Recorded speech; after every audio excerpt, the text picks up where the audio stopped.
I don't know when the last time I refreshed my computer was, because I looked at my chat window in Twitch and I still had Arcadum emotes. Ew. Ew. Whoops, daisy. It had to be weeks that I had that open then. I probably need to restart this computer, considering I haven't touched it. It was weird, yeah, because I thought I've like refreshed since then. I don't know. I don't think it expired that recently. I think it expired a while back. With other streamers, the way that I work is I just do, like, I don't sub to other streamers. I let people gift it because I figure it's like if you ship something back and forth, you're just paying UPS a lot of money. That's kind of what it's like.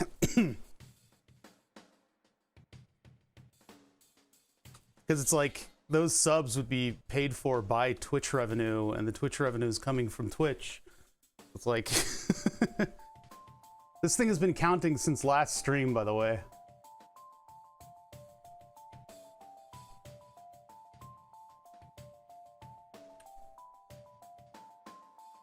I kind of want to turn this into the current monitor for my my computer build. I think that would be kind of fun.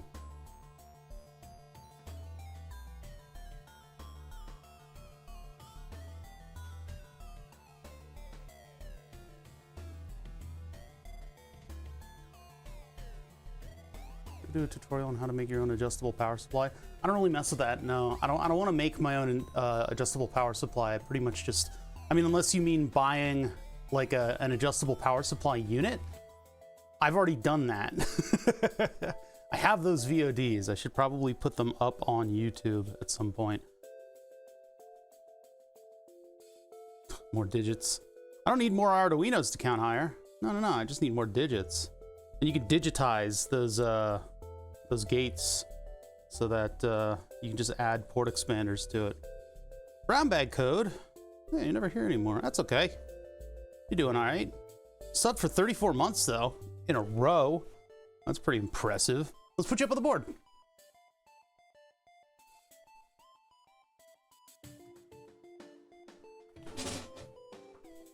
Let's put you up on the board. I didn't really figure out how that bit math worked from last time. It's a little beyond me. I don't know. You know, if I sit down with a pen and paper, I could figure out why the carryovers work and all that stuff. Bit math gets a little weird, doesn't it? It's a little weird. Basically, it was not a decimal, a hex to BCD decoder function that we literally cut and paste.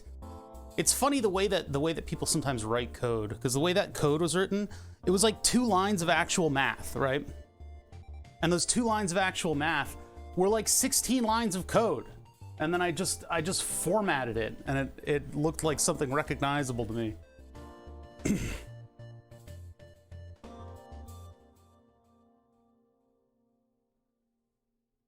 Currently, the 3D printer is working on tiny RC car parts. That's what it's working on, a bunch of them over there. It said it was a 2-hour print, and then I need to change filaments to gray. But we've got a circuit board to build and test before that. Brown bag code, welcome to the board. Thank you so much for the 34 months. Learning Python. Says Ducart. Took a look at some Java, and nope, I'll stick with Python. Python is parcel tongue. That'll teach you some bad habits. You just got to be wary of that, like tab spacing or space spacing or whatever. But Python is a really good code to just like throw something up and test it, right? Like when you spool up on Python, it's just like intuitive. The way it iterates loops and stuff like that is really nice. Did you connect all the segment pins to the LED displays and then have the common pins and Arduino switch which was getting power? Watch the VOD if you want to know what I did. Jeez. These work in BCD, so binary coded decimal, and they're sort of they're like late 80s technology kind of methodology of doing stuff. They're basically everything is wired in parallel, so every single display gets the same binary coded number, right? And then each one is a latch pin or an engage pin that gets a signal to latch on to whatever's on that bus. There's also a decimal pin that I'm not messing with right now, but we had to have it ignore the hexadecimal A through F because this thing doesn't display those. They're not coded in there. They just have blank characters and dashes coded in. I like to do everything, pretty much everything in JavaScript because it's a nice mix. Interesting. Huge fan of CircuitPy. I've not tried it yet. It sounds like it would be pretty interesting because, I mean, the Raspberry Pi doing Python, because it used to be you had to use a Raspberry Pi in order to, you know, code physical computing in Python quickly and with a set of tools that everybody has, right? So then CircuitPy and all those other like Python for microcontroller things came out, and they sound interesting because the Raspberry Pi with Python 3 was really fun to do physical computing stuff with. You could import whatever the hell you want from Python and then have it affect those output pins. Yeah, these aren't regular 7 segments. These are BCDs. And what's interesting is this is really camera friendly. This is really, really camera friendly because what it does is it latches onto a digit and the LED stays on solid. There's no multiplexing going on, which is really nice for, you know, me who's filming because you don't get blinking displays. All right, I gotta clean up. We gotta clean up the mess because we got other stuff to do. It's interesting, those considerations, because like there are all kinds of neat display technology that I would love to be able to use around you guys, but sometimes they are multiplexed within an inch of their lives, and it's just one of those things where the multiplexing makes it almost impossible for me to show on camera because frame rates don't sync up unless I really start messing around with frame rates.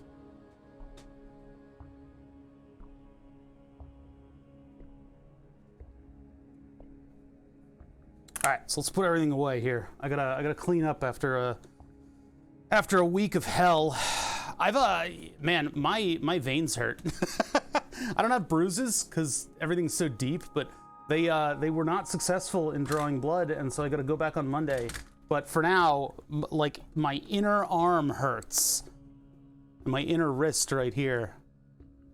They actually triggered a response that I'd never usually get, which is getting lightheaded and stuff, because they were digging around so much. There's so much pain from the veins.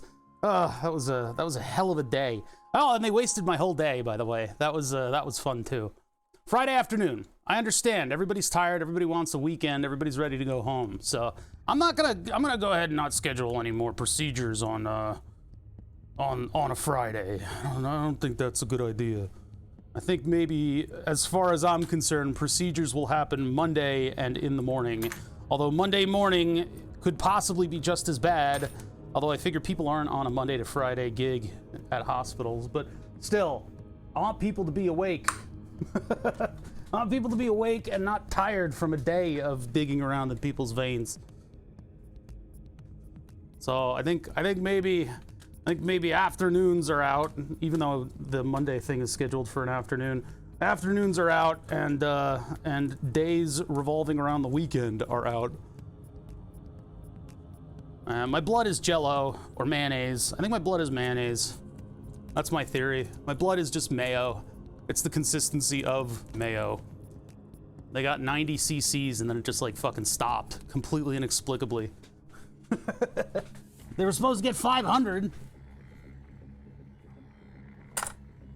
All I know is that I can get in a pretty massive sword fight and I'll probably be good because my blood is some kind of gel.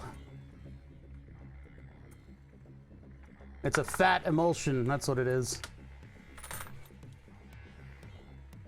A roux. It's a roux. A delicious macaroni and cheese sauce.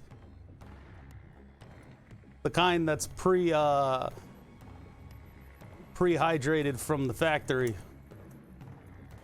Cheese Whiz. I just have Cheese Whiz running through my veins. Cool Whip. All right, let's see here. I feel bad about breaking this down. I kind of think that like next week we should build a circuit board for this. so I could turn this into the current monitor for my computer. Because it's got a cool look to it, and it's a little bit newer than the Nixie tubes. If I admit, the Nixie tubes are kind of a played out look. I like them a lot, but they're too common. Too common. These are way less common. I think they got a cool look to them, especially given that they'll be under the lid of the PC. And then this I can make a very small circuit board for and do like a minimal 3D print around it. And then I can attach that to the rest of the stuff. Let's just put this aside. All right, tiny little RC cars today. I'm gonna build up a circuit board. Should be fun. My hair, my beautiful hair. The camera's like right over my head.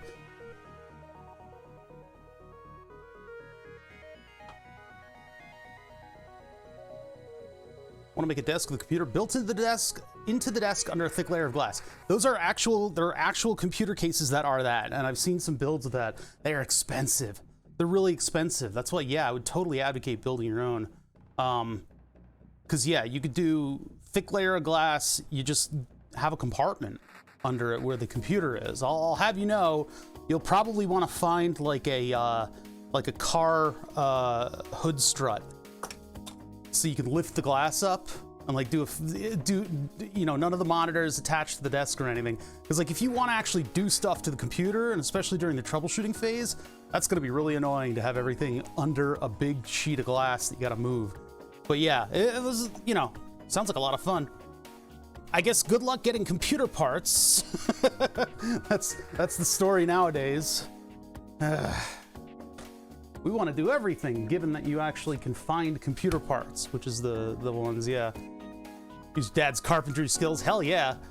He wanted me to do some engraving, and I had to explain to him how specialized the board is. The board is not like a general purpose laser engraver, unfortunately. It would take me, why are there gnats in here? It would take me a significant amount of time to retool the board, and then refocusing the laser on the 0 point where the board started. Well, now that we're getting collisions all the time, I guess that's not such a big deal. But getting that back onto a 0, 0 would be, oh, that would be very difficult to do. I need like site, whatever they're called, like indexing marks on the pieces of the board. Once it's up, that thing is like ready to go and tooled for that purpose. And it would take me a significant amount of like fiddling with the software to get it to be like a normal laser engraver. It's unfortunate though, because I would have loved to help out with that. You love difficult projects. I love making projects difficult. So did a nice tutorial for making ESP32 and a web server for people who want to develop microcontrollers in JS. Huh. I've gotten ESP8266s on the Twitch API just with C++, or well, with Arduino. And that wasn't even my code, that was somebody else's. Yeah, those LED displays were HP 5802s, these guys. Hexadecimal and numeric indicators. These are back in the day when people were deciding how they wanted to display stuff. And they had all kinds of different ideas. So binary coded decimal was back in the day the way that they figured that they would do displays instead of using digital serial communications later on. So you get this kind of wild west of different technologies going into this thing. And so HP put an entire BCD to 7 segment decoder chip on this clear epoxy red block and then wired it like a circuit board to individual point LEDs that they would make the letters and numbers with. So it's not really a 7 segment, but it is a 7 segment in the way you treat it. So what you do is you wire them up in parallel so that the inputs are read as a numeric indicator. As this is the clunkiest table I've ever seen. But yeah, the highs and lows determine what digit there is when you hit the encoder pin. So each display gets 1 pin going back to the microcontroller, and then they all share 4 or 5 pins in order to do the decimal point and the number. So what I'd like to do is put that onto a circuit board. And it seems like this is a little bit ahead of its time, these parts, because what you could do is desolder the legs and turn it into a surface mount part. So what I'll do is I'll go into, what do you call it? Not library.io, whatever that part of library.io is that you can make components with, and I'll make a, I guess dual flat no lead, not a quad flat no lead, but it's a flat no lead package. And I'll just take the measurements from here, and then it'll show up in CAD as a like a black epoxy part, but we'll know it's a display. And then I can design a cute little circuit board for the whole thing. And I think what I want to do is I want to take those 7-segment thingies and I want to put them to a port expander. I have some port expanders that are looking for a home. They're like these microscopic little dealies that have tons of pins on them. I can use one of those and then an ATtiny85 because I'm a one-trick pony and I can't be bothered to work any other microcontroller. I'll do an ATtiny85 and that can do an analog input and then 2 I2C lines out, and then that'll be it. So I'll be able to pretty much make it the size of the 3 of the displays, but I'll have to build it up a little bit and make it look like something that goes behind the grid on the computer so that you can see the numbers on it. We'll start on that on Tuesday, a couple days from now. All right, let me catch up with chat. Yasuito! Hello, how are you? Some of those old displays are just amazing, especially some of the ones for Anishin. I think one of the more famous ones are the ones that I have waiting in the wings. I don't want to use them for this project because they're not quite tooled for that. ATtiny85 works. Why use anything else? Well, because in order to get it working with the RC car, we had to go into the actual bit math. We had to go actually into the clock registers to get it to work. I mean, it's good to know how to do, but man, that was a little too involved. Would have been nicer to just use a good one. Fran Camera PH, thank you for following. We had 2 of the infamous HateBot follows too. I don't know if host 00312 is a HateBot, but there was also a Haas follow. I guess it went away when I refreshed. I think maybe those accounts are getting blasted. Yeah, so back in the day, you know, people wanted to see numbers coming out of stuff. So like these guys right here, yeah, there was a Haas, a couple Haas follows, but they disappeared on my list when I refreshed. So like these were actually featured in calculators, digital calculators. The HateBots are getting sued, Schmid, so I don't think you want anything to do with them. But yeah, they had no way to display, like 7-segment displays. There are a lot of LEDs that will show you a number.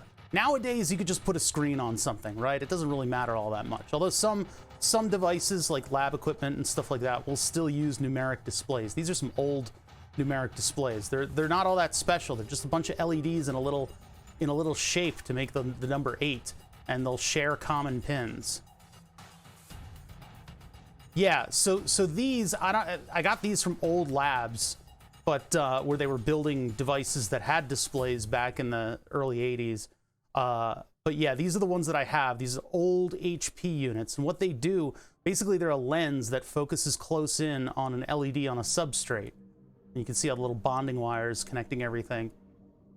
So those will show up as a little number. We were going to do something with those on the Arduino Basics Day, but I decided to use the alternate version, which is these guys. Which these I love because you can see the chip, and then there's individual LEDs to make the display. These, I believe I've seen them in lab equipment before. These are hard to find nowadays. These are like $15 a pop on eBay when we looked. So they've got kind of a cool, like early 80s kind of look to them, which I think will go better with my computer build than the Nixie tubes. So I want to build up basically a current, what is it, a voltage monitor circuit. So we'll have to stabilize the inputs and everything. I'll probably use a Cayman filter for that. And we'll have an analog input coming in from the power supply to my gaming computer, which I need to actually build up. We didn't put in any of the... I have a current monitor on the gaming computer that's like kind of a hardcore current monitor. It was supposed to influence the way the fans worked, and then Reddit convinced me to just not do that. They were like, why would you make it so complicated? Just do temperature. I'm like, Fine. So I did, and I don't want to reprogram the power supply. So what I'll do is I'll take one of the pins, the analog output pin, I'll put it to a 3-pin connector, and that will be power, actually a 2-pin connector, ground voltage level. And then where am I getting 5 volts from? I'll have to get 5 volts from the other side of the power supply. That's not a good combo. I mean, I could use 5 volts from that regulator. This circuit shouldn't take up that much current. I think it's still well within the 0.5 amp that I have available to. So maybe I'll take 5 volts power and ground, 5 volts analog and ground from the power supply, bring that out on a cable all the way over to this thing, which will sit across from it. I'll have to figure out the routing and stuff for the wires. And then that will display whatever that analog sensor reads. It's reading across a resistor. So it'll be kind of bouncy, right? The current will be all over the place. So we can put some smoothing filters on the display. As long as the display is moderately reliable, it doesn't really matter what it puts up. It's just a showpiece. But I think that'll be kind of cool. Make a little circuit board for that. Show you guys my whole process. We're building RC cars today, though. Let me go get the stuff. The stuff. The stuff.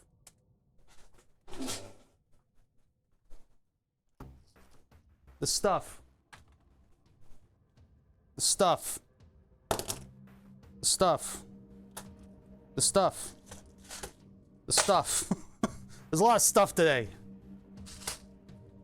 I'm stuffed. I ate a cheesesteak. Anything else? Yeah, there's other stuff. There's other stuff. What happened to it? Oh yeah, the stuff. Let's see. The stuff. Move some stuff over here. The stuff.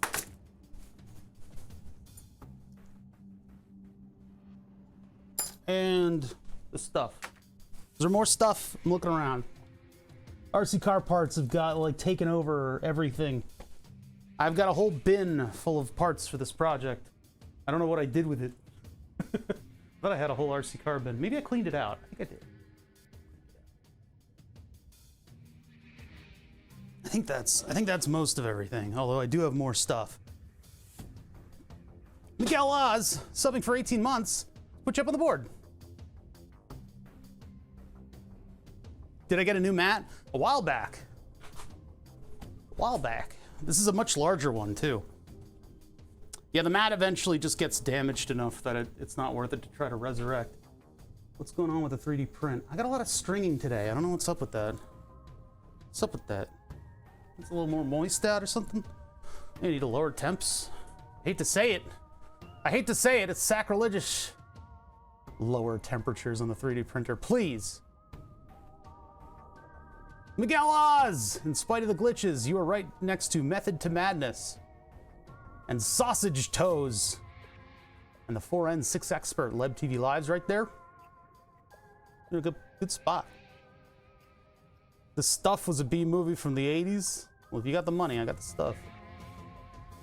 I submitted almost an engineer. I submitted the final paper for my current module today. If I pass, that would make me 1/6 of an engineer. Hell fucking yeah, dude. I want you to be like formally almost an engineer. I want that moment. That guy is almost an engineer. Look at him. Get the light over here.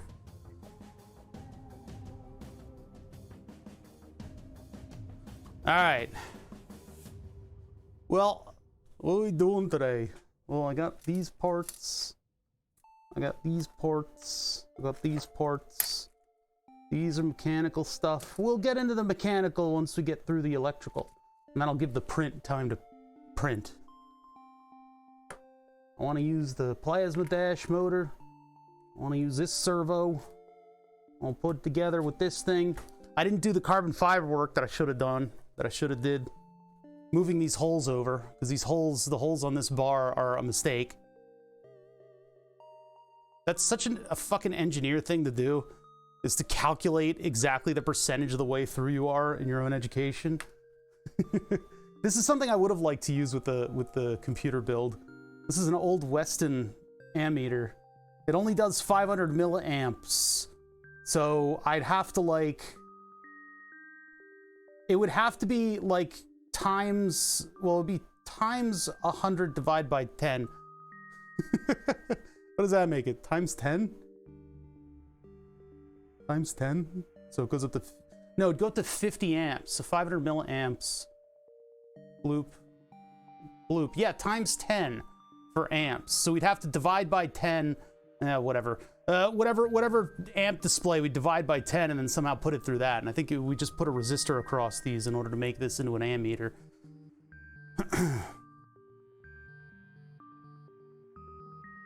That'd be kind of a cool display to put on the front of the computer too. Because then this thing would be bobbing around. How much life is left in this thing? How long do these things last? Sealed, do not open, ruggedized. Forever, I guess, is the amount of time that these things last. Yeah, this would be another cool thing. It might be taller than the computer. Yeah, it's taller than the computer. This thing doesn't fit on the front. It would either take up the whole front, or I think it just wouldn't fit. Because I don't think I can fit... What's the diameter of this thing? Diameter. Negative 225 millimeters. All right. You do you, buddy. I'm gonna put you back, and we're gonna forget that I ever touched that thing. We're just gonna back away from that one slowly. All right. 55.8. So 55, probably 56 millimeters. How does that do with the computer? Let's start up Fusion. I'll have this for visual aid for what I'm thinking of, or for what I'm trying to build. Let's look at the neck of this shirt. Get some V-necks.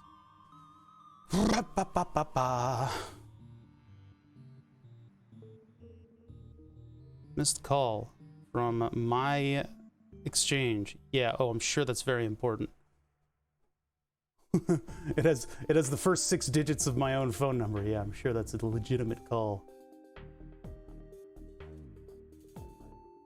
God, that waiting room at the hospital on Friday was ridiculous. I don't know what it is with the boomers nowadays, but man alive, are they just like phones on full volume and opening conference calls in a hallway that's full of about 30 to 50 people. Look, I don't understand these people. Like, how do you leave your phone on fucking blast? Some old lady got into a conference call with her grandson. It was cute, but it was also extraordinarily disruptive in a waiting room. And this is like people waiting to do like dialysis. Like, this is like, I don't know, man. It's a little crazy.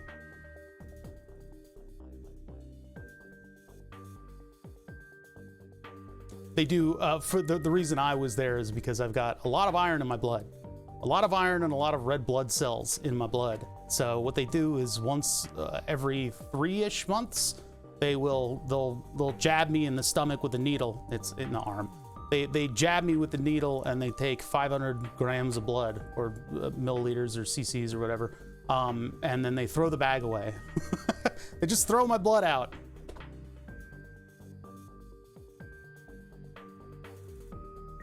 Have you been on a bus recently? It's more like personal cinema that nobody chose to watch. No, I have not been on a bus lately. Damn. We got to do all this, you know, the Fusion install and restart shenanigans. Yep, Saturday stream. It's not Friday.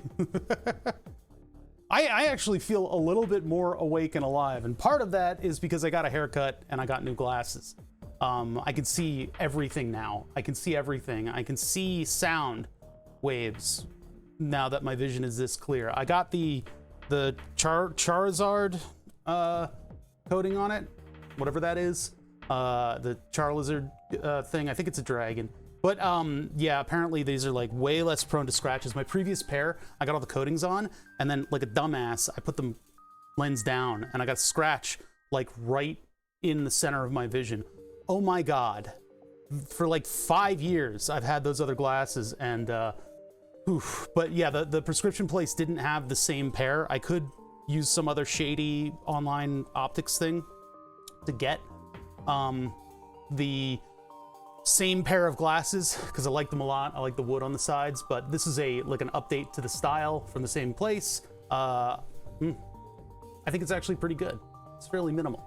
Hey, thanks for the follow.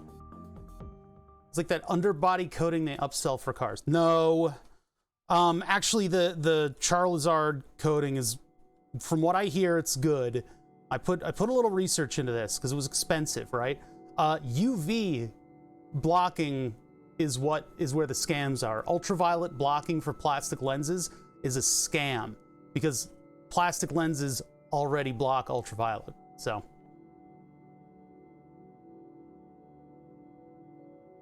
once waited for 8 hours with round flap of skin the width of a golf ball barely hanging on to the bottom of my foot. Well, that sounds nice. That's a nice thing, I guess. What's that about?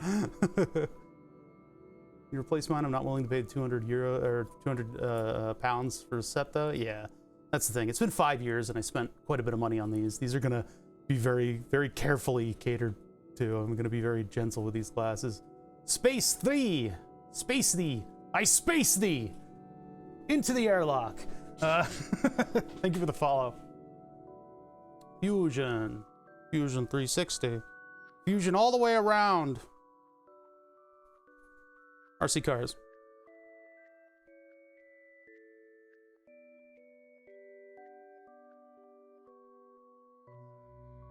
Would it kill you to be positive? Jeez. Yeah, I'm happy to be able to see. I would like to have my prescription evaluated again, but I don't think I need to, considering... So I did the VR optician, the little lenses you put into the Vive headset, which was awesome. It was like 60 bucks for a pair of lenses that are like prescription for VR. So I put that headset on and I'm like, oh, look, I can actually see into the distance a little bit here.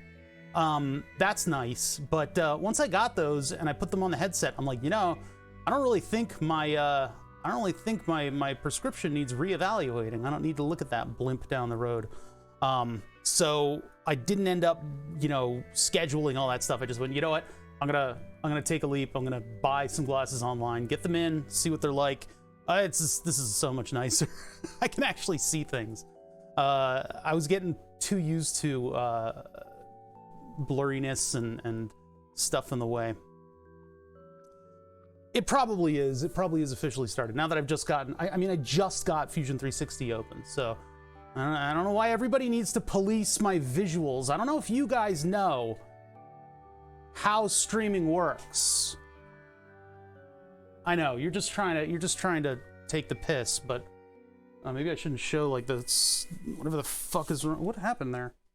What is that? Ugh. Okay, riding my ass is a totally different thing, and I don't think you want to actually do it. All right, so when I'm streaming, I am staring at a chat window, a work window, and everything that I'm outputting, which makes this cleanly and readily apparent to me at all times. I'm short-sighted. I drive a forklift without glasses. The human eye and brain is quite an amazing thing. There are, for instance, like if I'm looking at like a graph chart, I've had some retinal stuff happening in the recent past. I'm over it now because my glucose levels are so much more well controlled. But this is like residual stuff that happens over years and years, and I got some pretty fancy drugs to treat it. But the thing is, like, I've got some weirdness on my retina. And so if I look through my right eye at a grid like this, I get distortions of the grid in certain areas. If I'm looking with both eyes, I recognize that this grid is straight and true, although there's a little bit of fisheye effect from the camera. If I close my right eye and close my left eye and I just look at it with my right eye and I'm looking at different stuff, I know that this is a grid and it is well and true. If I close my left eye and I look at a spot on this grid, I see massive distortions. Those distortions are always there. But because the human eye is a wonderful piece of technology, if I'm looking around, my brain and my eye are working together in order to give me an impression of what's there in spite of stuff. In spite of distortions.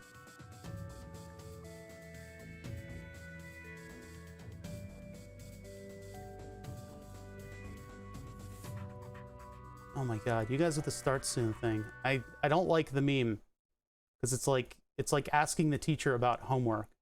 Okay, so tiny RC car stuff. I'm gonna get my soda. Let me get my soda. I took off the start soon thing, and look, I'm leaving. I'm leaving the stream right now. I'm just going somewhere else, and there's no start soon up there. Bother, shouldn't there be a start soon up? Because technically you haven't started yet. You're getting your soda.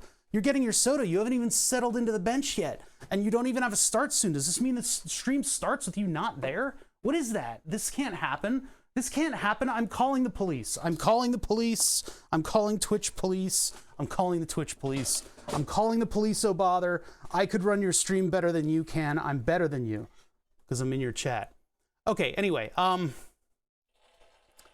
so I'm building a tiny RC car, and this has been the plan all along. Think about engineering. Think about engineering. What does it take to be an engineer? Persistence. I would say more than anything else, persistence. Persistence and a slight attention to detail, and then an ability to fight people with more of an attention to detail than you, but mainly persistence. You don't need to know math. You need to persist at learning math. You know, that's all it takes. NPSstewart, hey, thank you for subbing. We'll put you up on the board, and then I'll get back into my rant about what we're doing. Let's put NPSstewart up on the board.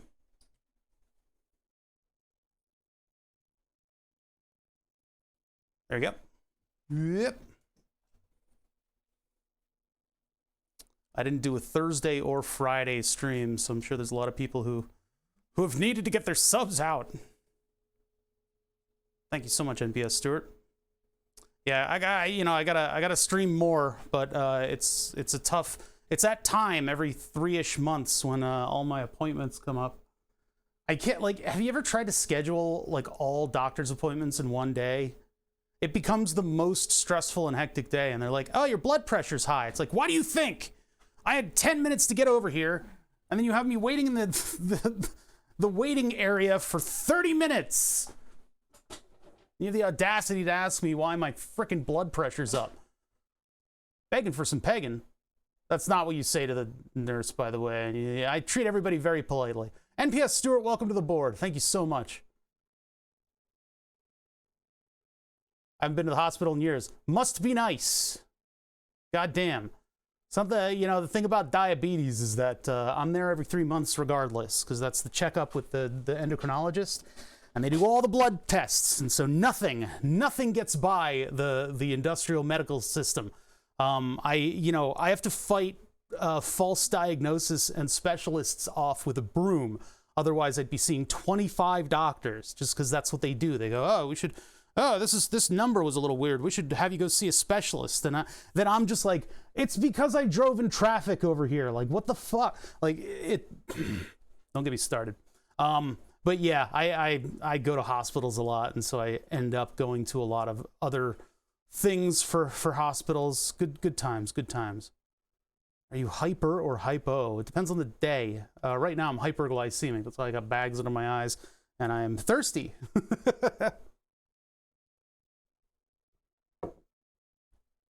Where we live, you have to schedule your endocrinologist appointments a year in advance. We get about 6 months. About 6 months, so half a year. It's close. They are sought after specialists, and they have extensive calendars. Yeah, so, but yeah, so that's New Orleans where everybody has diabetes. What are you talking about? I have type 1 diabetes. Type 1 diabetes, so it has nothing to do with general health, but basically what it means is that at the end of your appointment, you schedule the next appointment. So they're like, how does December sound? And I'm like, I don't fucking know. I don't plan 3 days ahead. What are you doing with this? Yeah, anyway. So that was the time of month that it is. So, you know, Twitch streaming is fairly capable of scheduling around a lot of this stuff, but I don't do late night streams, and I don't do early morning streams. I could do one, but then the European people would probably be all discombobulated by it, much like when daylight saving times hits the the Northeast. So I'm doing a Saturday. I want to make it up to you guys, and I want to build this circuit, and I don't want to do it off air. So yeah, that's what we're doing today. It's Saturday. I'm hanging out. Yeah, well, I can't help the fact that you're in Australia. Two cards, like, you're always late night for me as he watches the sunrise. Well, no, the sun's over here right now. I've got the sun. Like when Rob was streaming at 4 a.m. his time.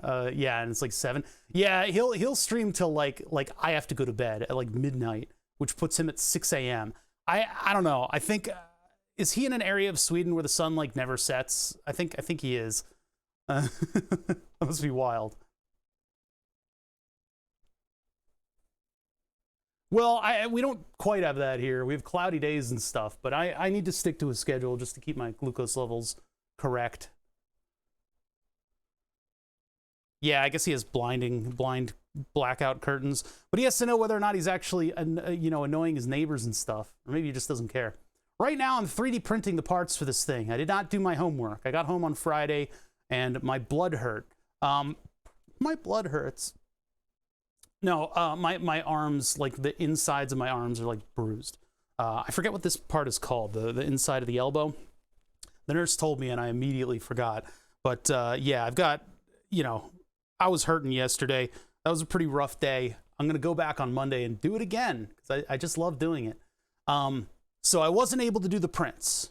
But what I need to print out is basically just all these parts. The collar that goes behind the motor, the collar that goes in front of the motor, the thing that holds onto the motor, and the top bar for the electronics, and then the bottom plate that holds the servo in place. All that stuff, all those files, I am currently printing. They're currently printing the red parts, and I have a print spooled up for the gray parts. I'll have to change filaments and then start printing them out again. I have some of the test parts here, so we'll be able to build up most of an RC car, considering, well, in spite of whatever comes out of the printer in the next couple hours. So one of the things that I'd like to do is build the circuit board. I finally have all the parts to build the circuit board. So we can build up the circuit board, we can test it out, we can see how it does, we can test it in the chassis that looks a lot like this. I have a second chassis that I would like to get going as well, and at some point I'll have to glue the carbon fiber rods that I bought into the misdrilled holes on the carbon fiber top bars. But yeah. What motor am I using? Two different motors that I have. The ones that I have a light dash, which is why I made this part yellow.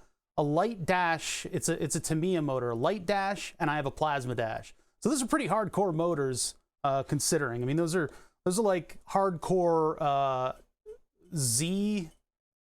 mini Z motors that are also used in like slot cars and stuff like that. They're Japanese motors. They're not the more powerful, higher voltage motors that the kit originally had. I don't need more power. I just wanted something more weird. So I went with weird. I went with the weirdo Tamiya motors that use a lot of current, and that was part of the challenge of this build, is mounting the motor, getting it enough current so that it would propel the model forward, and then from there we can see what the performance is like. It's not going to be especially super duper fast. I kind of wanted torque rather than speed because I want to run this thing around indoors. I want to drift it around indoors. I want to play with that gyroscope. I want, that capability. I'm not going to go outside and be this big fat ass with his little RC car. Like, oh, look at that 40-year-old guy driving around his little RC car. What a weirdo. Why doesn't he do his taxes? So anyway, that's what I figure other people would be saying. So yeah, that's what I want to work on. I want to build up that little circuit board because I think it'll be fun. Let's take a look at it. So I designed, I guess we should open up the circuit board, huh? I'll open up the circuit board so I can show you what's going on. Electronics, small board. Use it to bring a rose to the cute girl next door.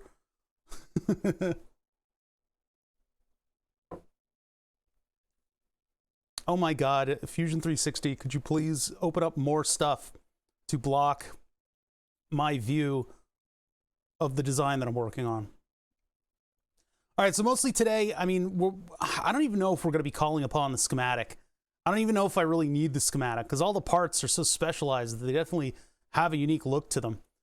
The small PCB This is the actual PCB design. There he is. Look at him. Real good. Looking good. Looking good. And then I have the 3D render of the PCB, which could potentially be more useful because at least we can see all the layers in the right orientation. See what parts go where.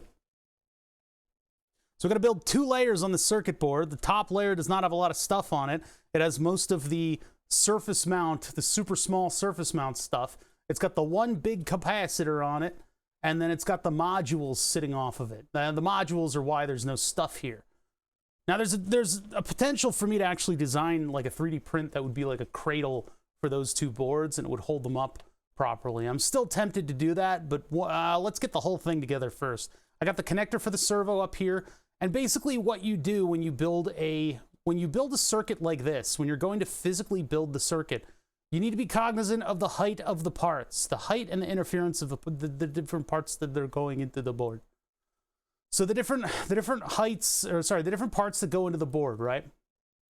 So we're going to start with the smallest stuff first and then work our way up from there. Side by side, like do one side then do the other side. That would be nice to do, but yeah, these little surface mount parts are such a pain in the ass that I feel like I should do those first. Now what I could do, and this is something that oh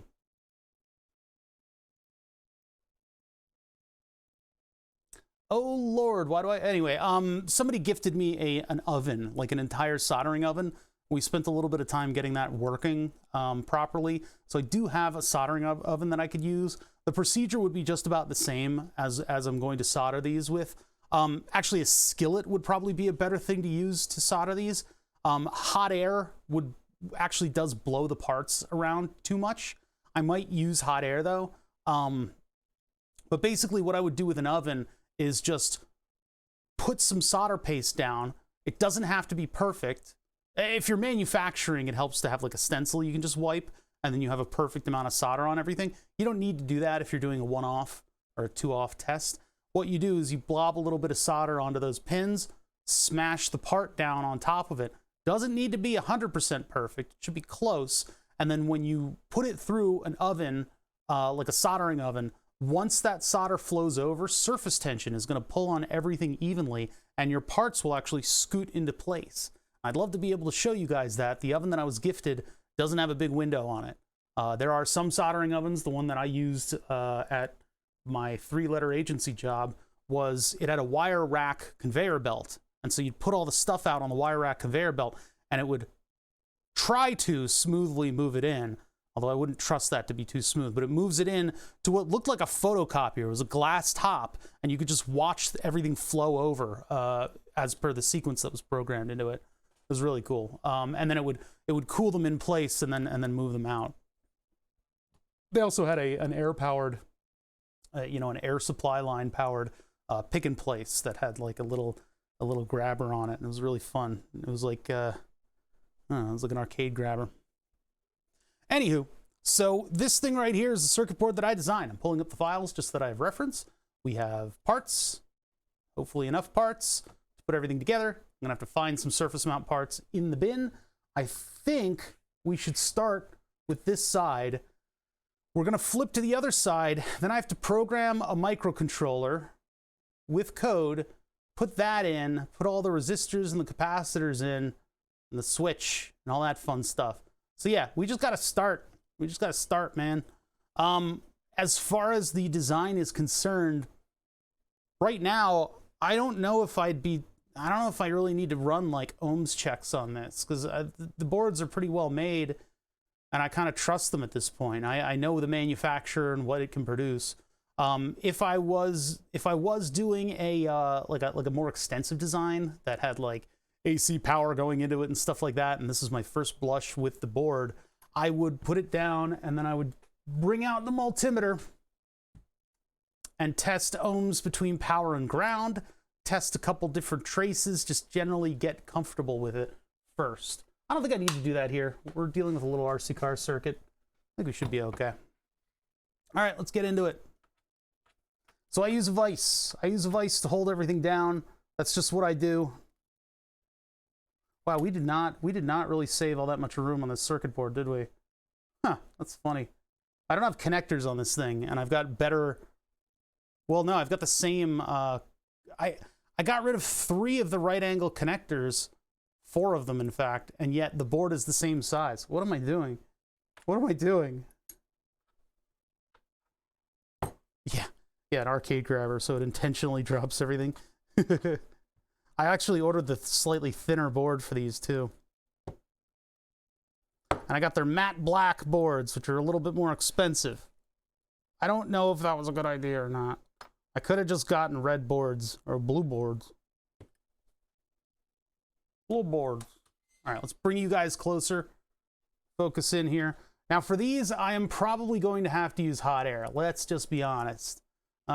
These parts, these quad flat no lead parts, I am not going to be able to solder those by hand. So I'm going to have to find my solder paste. I have some of the parts here. And I'll find the N-channel MOSFETs, which are on back order, by the way. So we might have to extract some from some other parts of the project.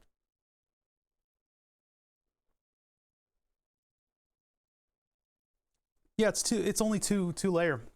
I've only ever worked in 2-layer. I never even considered making this 4-layer. This is actually...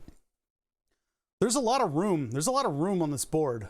Still, I probably could have, if I was particularly masochistic, I could almost have made this 1 layer. Although fitting the parts physically would have been very difficult to do. 2 layers fine. It's like the minimum. But 1 layer would mean it's like super easy to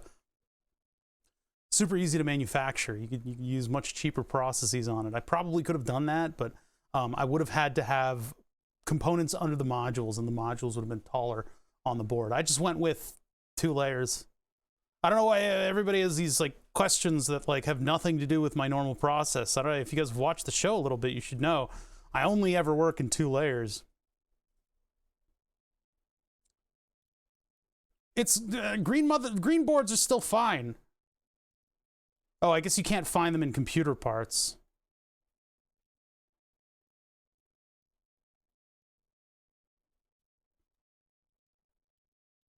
I don't know where everybody got the impression that I was doing stuff in like 4 layers or something. Everybody's got these weird expectations on me. Okay, so surface mount parts that I'm gonna need. The MOSFETs. Those are in the drawer. Somewhere. I gotta find where I put that bin though. Not gonna be with my LEDs, I can tell you that much. Those should be pretty near, because I mean the last super surface mount thing that we were working on was this, so. Were they unlabeled? Was it an unlabeled one? I don't think so. These are all those SparkFun parts that were sent in. What is that? Oh, connectors. Connectors!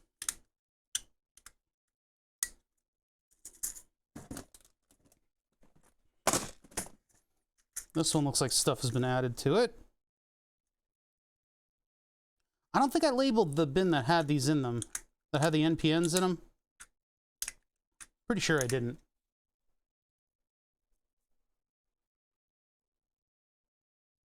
Wait, ASRock makes an ITX motherboard that has 4 slots in it?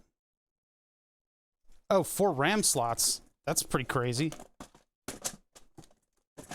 I mean, I like mini ITX because what I don't like is that mini ITX is more expensive, but mini ITX I like because I like minimalism in my computer builds, because I don't even need an audio driver on the damn thing, even though you can't go without it apparently.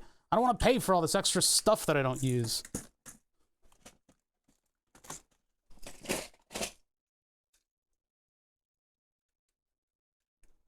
Yeah.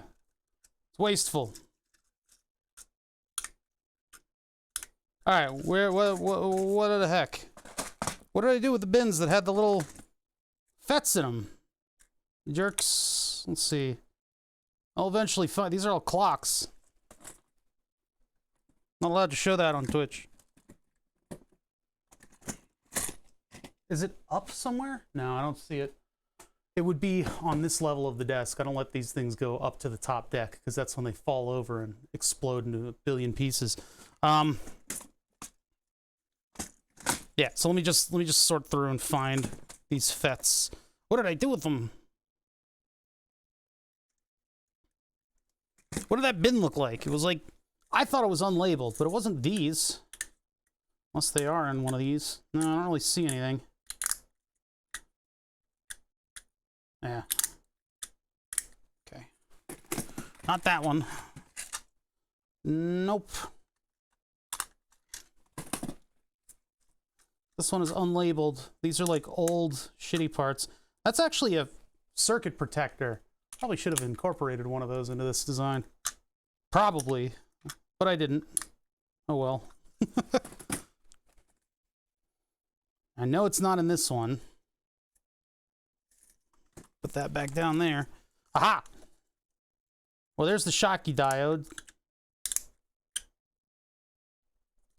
What's that? Nope, transistors.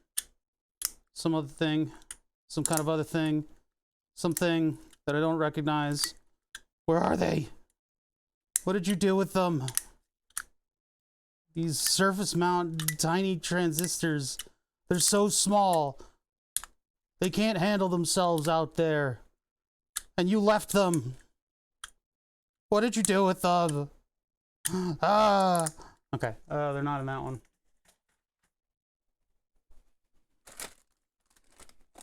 And the only problem with mini ITX is that they're expensive. you pay for less. Which is stupid. That's the biggest fucking scam in the world. Maybe in here? Not in that one. There's some Hyros. Got them. There they are. Unlabeled. Perfect. Yeah, we did this last time, but I didn't find this bin last time as quickly. It took me a lot longer. That's what I get for not labeling stuff. I have a Discord. Use the Discord command. Yeah, feel free to post it in Discord. Bop, bop, bop. Good on ya. Solder. Liquid flux, no clean, 10 milliliter. With pen tip, new. This isn't liquid flux, this is solder. I guess it's, well, solder paste, you should know, is just little tiny beads of solder in a suspension of liquid flux. So it's really actually kind of cool when you get to zoom in really, really close on that solder paste. You can see it's just like a gritty paste of beads. All right, so what you're about to see is going to shock you. This is going to be ugly. But this is how we get these QFN parts down onto a board when we're only doing a prototype. So what I'm going to do is I'm going to basically just quick and dirty get a big splotch of liquid flux paste solder stuff all over these things. And then I'm going to plop them down. And we got to figure out which one's the N channel, which one's the P channel of those FETs. If I have enough. Oh god. I know I have enough of the drivers.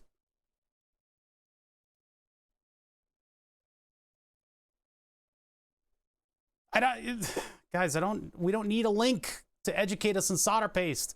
That's why I'm here. Why do you guys do this? Why are you guys like this? I don't need a TA in this class. If it's just a picture of flux paste, yeah, you could, or solder paste, yeah, you could put that up. It's just, man, like, oh my god. You guys are like helicopter viewers.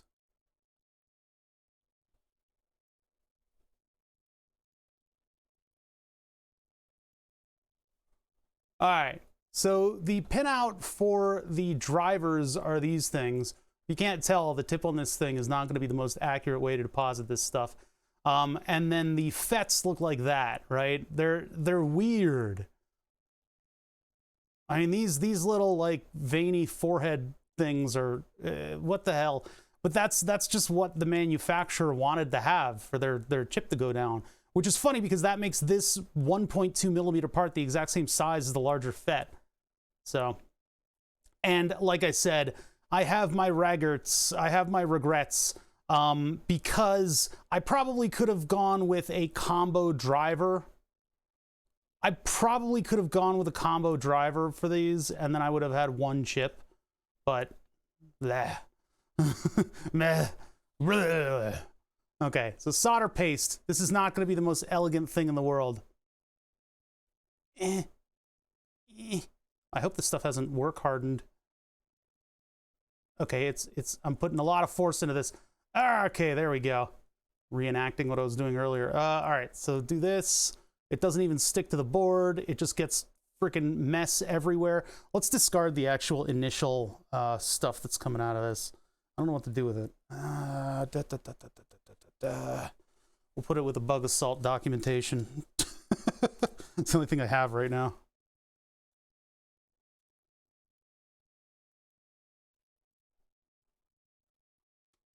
Get to the newer paste that's underneath all this stuff. This is the only place we're really going to need it. Use a little less force. The thing about the wonderful pick and place is that it also had a thing for depositing solder paste, and it was air powered, so you get very consistent results with it. But the thing is, like, I just need stuff there. All I need is a little bit of this, and it'll hopefully evenly distribute itself on these pads. I'm not going to be crazy about depositing it exactly right. We'll do it in 2 stages. We'll start with the FETs, and then I'll do the drivers. So I'm going to back the syringe out a little bit so this thing doesn't continue to just poop on everything. All right, so N channels.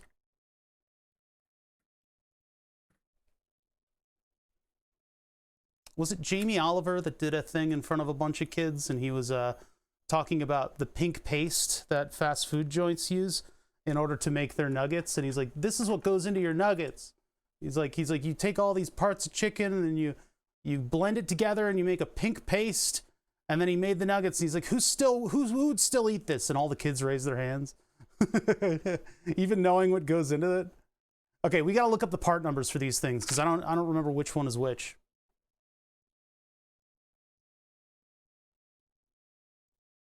No. There's no, I don't know why you don't think there's no standard for pick and place machines. This is a hand pick and place machine. It had a foot pedal for depositing solder paste. It was for like low run manufacturing. He ruined school dinners for us Brits. I don't know about ruined. He had good ideas, man. He wasn't like wrong about anything, you know?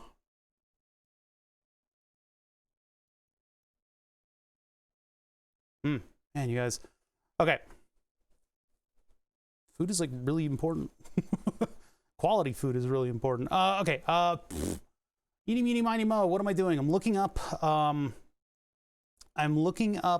part numbers, which I have in the schematic. So that's part of what your schematic is going to help you do. So we're looking for the N channel. So I need the SIA 400 EDJ. When I rename these, I left the N in there for N channel, and I shouldn't have done that because I keep thinking the part number is NSIA, and then I look it up and I'm like, this doesn't exist. What is this? No, it's SIA 400 EDJ.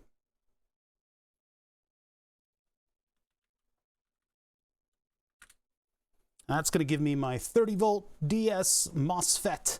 What we're looking for is the part with the A on it. So we're looking for the one with that has the A on it.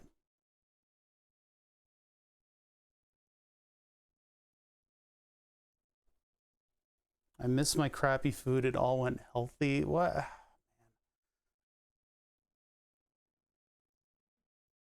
I would like to get nothing but healthy food.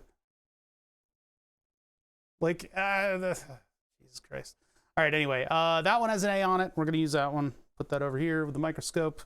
I'll put it on the flat part of the circuit there. This one's got an A in it. Put that over here. I need 2 more. Hopefully there's 2 more in here. That one's got an A in it. Yeah, I was telling the people who are drawing blood, like, man, I should bring my thermal camera in because then you can see where the veins are. Actually, you can't. Oh, wow. Okay. the areas that they brutalized me yesterday. I guess it's all glowing because of the it's a little bruised right now. Yeah, see that? That's where, oh no, that's actually water that splashed on me. Never mind, that's water that's cooling off that area. This is where they tried for the other one. And I think, I mean, they had a good one going there. Bedden, thank you for following.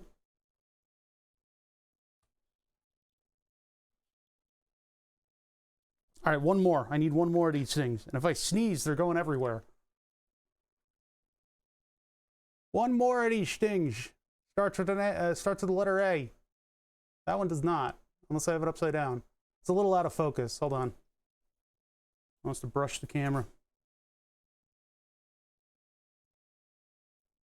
One day we're going to put that 1 to 100 reduction drive stepper motor on this lens.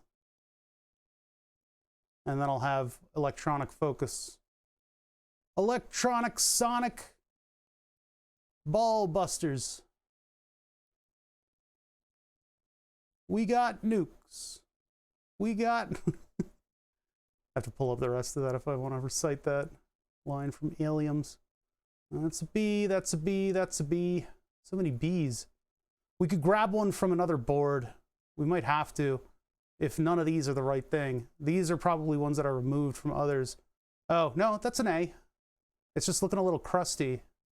Probably from Flux. Is that an A? No, that's a BK.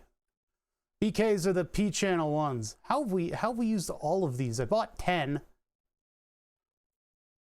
I bought 10 and I've got 2, 4. Yeah, we'll have to steal them. I don't think I have any others. They add up quickly. I can't even see what this is.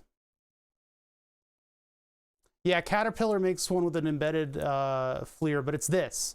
It's the same type of camera. This is a, well, there's a thermals command you can use to see what I've got running right now. And we had to design and print a case for it so that I wouldn't brush up against the shitty Molex connector that everybody uses for these cameras.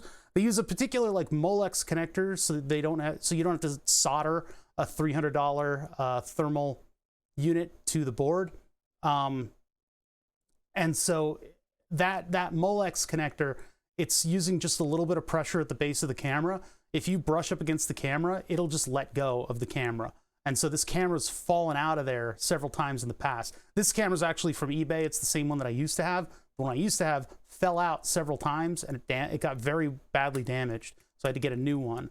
But this is a webcam. It's a thermal webcam module from Group Gets and a FLIR Lepton 3.5.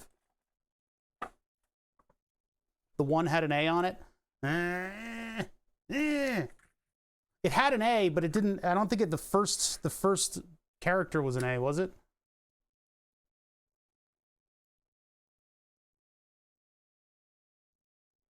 I can't even see what this thing has on it. We need all N channels. The design changed midway through because in our testing, we found out that the N and the P channel MOSFETs weren't able to switch fully on the motor in an H-bridge configuration, given the voltages that we had to work with. So what I did is I found these driver circuits that will boost that a little bit in order to get them to flip completely. And it turns out that I can use all N channels on it. The crusty one on the left, I don't trust that. Listen, chat, you have to know that your comments are weighed on the legacy of many, many, many, many doofy comments that your predecessors have left. You have a legacy to unearth. I just can't trust you guys.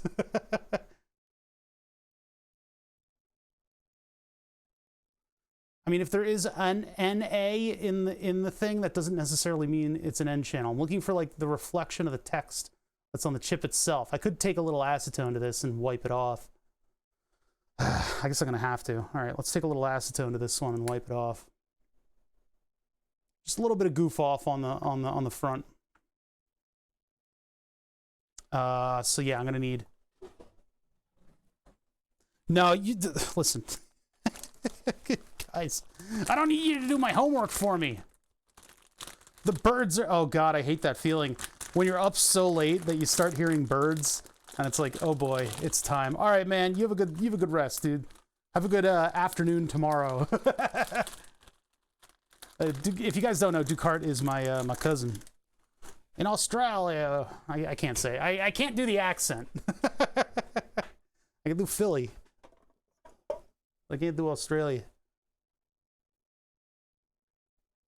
Yeah, determining whether or not chat is making a joke and I'm not getting it, or if they are trolling me, or yeah, there's a thousand other things that chat does, or if they're just wrong.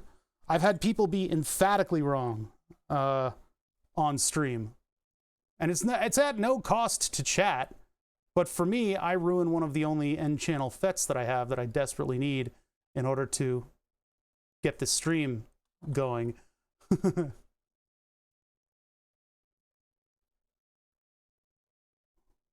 I don't think this is the right one. Hold on, let's get the camera focused. A little bit taller. I'll put a finger under the tweezers to stabilize. Where did I focus?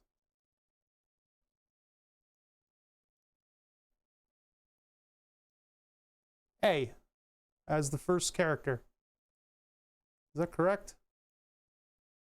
Well, the dots on the other, yeah, the dots on the lower left, but I think that is an A. All right, so that one is approved. Get the ice over here. None of these have been blown up or anything. They're just simply here because they were tested with other stuff. Okay, all right. This is my hell, my own personal hell. Sticky tweezers. It's like sticky keys on a keyboard. Sticky tweezers is my own personal hell. Why are you just trading it between the? Just leave it. Drop it. Drop it. Drop it. Drop. Drop it. Drop it. Okay. Man, that's annoying here. Use the rest of that goof off to clean the tweezers again. Okay, so what it is we're doing here. Well, we're basically lining up the dots of the dots, and then I apply hot air, and all of that mess gets cleaned up. Where are the dots? In Holland. Thank you for following. So according to how these things are laid out, the dot goes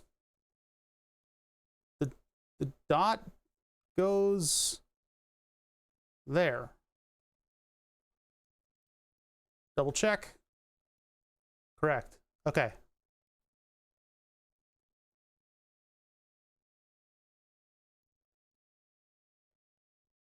What are you talking about, man?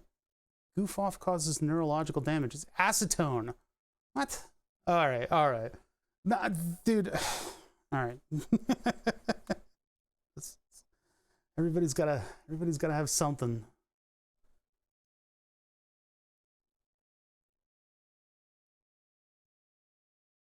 It's not like I'm. Well, I actually do use this stuff a lot, but. Ugh.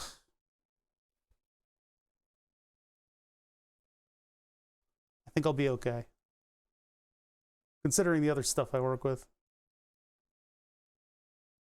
All right, so the dot, lower left. Which one has less solder? This one looks like it has less solder because this chip has solder under it right now because it was used already. So we'll just place that right there. I just need to get it pretty much inside of the lines that are already. See those little lines on the solder mask? I just need to kind of put it in there. This is where I pick and place. Oh, God damn it. Don't do this.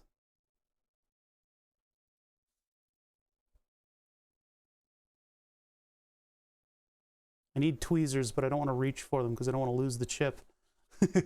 So now I can just push it into place. Now, listen, health and safety guys, I understand where you're coming from, but it's okay.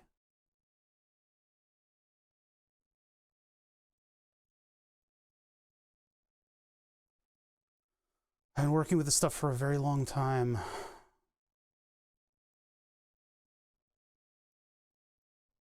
Oh my God, somebody has to warn him. Wait, oh. He's been streaming for 4 years and he's never heard this before.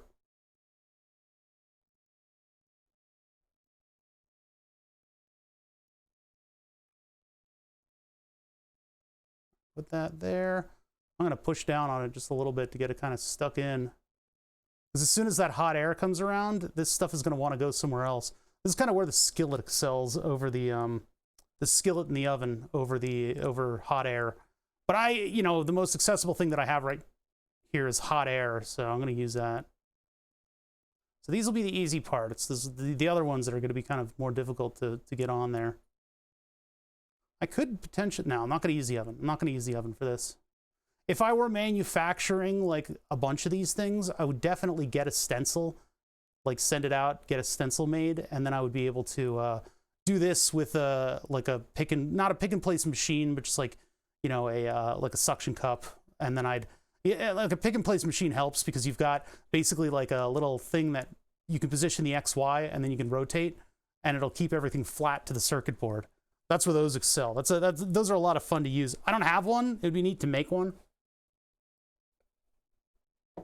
I'm sure I could 3D print one. But anyway, this little section is ready for soldering, considering that I don't send it all over the place when I try to. I'm gonna clear some stuff away. I'm gonna move some stuff away on the bench here. I need a slightly more organized bench if I'm gonna be using hot air without the silicon mat. Usually I put down a silicon mat. The silicon mat protects this much softer cutting board from getting all that heat and distortion, but I think I can get away with not doing it. You can't keep getting away with it. I think I can get away with not doing it because I'm gonna be elevated from the base board a little bit, and these aren't gonna require much time for me to get them to solder. Maybe. Maybe. This could be an exercise in melting my desk, but no, time will tell. Time will tell. Definitely don't want the solder paste to be anywhere within the radius of this thing. We'll put that all the way over there. We're only going to need it for 2 parts of this, and the rest of that is going to be hand soldering. There's a guy doing open source PHP machine using... PNP, an open source pick and place machine using circuit boards for feeders and stuff. That's cool. Yeah, I would, hey, that would be kind of cool. I know there's like pick and place, like AI machines that people are building and stuff, but those seem like projects for the sake of projects. I've personally, for those guys, I'm sure it's amazing because they're probably, building a lot of circuit boards. I prototype here because most of the stuff I do is free. And I'm not selling it because I would technically violate a lot of terms if I sold the boards that I'm designing here. If I were to provide PCBs, is there a dead spider under this? No. If I were to provide PCBs, I would have to do them as like kits. And I guess maybe I could do a soldered kit that you would have to add to your stuff, but I don't know.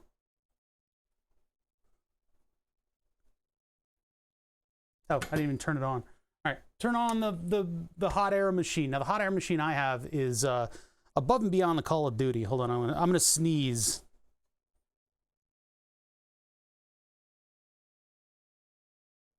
I snoozed. All right, damn, that was uncovering a little bit of dust around here, I think. Oh my God, it's like a neurological time bomb. All right, so.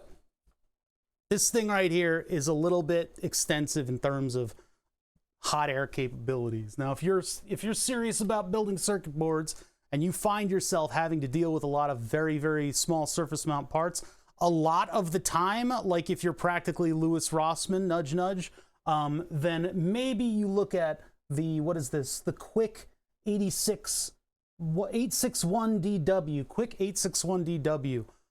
Hey, NixOwl, thank you for subbing. We'll put NixOwl up on the board while I pontificate about hot air stations. Honestly, I like showing off stuff that's not for the engineer that has a career in soldering. But a lot of my equipment is that type of equipment because I'm on stream, I need it to work. I don't want to struggle with the equipment while I'm trying to show you guys something different. So I don't think you need the equipment that I have in order to do the stuff that I do. The equipment's not going to make you able to do this stuff. It's your talents and applications of the technologies that you have available to you to construct things. I can use a pancake skillet in order to solder these parts onto this board. I don't need a hot air station. In fact, the hot air station is kind of detrimental to this, but still, know that. Know that going forward.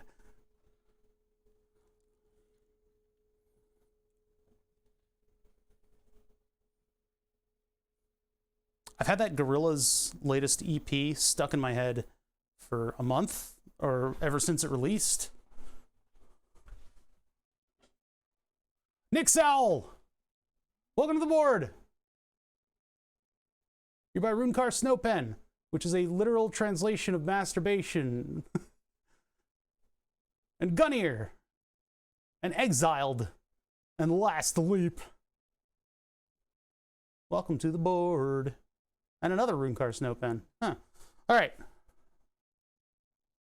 By the way, I saw, like, now that the Discord is all, like, organized so that the people who subbed are in their own categorization, I see a lot of names that don't announce their subs. And I want to thank, because I don't get a chance to, the people who get all the attention are the people who announce their subs. And I guess the people who don't necessarily want the attention, but I do want to know that I appreciate all you guys. The people who quietly keep their subs in the background, I really appreciate you guys staying subbed to this channel.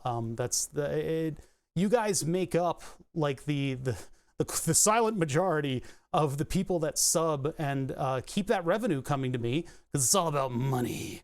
But you keep that revenue coming to me, and I can then pivot on it and do weird stuff. I can buy weird parts and work with them. So I just want to, like, take an aside real quick to just say thank you. To the people who remain anonymous and don't announce their subs from month to month. Now, the people who do announce their subs, I still appreciate you guys just as much, but you guys get the bulk of the attention. The people who stay silent don't, and I feel like I've forgotten about them, and I haven't. So I just wanted to say something about that, because I really do appreciate that. It's super cool, you guys. I don't want to encourage you to stay quiet. I would encourage you guys to announce your subs constantly, because fill the board. That's what it's there for. I love having the board do stuff. So anyway, moving aside, that just reminded me to say something, all right? Yeah, it's a diode laser. It's a 1.4 watt diode laser that I tweaked it a little bit. I made it a little bit more powerful just because it's not used in constant duty. The next one I would like to water cool.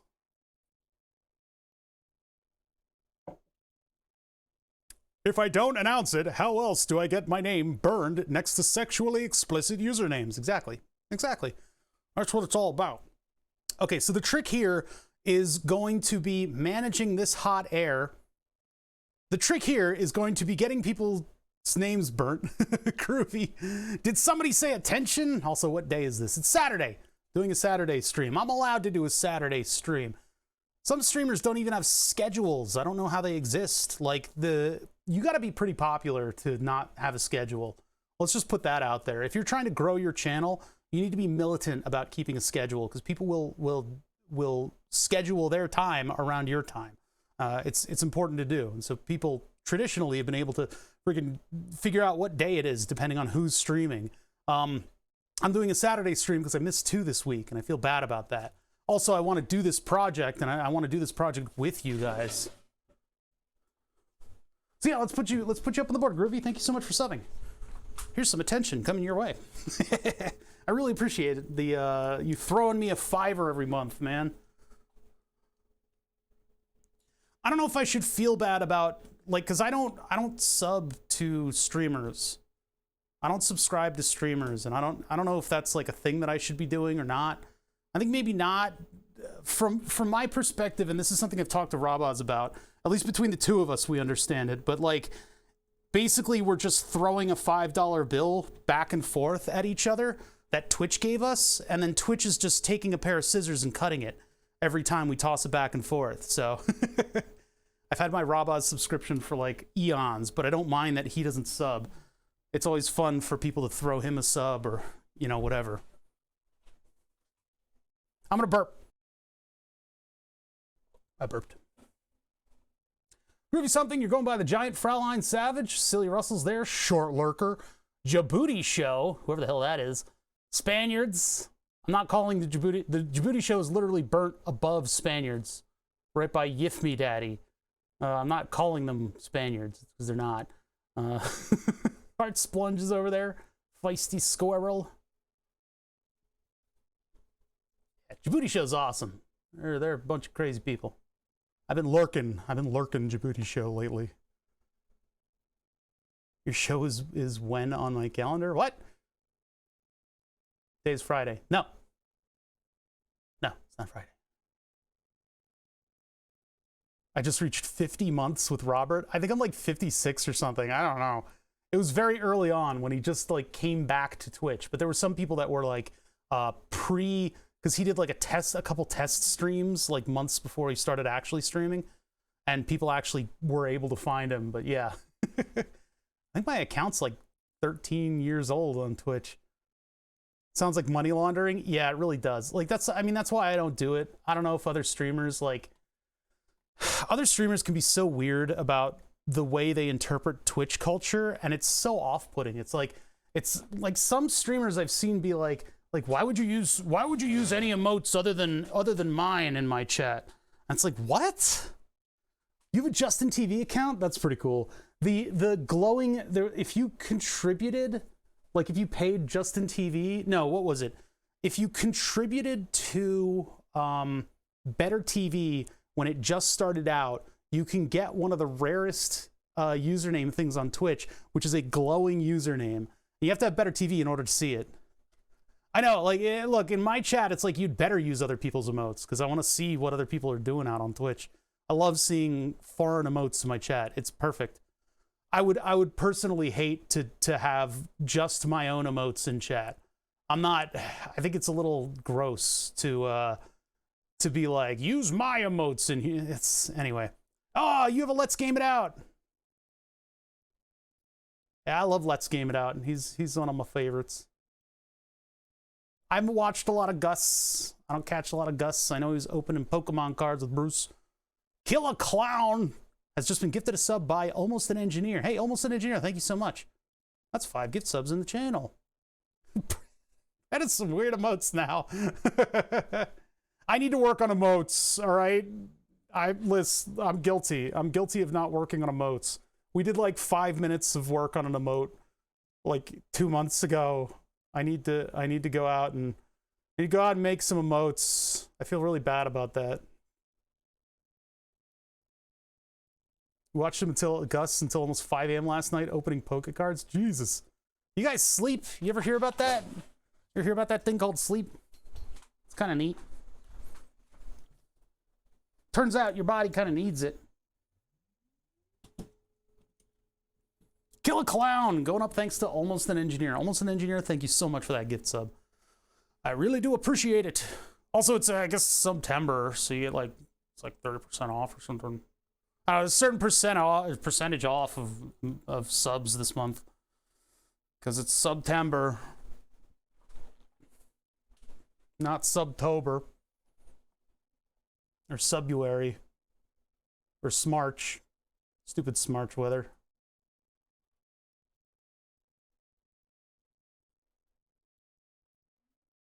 Doctor keeps telling me I should get more of that, apparently. Yeah.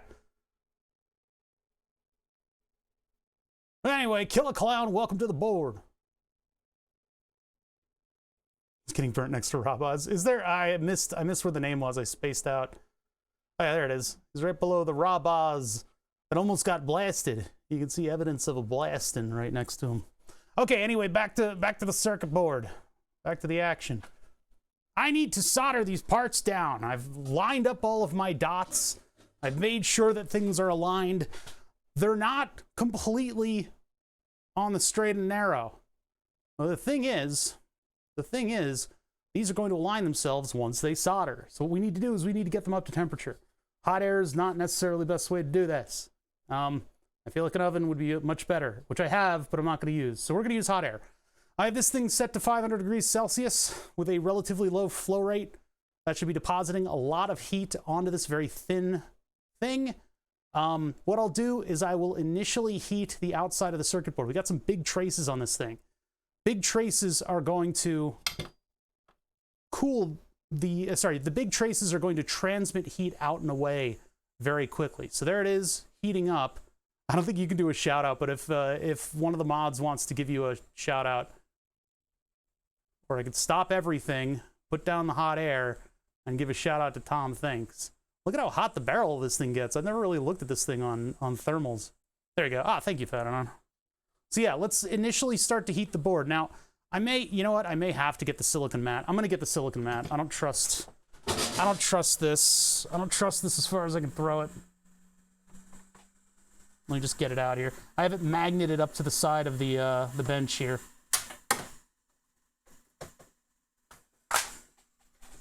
So silicon mat will protect my precious cutting board, although the silicon mat is covered in dust. It's covered in dust because silicon is stupid and sticky.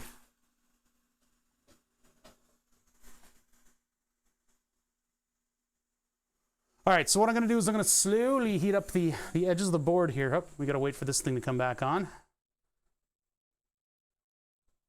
Just slowly kind of distribute heat around. Let the flux flow out. Just watch his channel trailer and now we're following him. Yeah, Tom Thinks does live animation, which is really cool. I was hanging out in Dave's stream. Oh, Tom's on a week break? Oh no, that's okay. He needs him. He needs him, man. His art, the art that he brings to Twitch is crazy. Crazy. Yeah, it's technological and it's performative. It's so cool. But yeah, I was hanging out in Dave's stream, and it turns out some of Dave's emotes look a lot like. I hear clicking. Oh, that's the 3D printer finishing up. Dave's emotes look a lot like Tom's. So he's like, "Who's this Tom Thinks guy? He's stealing my emotes." Yeah, Dave 5005. Whoa, whoa, whoa, whoa, whoa! See, that's starting to move. I want to back off a little bit. That means everything's starting to flow a little bit, and the air is too much for the chips. So I'm going to keep applying this heat at a distance, and what that'll do is that'll keep small parts of the board from heating up. You can see the utility of the silicon mat, though. The utility of the silicon mat, it's actually holding off all that heat from damaging my precious cutting board.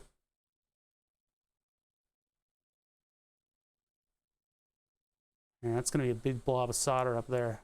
Probably should wipe that away.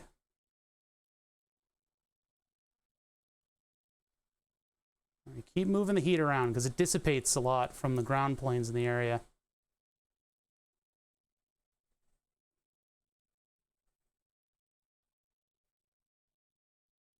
It's going to flow over. I'm just going to subtly get it up to temperature. I'm not going to blast it immediately with a full thing of heat. There it goes.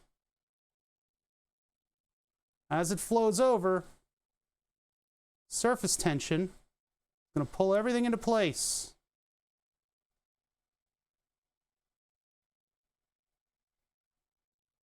I've just got to make sure that I put enough heat long enough on the things in order to get them into position.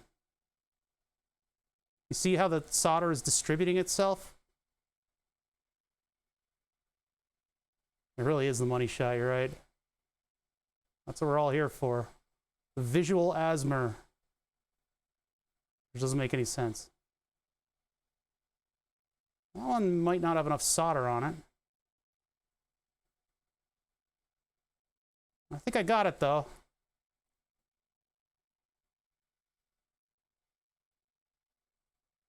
All right, I'm going to back off with the heat.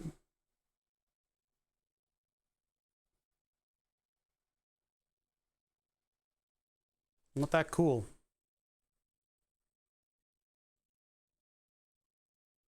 What'd you do with your TQFNs? What's up with those?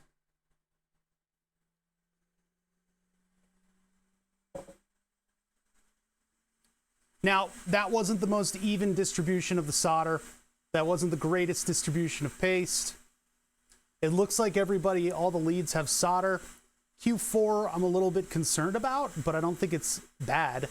We'll take a look at the side of it once it cools down a little bit. The vise is a giant chunk of metal that's taking up a lot of heat, And the board itself, you can see how the heat is distributing throughout the board, which is good. That's what I wanted. Look at how the ground planes are taking up that heat. I didn't put hot air down here at all. That's just the board distributing the heat among its ground planes. Among us, its ground planes.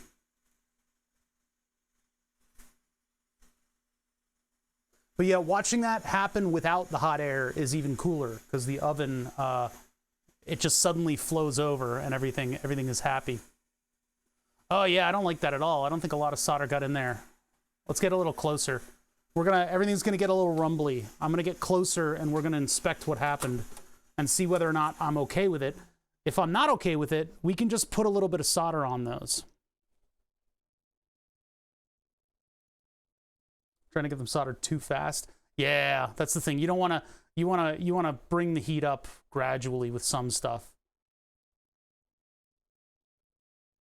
Oh, that's right. It doesn't, I'm too close. Need to back off a little bit.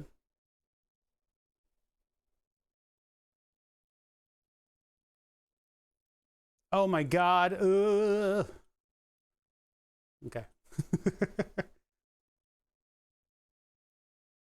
Yeah, there's no solder there. There's a little bit, but not much. So I can add a little bit of solder to everybody because I want them. I mean, they really should have a wet, W-H-E-T-T-E-D, a wetted look, but I would like to make sure that there's enough solder there that we're making a good connection. So, I mean, I could do this a couple different ways. I guess I've already got the solder paste out, so I'll just deposit a little bit of extra solder paste on there. Sorry about the rumblies, but the camera gets a little sensitive. Look at this. The camera is attached to the top deck of this desk, and I can tap my finger on a silicone mat, and it'll still cause it to rumble.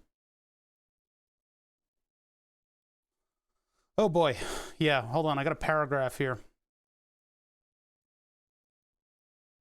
Got any tips for headphone repair mod? I have headphones with a female end. Weird. That's kind of fragile. If I sleep on my side with the headphones on and my... Wait. Slept on the side, headphones on, cable broke. So I figured instead of putting more wear and tear on the female connector, I should solder another cable directly in. Oh, weird. Yeah, okay, so look around for like a rubber grommet. You need like a rubber grommet. If you're gonna be replacing like the female end with like a cable coming directly out of the headphone base, a rubber piece should be on the cable so that the cable can't flex directly against the body of the headphones. And if you can't find one, things like Sugru, I guess you can kind of like mold your own with. But that would be the only advice that I would have. Soldering like cables is really annoying. Headphone cables are covered in lacquer, so you need to be able to blast through. Where the hell? You'd be able to blast through that lacquer. See, this is what I'm talking about. This is why you retract the syringe. I've salvaged strain relief from wall warts and reused them a few times. Yeah, exactly. That's that would be a great application for that. But yeah, you need to get that on there. That's going to be an extremely important component to keeping your headphones from becoming destroyed again. And then soldering the ends is difficult to do, but it's doable. The soldering iron might melt the lacquer. The best luck that I've had is using a file, like a you know, a jeweler's file, this kind of stuff, and then just brushing it in one direction. The filing direction. So brushing it in the filing direction a couple times. Some people have luck touching it with a lighter. Sometimes touch it with a lighter and then brush it so that you get rid of all that carbon that you've melted off. Your job is to melt off the lacquer and have solder actually stick to the individual flexible cables. The reason that they do that they do multiple wires that are lacquer, is because it's really, really flexible. That's why they do that in headphones. But it can be annoying. So basically what you're looking to do is to solder to the end and have the solder stick to all of the cables. All right, subtly heat it up. Heat it up.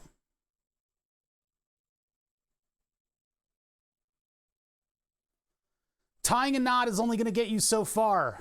Just tying a knot in the cable and sticking it into the body of the headphones is not a great strategy. You may do that if you take a rubber grommet from something, yeah, a knot is like anti-strain relief. A knot just keeps you from pulling more cable out and going directly against the soldered joints. What you'll want is some kind of a grommet so that the cable doesn't flex at a hard angle right next to the body of the headphones. It's like all these electronics that we see throughout everything have this, so it's got to be a pretty decent idea, right? There's probably some justification behind it if everyone is doing it. Like, if all my friends jumped off a bridge, you're damn tootin' I'd jump off of that bridge. There's probably a reason why all my friends jumped off a bridge. They're not dumb people. There's probably something horrifying on that bridge that they're jumping away from. Some horrible monster that everybody's fleeing.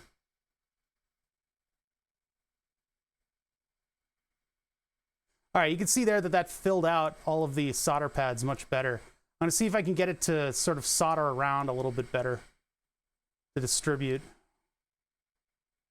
I don't think I'll be able to. I think we'll just clean it up, and then maybe I'll tap the iron to it to see if it'll suck any solder out of it. I don't necessarily, like, I don't want to damage these things with heat. I don't think we're in that territory, but I just want to be careful.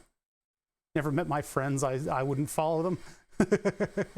I guess it depends on the group of friends, but I mean, shit, if everybody is doing it, there's something's up. All right, so that was adding a little bit of extra solder, and I think that did it good, because I can see some solder running off those pads. Those pads aren't like this part of the pad. This part of the pad right here, like, there's actually a bridge between them, and so that's why it looks a little weird over there. Let's see if the soldering iron tip is too large for this. It might be.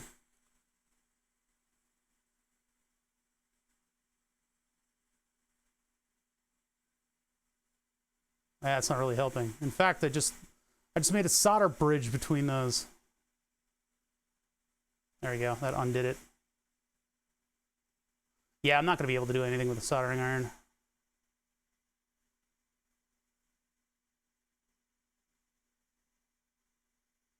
Maybe if I put the finer tip on this, but now let me just hit it with hot air again.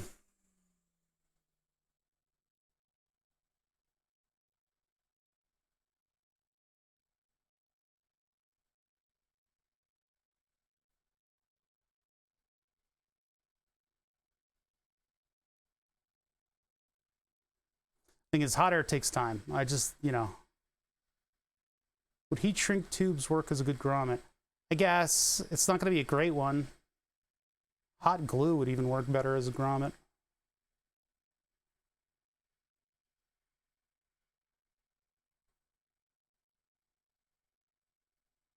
Oh, man, getting this thing all the way to soldering temperature again.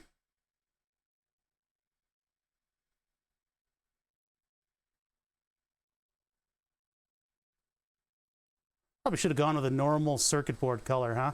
This matte black thing really showcases the flux, doesn't it? It looks cool, but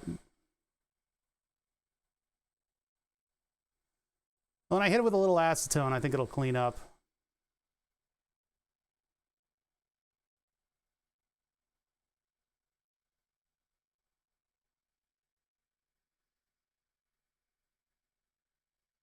Come on, buddy. Flow over. I need you to look good for the audience. You're embarrassing me in front of 104 people, okay? Just shape up a little bit, please. I guess I could add flux to this, but the solder stuff already has flux on it. I'm gonna add flux against all of my own personal issues with flux. You get some flux, you get some flux, you get some flux. Who gives a flux? Haha, I made the joke, I did the funny. Everybody gets flux. My name is Louis Rossman. Oh, look at me, I'm wholesome. I'm Louis Rossman. I'm from New York. Okay, there we go. Let's get a little bit more heat in there now.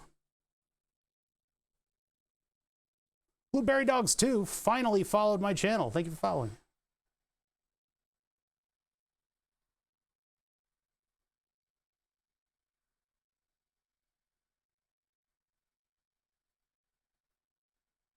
Has anybody ever called Rossman wholesome? I don't know why they wouldn't.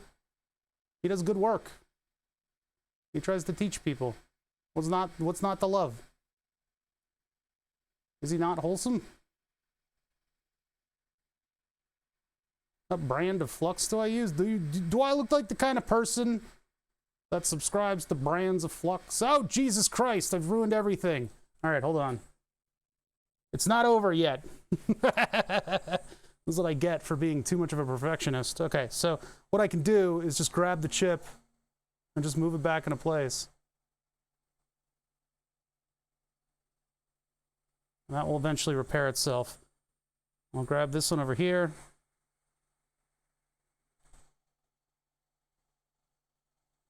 And just carefully move it back into place. Hot air is forgiving like this.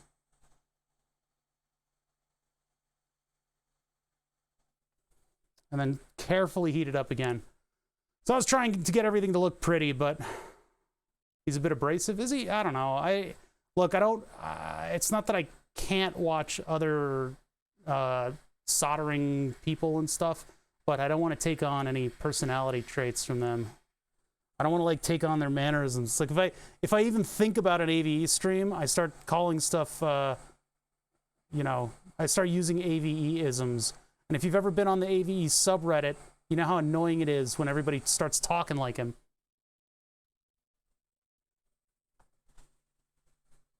More flux. All right, so this became a mess, and that's because I did that. I should have left well enough alone, right? I should have gotten a stencil. If I got a stencil for this, I wouldn't be having this problem. His subreddit is impossible to read. That's what I'm talking about, man, because otherwise I'll start using these isms, and it gets irritating, you know? They have a shelf life. There it goes. See that? See how it just kind of like moved itself into place? Let's get this one, because this one seems to be off by a little bit. Carefully.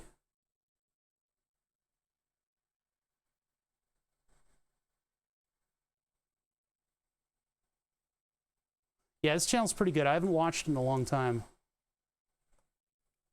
All right, that one might not be moving because of surface tension, so I gotta bump it.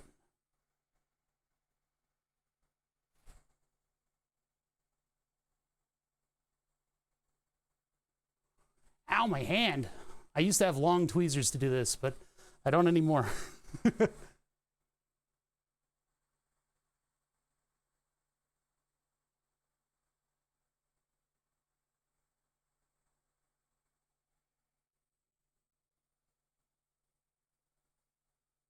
think we're dealing with a little parallax too.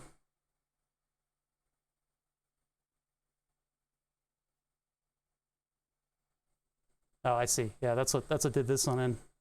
That big blob. We'll get rid of that blob. I'll get a little solder paste or solder braid on that.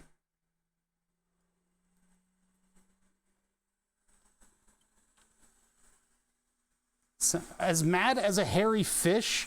Do you have like a dictionary of these things you come up with, Gonad? Or is that just part of living you know, across the pond? I've never heard you use that before. It just comes out of nowhere. Are you channeling ghosts?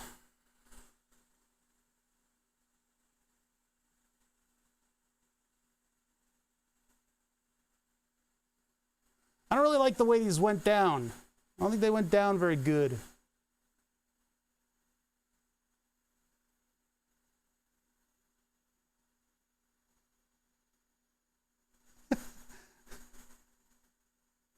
It's a level higher from mad as a box of frogs.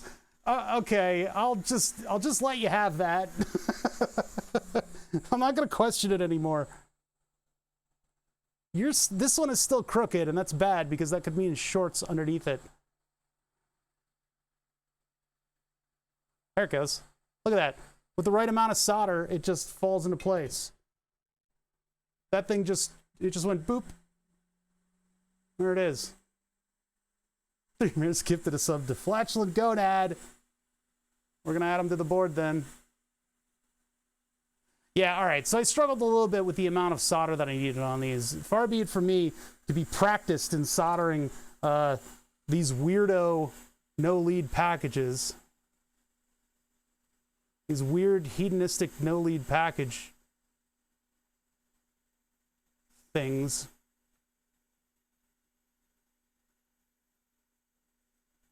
I think that's good enough. I think that'll be fine.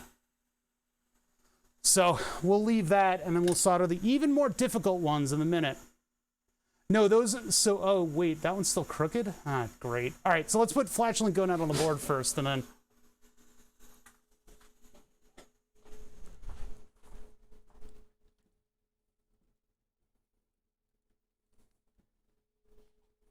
And it's not a, there's not a short. You don't see a short. You're not, oh, God. I'm not going to get mad. I am going to get mad.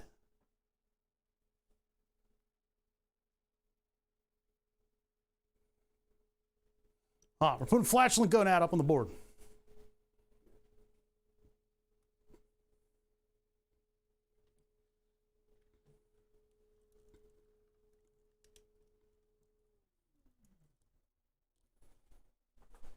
Right next to kill nap.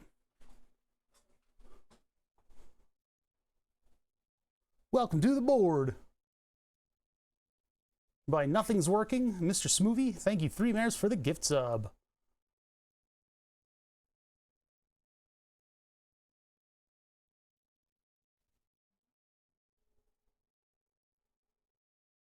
All right. So anyway, what I was saying is that no, it's not a short, although that chip is crooked. So I do want to, that's a problem. I don't know when it went crooked. It seemed perfectly fine to me when I looked at it before letting it cool off. But the reason that you're seeing what looks like shorts is because of the package that this thing comes in. And I'm not going to explain this to everybody, but I'll just take an aside and say that there is a flat pad right over the edge of the chip. So that's what's creating what looks like a short to you. But I want to get a little bit extra hot air on that because I think it's shifted.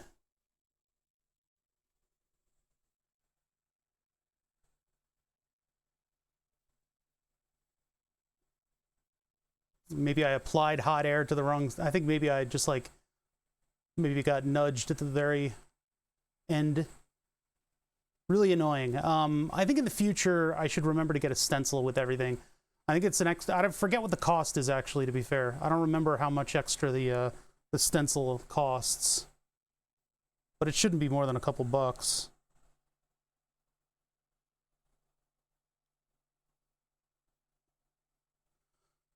But yeah, if the chip is seated crookedly, then it could be a bigger problem.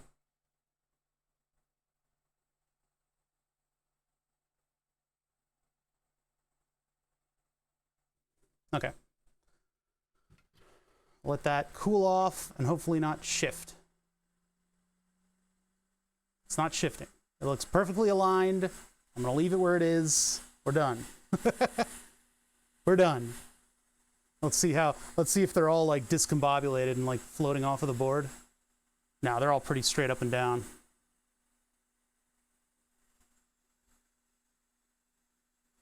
$9 extra. That might be worth it. If I'm doing something with no lead packages like this, that might be worth it. Of course, I'd only get a stencil for the top layer. It doesn't look like I need it for both, but that might be pretty useful. These are going to be a major pain in my butt. My whole butt. My entire butt. Oh, what are we beeping at me about? Oh, my cheesesteak. No. This is why I'm cantankerous and my throat is dry. That's coming back down, but the question is it going to come all the way back down? I'm going to give a little bit of extra here. Maybe 30 carbs worth, and we'll see whether or not that 14 units is going to work with whatever the fuck my glucose level's doing here. This is a pretty good sign, though, that the insulin is starting to take effect, starting to dip down.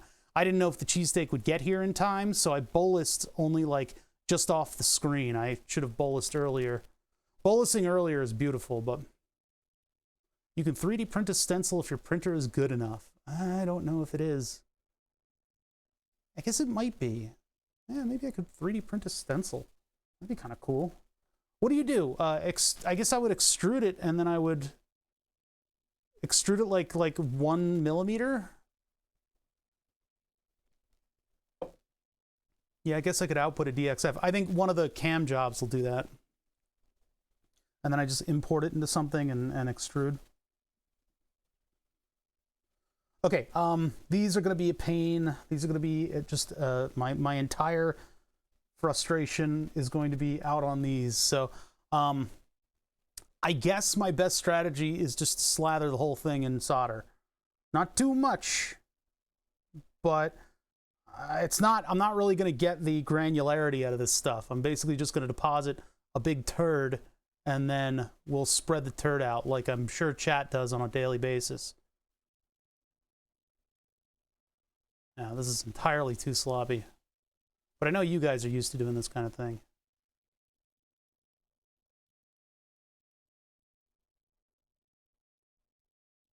I'll scrape up a little bit of the excess, because that was literally just the latent pressure in the tube from my having squeezed it earlier.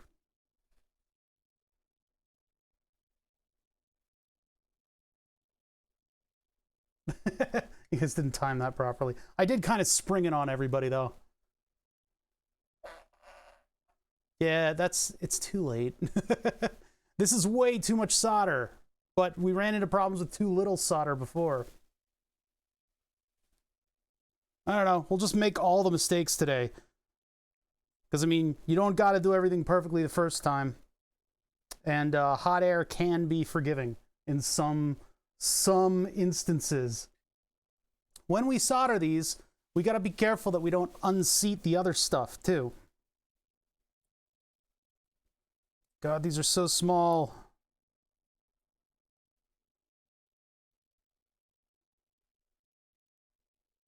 One, two, three, four. What should have been way more than 4, and I'm only seeing... There's 4. Okay. Jeez. Too small. Too small, these parts.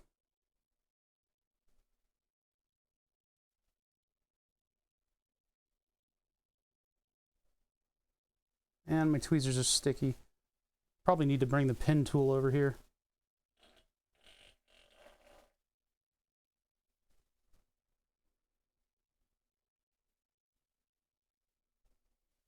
These are 1.2 millimeter by 1.2 millimeter. They have 4 leads on them. They are designed to boost the voltage level so that your FETs can switch. Oh, I see. There's a solder paste on the end of my tweezers. Hold on. That's what's causing them to be sticky. Sticker. They're not really transistors. They're drivers. God, the inside of my arms hurt. It's a weird thing. My blood hurts. All right, so dot to dot.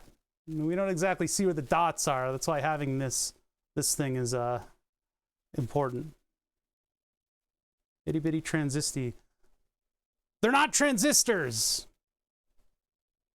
They're not. Stop calling them that. I want this one.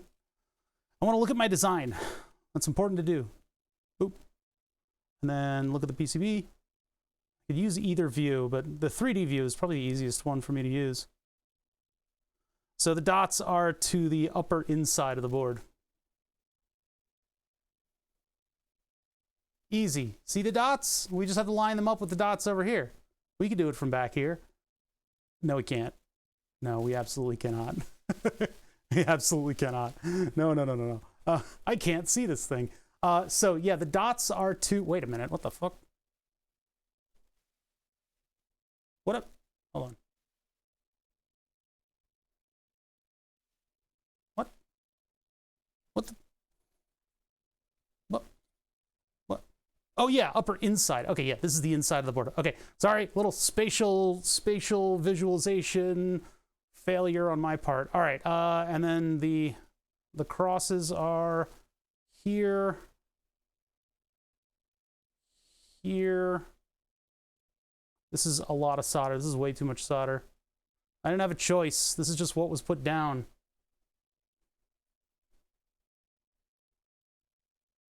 And yeah. You can probably clean up the big blob. Oh, Jesus, what did I just do? Hold on. No, let go, please. Okay, we'll put you here.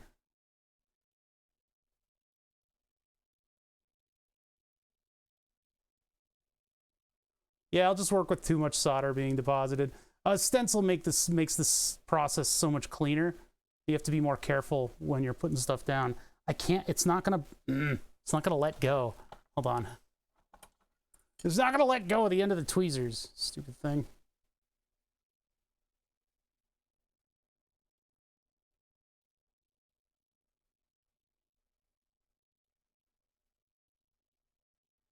This is where one of those little suction cup things really comes in handy, huh?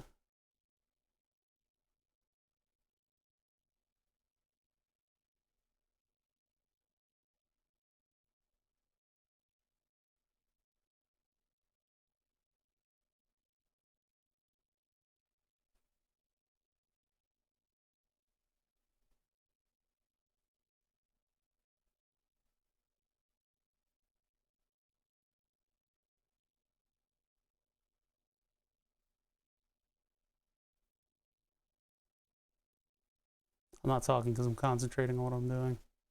These are very, very small chips. You guys should know that these are 1.2 by 1.2 millimeter, which puts them in a size class wherein I should not breathe while placing them onto this board.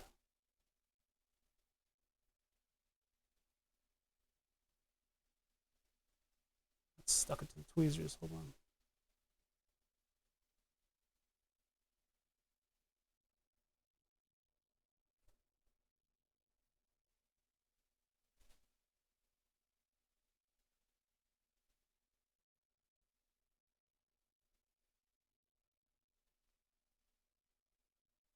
Now there will be a lot of excess solder on this,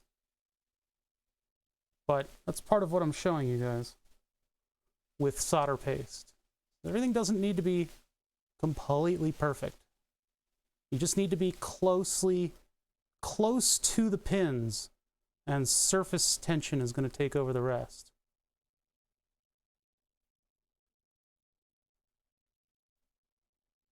And a little pick and place handle would be very nice. We don't have those advantages around here. I think that's about where those leads are. Wipe off the ends of my tweezers before I move on. All right, let's get some hot air on this and see how... Oh, wait. It's off by... these are off, so I need... This one probably moves over to the right a little bit more. Whoa. Yeah, around here. See those? Okay. Make sure these are at least stuck to the flux paste. Okay, sorry, hold on. Oxygenate.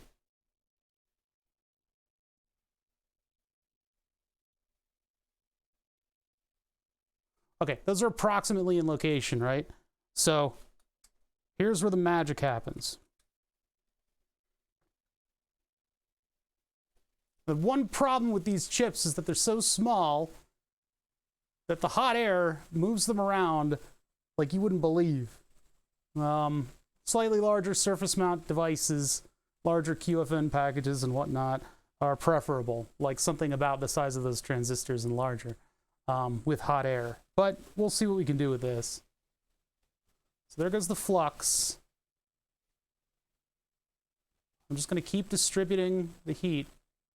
I would very much like for that one chip to get a little bit more solder around it, but it's not. And I'm keeping very far away from this. There's a lot of residual heat on the board. At one point, I'm probably going to get a little too close. You can actually see the speckles if you guys are viewing this in enough fidelity.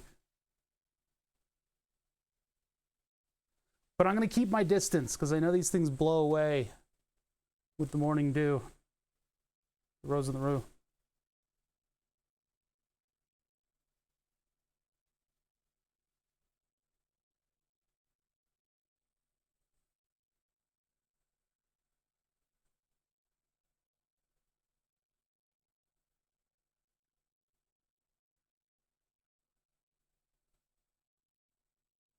Little circles. Happy little circles.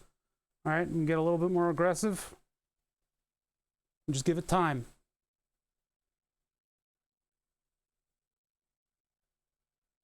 I wonder if heating from below would do anything.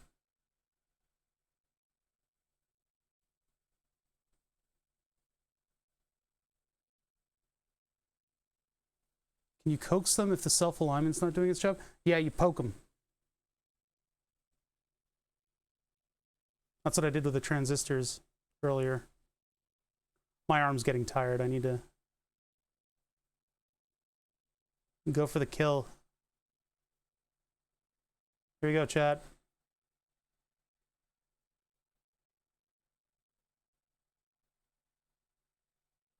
Nope. I'm too afraid of blowing them away. That's the problem that I had with the previous ones. Here it goes. Yeah, that one didn't play. That's where the blob decided to go. All right, so let's clean that up. The blob interfered with the fourth one. The other three got into position perfectly. But that's an easy fix. There's enough flux around everything that...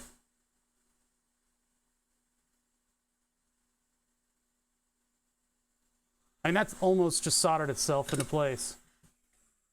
So let this thing boot up. And just barely get a little hot air near there. How sweet the wind doth blow.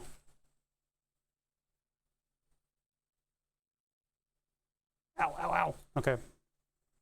I need those long tweezers. I can't quite get in here with these without hurting myself. All right, so that's currently solid.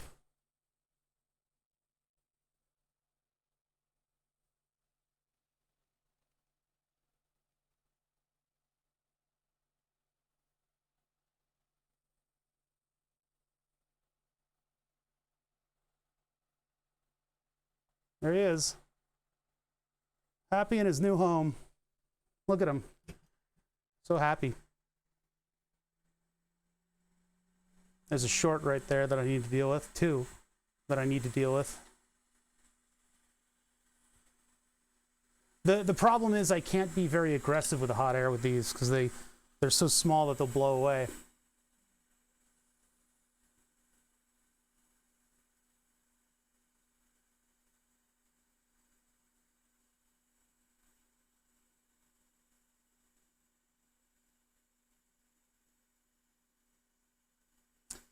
Everybody's overly concerned with heat per time. That was not that much heat per time. It's really like, I don't know, I'm not too concerned about blowing up any of these chips with heat. In the data, you can read the data sheet and figure out whether or not you're actually going to do damage with the heat that you're applying, but it would be pretty irresponsible for them to manufacture electronics that can't take a joke.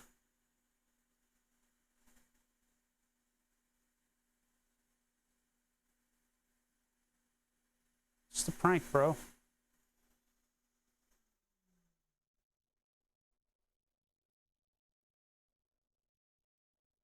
All right, here we go. That's 4 FET drivers now deposited on the board. Let's do a side inspection real quick. Hopefully I didn't apply too much heat to the board to distort the board. That can happen. You do have to be careful with the amount of time that you put the heat on there, but mostly that's from a perspective of damaging your board than anything else. The chips will, you know, some chips can get damaged by too much heat per time, but we're working with stuff that I think is a little bit more robust than that. So, okay, everything seems deposited nicely. My phone just buzzed. Why did you buzz? People sending me memes for some reason. All right. Clean it off, I guess. Now would probably be a good time to clean it off because it does look like complete ass.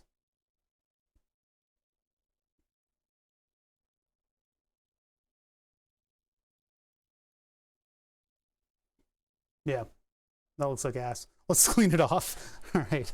So I mean, personally, I use Goof Off. Where did my Q-tips go?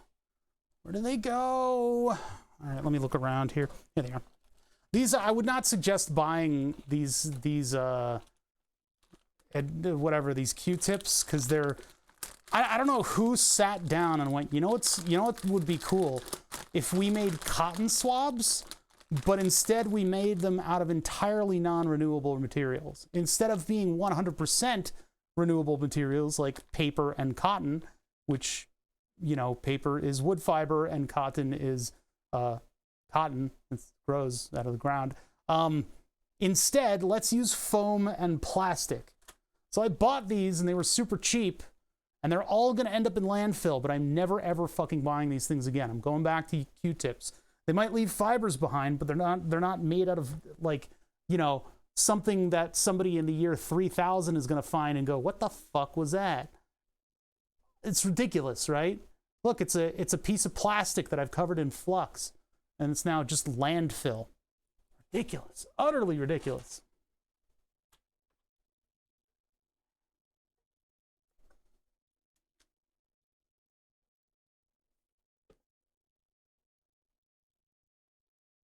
Oh my God, this is going to require a big cleanup. I put a lot of flux down on this thing. Usually I could just get just roll this thing on it and it'll kind of clean it up a little bit, but I feel like I need to put this in the oven for that good, like, professional finish. Just let everything kind of sort itself out one last time.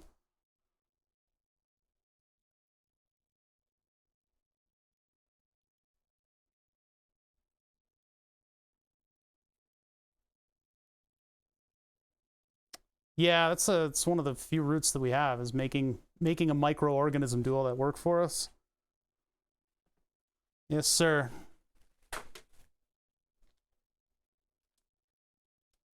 Perfect day for a bother distraction. Hey, man, glad to be able to entertain you with my hollering at chat.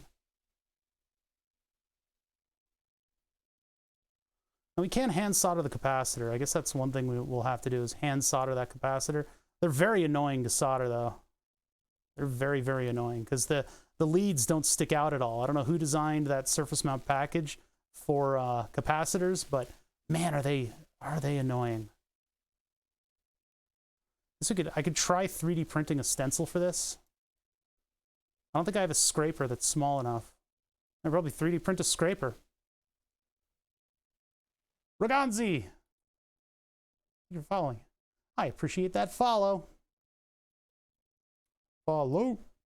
And that looks like, I know that looks sloppy and it looks like a short, but that's not a short. Those leads are connected to one another. That's okay.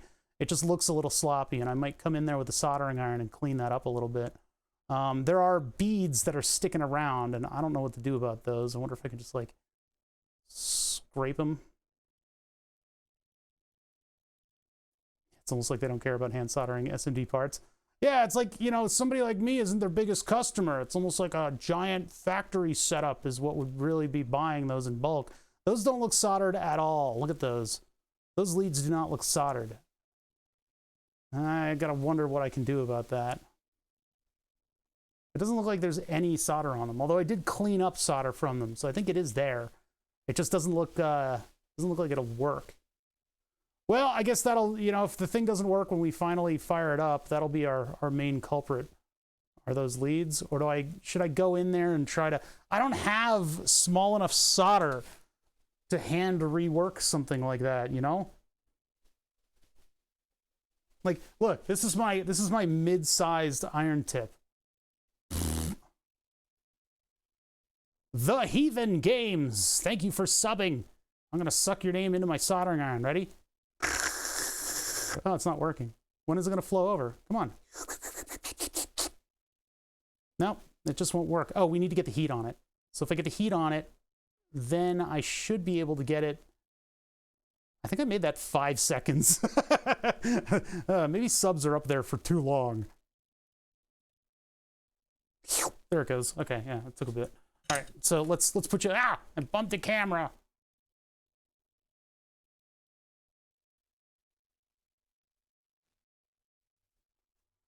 All right, let's put you up on the board. TheHeathenGames.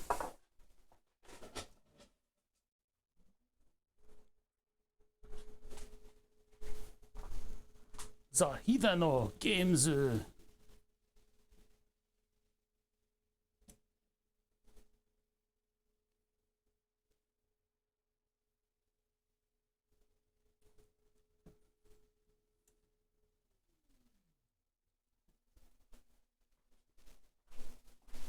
You're right by too soon. And Tippy Canoe, an eater of farts, 69.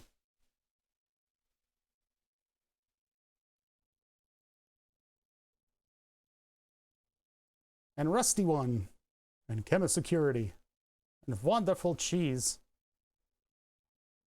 theHeathenGames, thank you so much for subbing. All right, so, where are we at? Well, this is my motor controller. So's this. I bumped the camera, so we're a little Dutch angled right now. Hold on. God, it's so sensitive to vibration, this camera. Can't do much about that other than tightening up all of the attachments.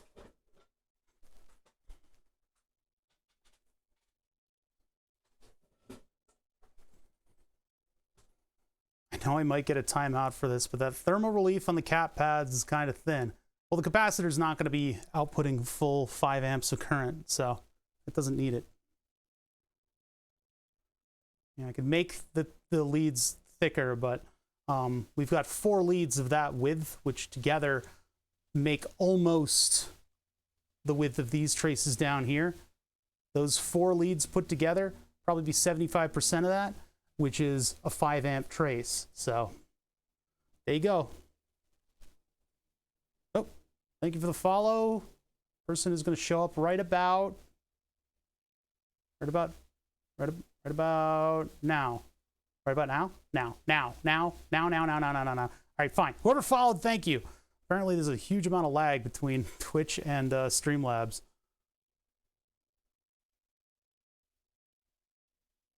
Oh, I gotta go get the 3D print. Wait a minute. Sorry, we've been wasting time. Oh, geez, I wasted a shit ton of time. Hold on, one sec. I gotta get the 3D print off of the printer, and then, yeah, hold on. So what I've been doing lately is using Windex as a release agent for PETG. And it works really, really well, actually.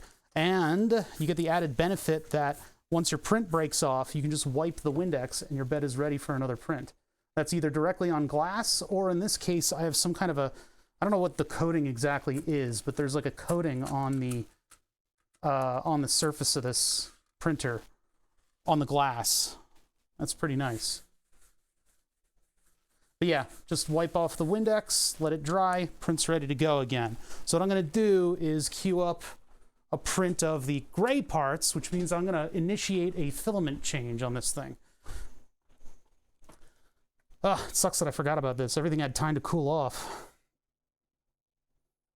So that would be under prepare, and then change filament.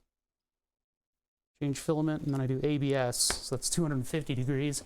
Doesn't need to be, but putting away the filament, I keep a pair of flush cutters by the printer now that I have the stuff to mount stuff behind the board. And so I flush cut the filament, so I have a nice, easy to work with edge. When I come back to it, keep it spooled, replace the spool with the new color, then I wait for the printer to yell at me. And it will yell. It will certainly yell when it's ready to change those out. Okay. All right, so I'm gonna wait for that thing to beep at me, and then we'll start the gray parts of the print. This may spill over into Tuesday if we're still here late and we haven't fully finished yet, because I need to take a look at these parts. These parts, I've never really worked with such small quad flat no lead packages. The transistors are hard enough to work with, but these little driver circuits are, boy, are they a pain in my ass. I think in the near future, if I do this again, I'll try that 3D print stencil thing. I think it could actually lead to some pretty good results, because working with a stencil means that you've got exactly the right amount of solder paste on the thing. And that's mostly where these struggles have come from, is not having the right amount of solder paste. I'm trying to, all right, come on, camera. God, I gotta work everything, and everything's fighting me today. All right, hold on. I'm gonna move the camera out a little bit. There we go, tighten it up enough. All right, move over here. That's the wrong direction. There we go.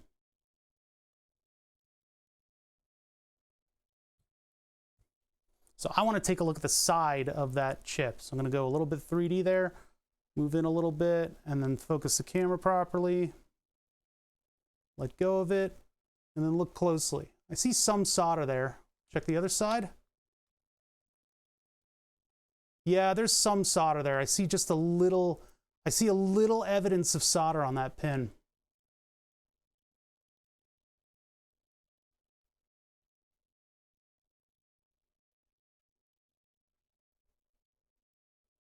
I would go with German over French, yeah.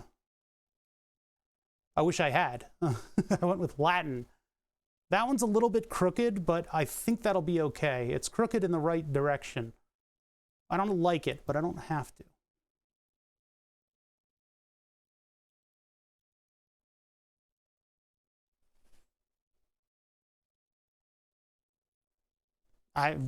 Congratulations, you're going to Zurich. Okay.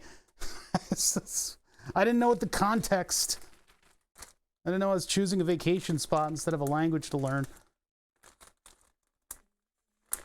Ah! I just heard a filament backing out noise. It was a very, very weird noise. Okay, so that out, new one in as fast as possible because everything is cooling off as I do this. That needs to be flush cut. Ugh, it's gross.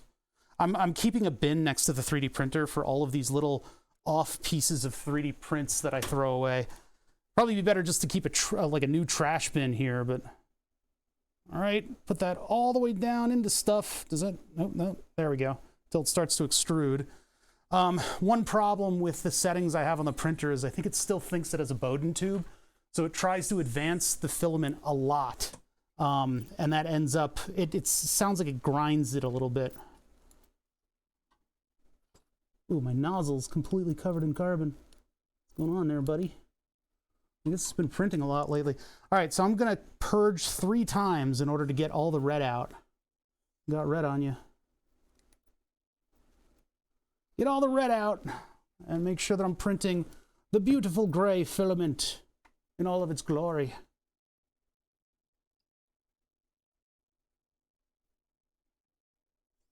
I could go with clear gray, but I kind of want the same aesthetics as I did on the 3D model.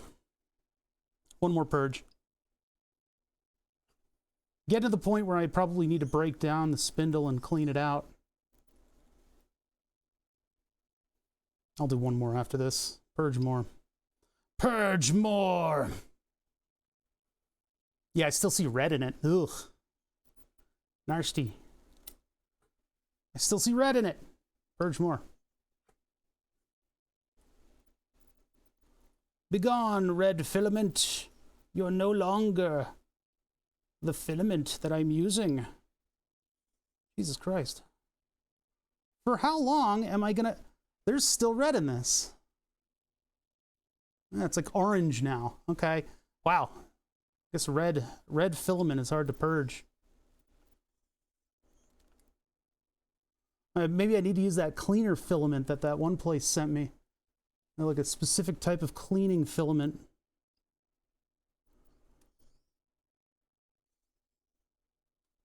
You know what it could be? I think maybe I need to brush the nozzle end. I think all the stuff around the nozzle's infecting my beautiful gray filament.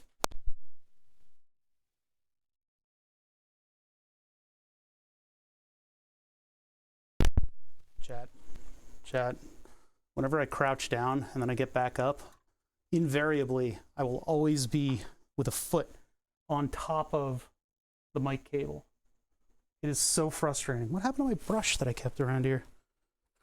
Huh, I guess the brush is gone. That should have gone back to where it... a place for everything and everything in its place. And when something's out of place, you notice immediately and get angry. All right, well, anyway, that's the purge. That should be printing gray, hopefully immediately. I've already queued up all of the gray stuff in Prusa. All I need to do is hit send. Have a pint at the Winchester and wait for everything to blow over. That's kind of what 3D printing is like. All right, so new print started up. Hoodish. Hopefully the bottom layers aren't orange, but there was a lot of stuff around the nozzle. The nozzle's not shiny and metal, which is bad. Zurich is in Switzerland. Whatever. Oh, choosing your university. What? Why would you leave that up to a chat without telling them any context? Huh? Pouring more soda because I am the epitome of health. I gotta go back on Monday. Give him more blood. All right, so we did a side inspection, and these look soldered. There is solder there. This is the prototype after all. Going forward, though, I should 3D print a stencil for this. I think that would be probably a good thing to do. Hopefully my 3D printer can handle these. I don't know if it can actually handle these, the size of these. So having a metal laser stenciled plate, if it's $10, you know, I'll spend the money in the future if I'm working with these things. Because having the appropriate depth of solder and having the right amount of solder is good. You don't need it, but then you got to do what I did and struggle with the amount of solder that you put down. Now, if I had gone in between the amounts that I did for the two, or maybe swapped the amounts that I did for one and then the other, if I used very little solder on these and a shit ton of solder on these, it might have still worked out just fine. Yeah, I think the Winchester was a real bar. I don't remember, though.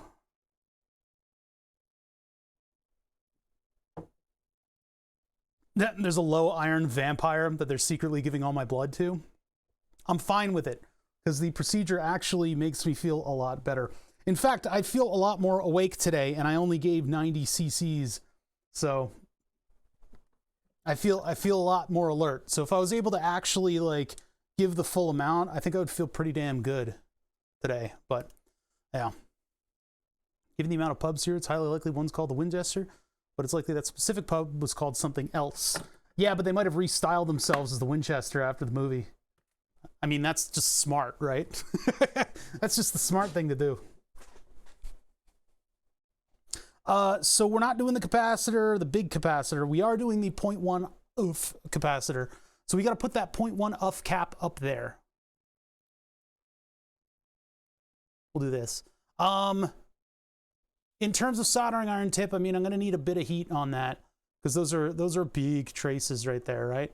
So we'll need a little bit of heat on this thing in order to put the 0.1 UF capacitor in there. We'll use a nice big one, and that'll come from this little capacitor kit that I got. So this little guy has got the 0.1 UF, 104, 50 volts, which is pretty nice. That one is labeled 104K. See if I can actually find it near 102. 22, 101, 104. Well, these are actually pretty small. Let's find a different one. These are a little pithy. These are a little pithy. We need like a big boy. Do we though? What did I use for the other one? Maybe we could steal that one. We are gonna have to get the modules off of here. There are the two of the end channels that I'm missing. Other side of the board. Yeah, there he is. Let's just steal that one. That one looks larger.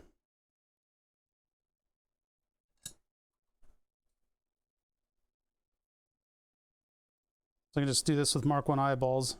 Just look at this thing, bounce the iron back and forth until the part comes free, and then I'll transfer it over to the other board. I'm just going to steal this one.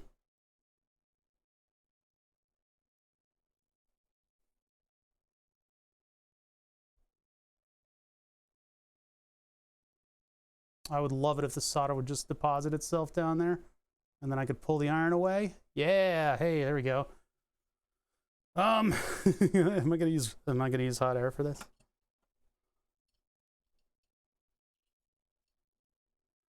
Shut down and converted into flats. Ah, well. Urban sprawl and crawl, right?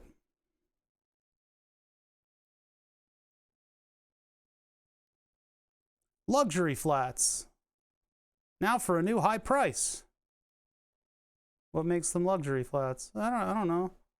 They're just like normal ones, but you know, we used fancier looking but still cheap appliances in them. That really pisses me off around here. Is everything is now luxury apartments, but they're all the same quality. And like, what is a non-luxury? A non-luxury apartment is like a bucket in the corner and like an unfinished floor, right? Like, they're standard apartments that they call luxury. And they charge an exorbitant amount for them. Because if you have high turnover, nobody knows what the previous tenants paid. This is not, okay, the amount of metal on these, it means that I can't get both of these to flow over at the same time.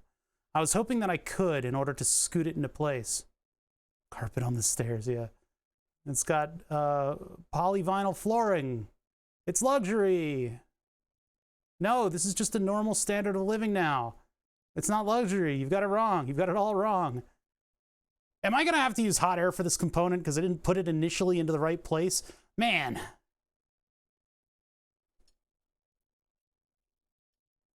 Yeah, the only luxury about it is that they're economically keeping people from moving in. They price it high enough, then the riffraff, quote unquote, can't move in.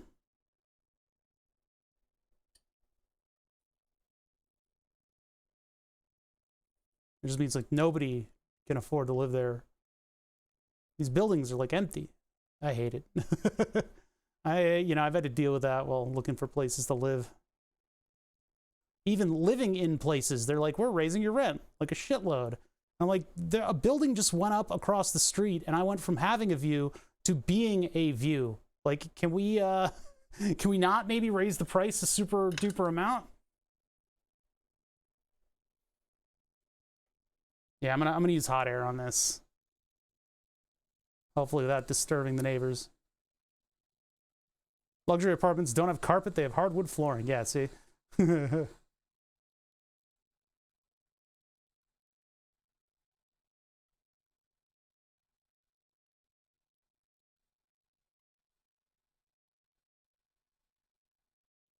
I just, like, fuck you in particular is what's going on right now. Really? They raised your rent $10? Like, that's just weird. What are you doing with that extra 120 bucks? Pounds, sorry, that's different. That's a different money system entirely. I don't even know what that's worth.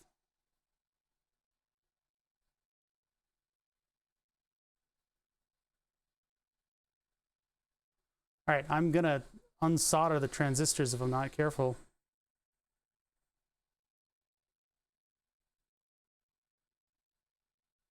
Heat will not persist in this thing. Oh my God.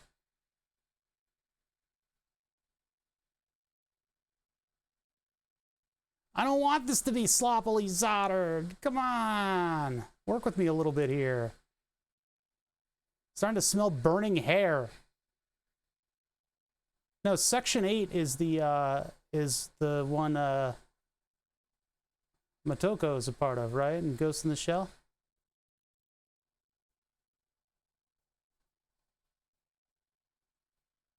Bato and all the rest. Come on, you friggin'... What is going on here? What is happening? This is like a phenomenon of physics right here.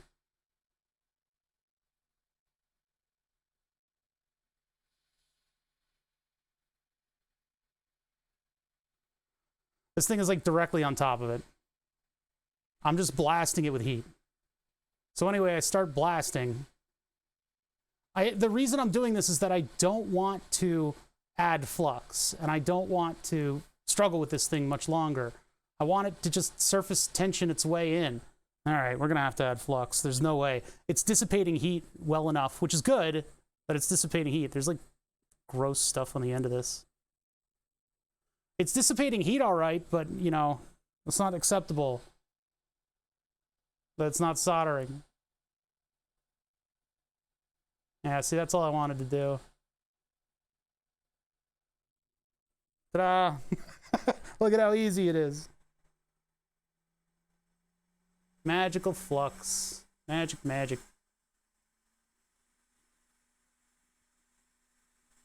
Now I have to wait for that whole board to cool. So I could go in here and try to flip the board, but I'll hurt myself. So now we wait.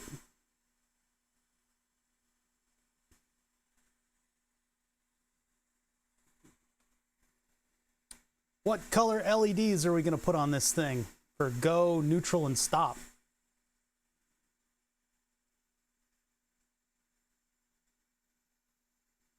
I could just put 3 orange LEDs on it, and that would look pretty cool. The RC car itself is like red, gray. There's not really much of a color scheme to it. Red for stop is pretty much the universal. So I think pin 1 is going to be red. That's kind of like the system pin anyway.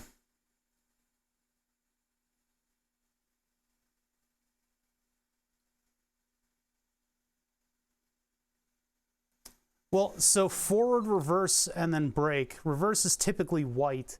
I do have white LEDs here. So if I put like 1K, or maybe a little, we'll juice it up a little bit more than, we'll not just put a 1K on there, even though they are indicator LEDs. I think I'm going to put like 600 ohms on them. 600 will take it down from the typical 300 ohms. That'll allow more current to flow through the LED and make these a little bit brighter. Since they are on, and I'll show you where they are. Boop. Boop. Nope, that's the wrong one. Pop. The LEDs are located right here. Right meow, and they're facing down. So forward, reverse, and brake down there. They're not exactly, they don't exactly look like indicator lights on a car.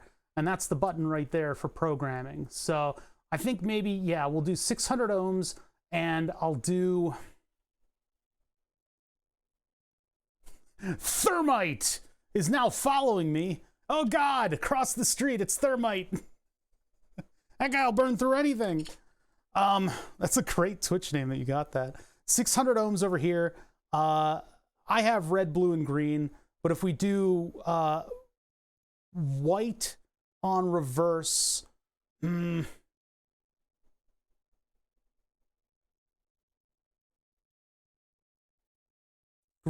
on forward, and then brake is red. I mean, brake is going to be red. That's common. Reverse lights are typically white because they, you know, you're reversing. And then forward running lights, we're not going to put like headlights, so I'll just do a green. Yeah, I think that'll be good. RGB. I have that, but nah. I can make them all orange too if they're just going to be indicators, but that would be a little bit harder to intuit. So these are Ks. I'm going to go down from there. Beep. Next bin. Next set of bins. This took a shitload of work to do. I wouldn't suggest you do this. Organize your resistors in bins. 620. We'll do 620 ohms for these. All the other resistors on this board are 1K.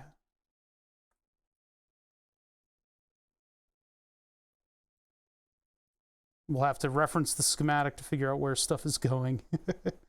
That's the hard part, is figuring out where I designed stuff to go. I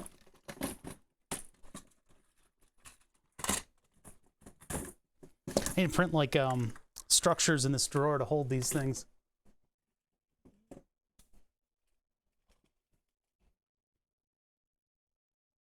Amount of time saved now that they're organized is probably oodles.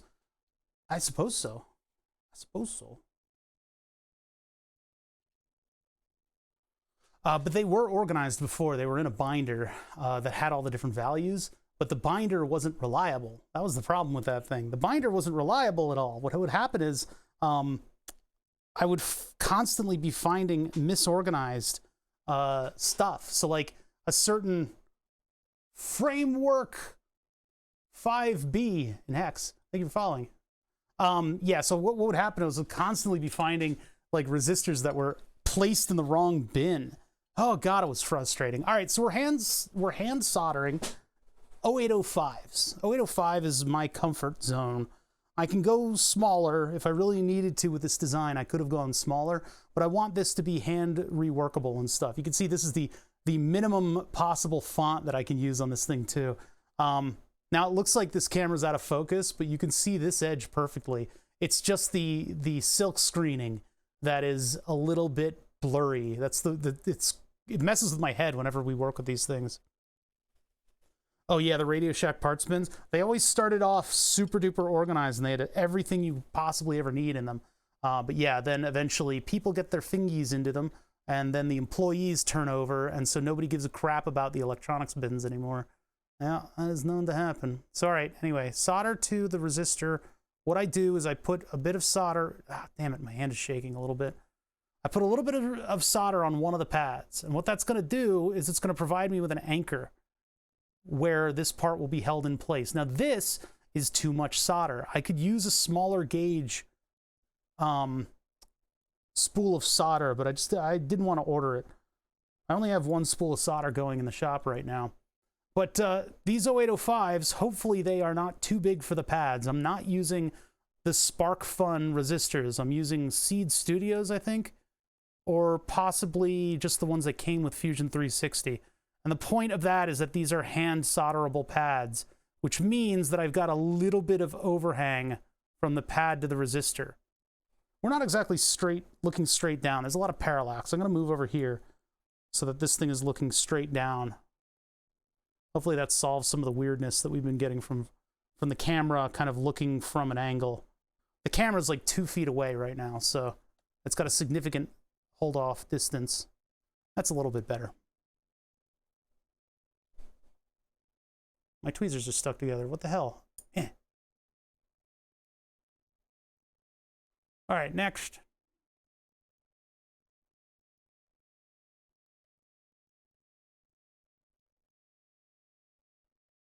Gotta be careful not to let these tombstone, which is where the resistor will lift up on one lead.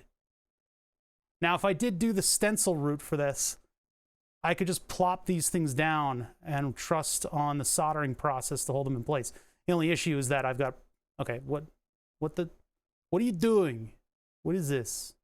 I have parts on both sides of the board. Oh, what did I say that was on branding?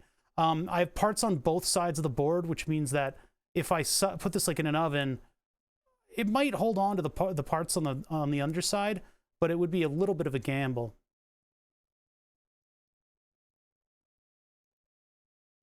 Oh, you mean down here? Oh, bother! It really looks like O-B-O-E-H-E-R. Oh, bother. Yeah, oh, bother. Hey, bother. You watch Oh, bother today, my friends. Okay, LEDs. So I ordered a shit ton of LEDs. That's what these bags are that's sitting up above here. So orange, as much as I would like to use it, I'm going to put that aside. They do. You can use ultraviolet glue in order to hold the components on the other side of the board, and then you can have the solder flow over, but that means the glued parts aren't going to arrange themselves into location. And that's another orange. Ultraviolet? No. Well, UV's bad for 3D prints. White. Let's put the white LED in. The white LED is probably not going to be all that bright, is it? There's a big reel of them. So we're going to do reverse in white.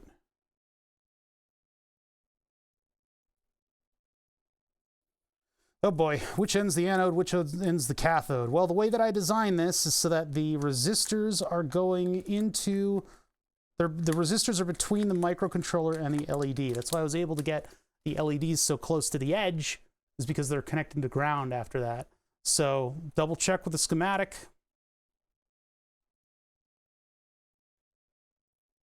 Oh no, the resistor's going to ground. Never mind. So the pin that goes to the resistor is the cathode. Check that on the PCB.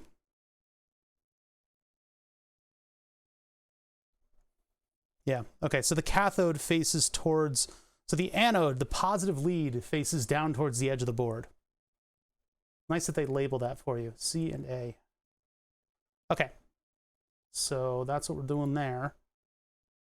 I can't see any of this, so let's get the microscope going there. Now these have a little triangle on them for the anode and the cathode. So this one is in the right orientation, and I'll try to put it down just right there. Well, it's got like a milky lens on it, huh?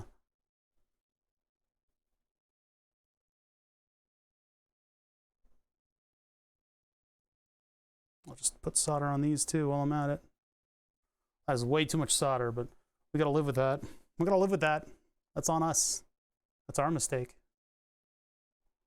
We'll never get over it. Man, you really can't see the traces on this board, huh? Did they add like a, it looks like they added like a cross hatching to the mask, or to the ground planes. It's interesting. I requested nothing of the sort. Okay, there's the white LED. What else do I have over here? This one's probably also white LED, right? Pink. Do we make one of them pink? Do we make forwards pink? White, pink, and orange? I'm gonna do white, pink, and orange. Just because I happen to have weird color LEDs today. I'm gonna make brake orange and forward pink. So the RC car is gonna have pink visible when it's going forwards.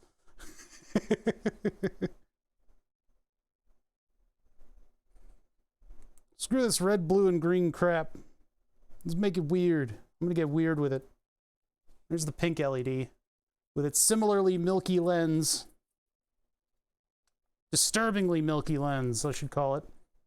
Oh, wait, I should keep these in the pink in the thing. I wanna make sure I know what's here. Yeah, save the pink for the underglow. No, pink is now forwards.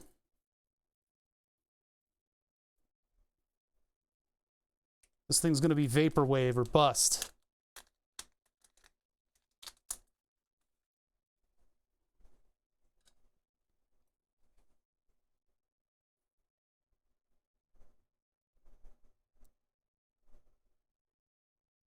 Now, this one has a little T. So the T, what does that symbol represent? I believe, I mean, I've got it marked down, but let's just do a quick Google just to make sure. So you guys, I'm doing this for you, not me. SMD, LED, no, LED, BWL, SMD LED markings. Images. Okay. Cathode, anode. That doesn't help us at all. Anode, cathode. Well, I mean, we guessed that based on the schematic symbol, but this is the one we're looking for. Anode, A+, C-.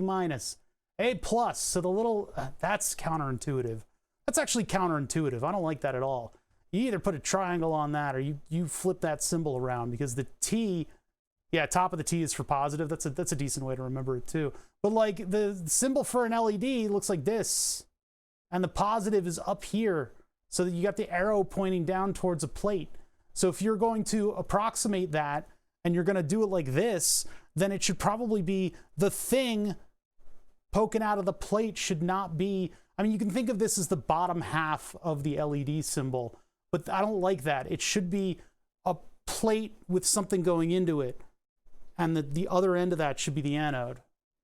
I don't like that. Anyway, that's how it is. That's how it is. We got to deal with it that way. So the blocking part is positive, the top of the T.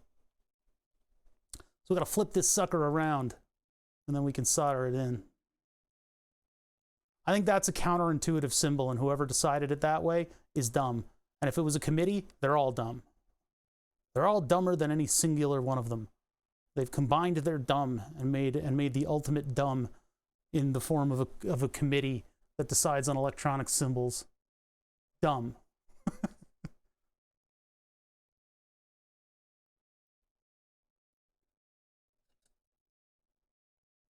Yeah, but it's not you don't need to know that there's connections on that symbol. Like, for instance, the triangle is really all they need, right?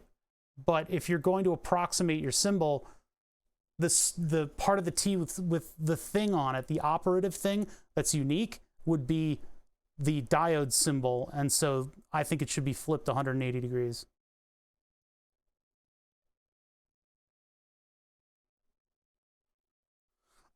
Okay, so I see the T's a lot and everything. And then the other color is orange.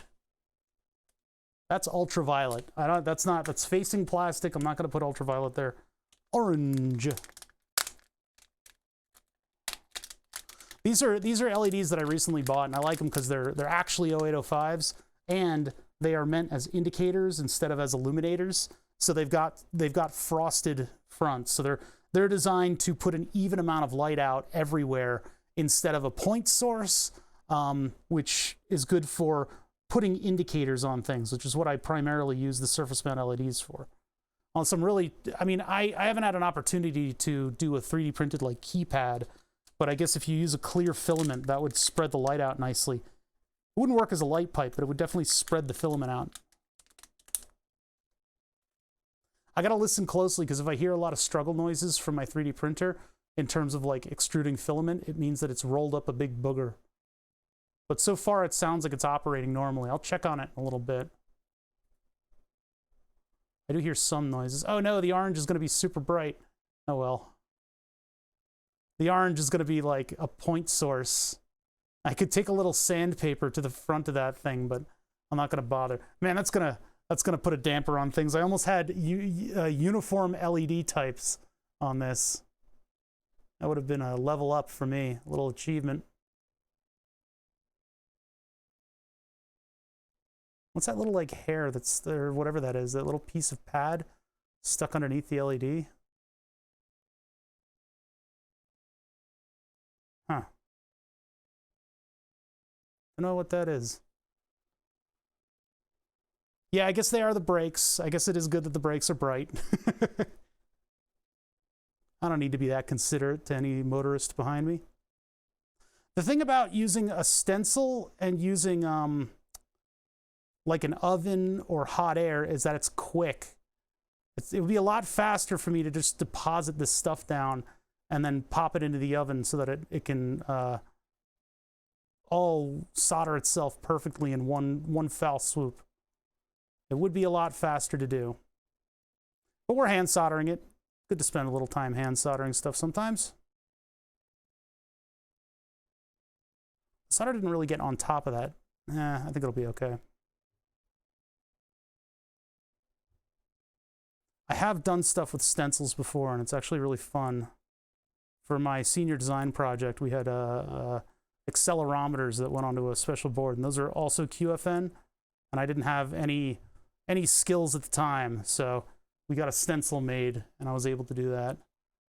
Soldered up perfectly. Looked great. Yeah, these are all discombobulated, but they're hand soldered, so we'll just deal with that. All right, so there's the LEDs and the resistors. What do we got over here? R2. Beep, boop, weep. Everybody make your jokes. This is a 1K, and this is just a current limiting resistor that's going to protect our microcontroller from whatever I plug in. So that's a 1K. We'll get that out. Where are my 1Ks? Oh, they're there. They were waiting for me. I got a big pile of these. 1K and 10K, the most common resistors that you're going to use out there. 1Ks are good for just throwing at digital electronics as generic current limiters. Why no RGB? I could have, but I didn't do it because you're here. Because you want it! If I'm going to continue to quote Wrath of Khan throughout the rest of the day. Or no, it's because you wish it.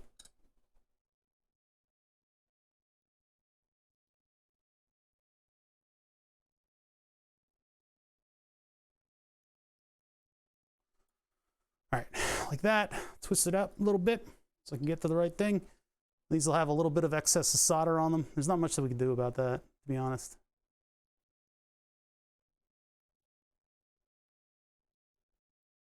Did I put a resistor on that switch? I don't think I did. Does that need one? I think it goes, no, but it's a sense pin. Yeah, it doesn't need one, but I guess I never did. Let's see. We can look for other resistors that I need to do. Those are 4.7Ks. These are 4.7. These are 4.7 and 0.1. There we go. That's the other 1K. The other 1K goes to the external servo. Get that one in while we're here. I love, okay, so the visuals for today are all crazy because of these Seed Studio boards.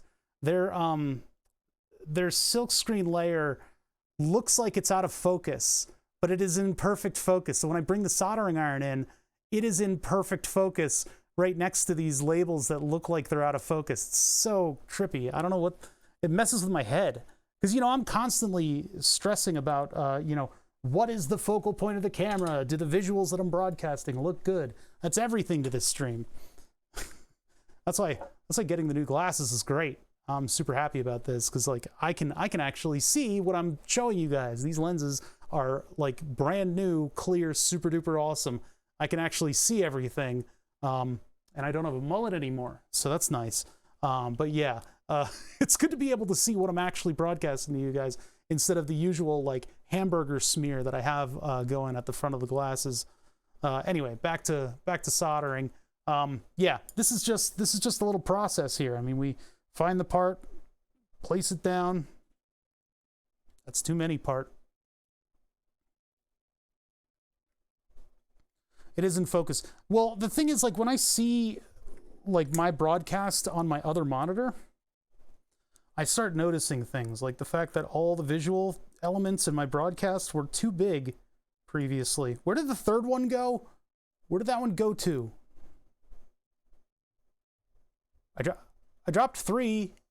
I swear I dropped 3 on this thing.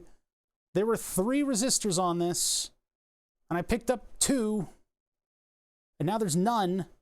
This is not how math works. Oh, there we go. There it is. That little speck, that out of focus speck. Yep. That's a resistor.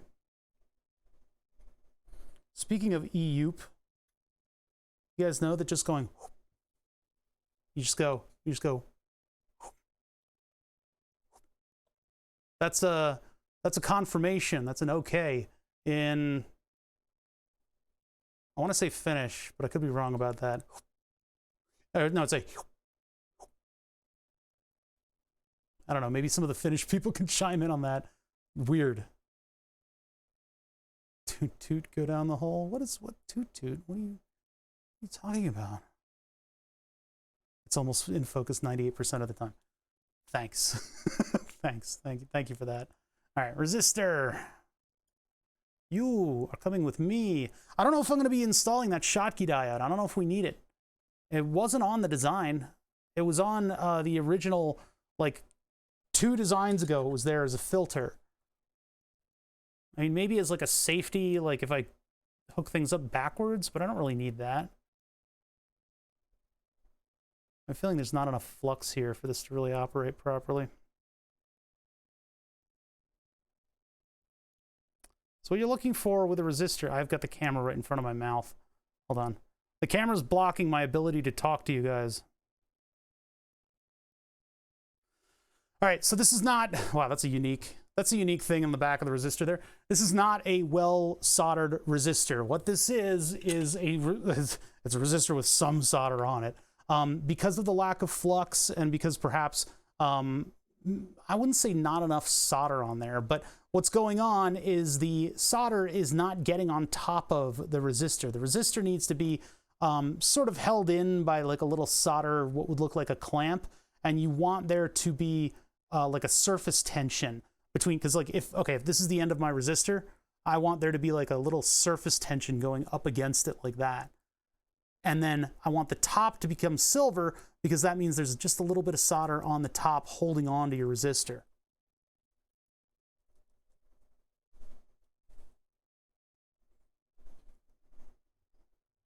Oh, that was a, what's it called?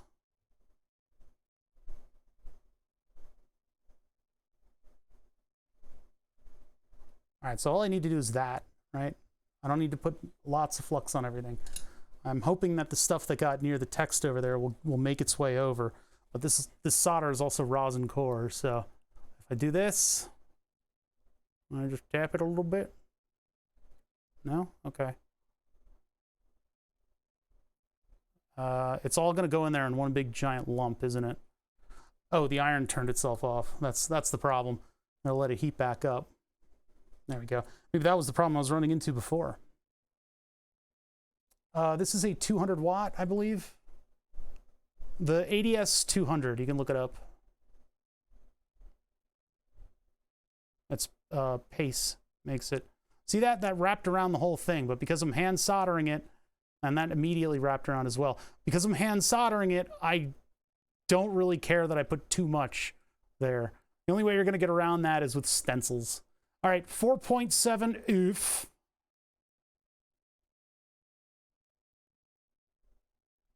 So 4.7 microfarad, which I call UF.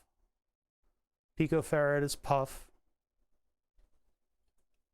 We'll get those 4 down there. The 4.7s were in a little thing, and I have a feeling they did not make it back into here, which is really irresponsible of me. 4.7 oof is 475K. 474. Which one is, oh, 474 is 0.47. That's not going to do. Wait. Wait. Double check that. I don't remember what the part number was for the booster. I think maybe I put it in the schematic. Oh, good, I did. Thank fuck. Mike 5019. Oh, wait, but it's either that or TR. Oh, QFN. TR4 QFN is the package size. So Mike 5019. Hooray! Thank you for following. Is that a JoJo reference? No, it's Y. All right, Mike 5019.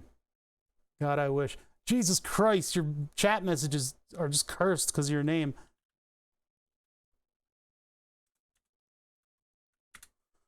Mike 5019. I would not suggest you use these because they're absolutely impossible to solder. Good Lord.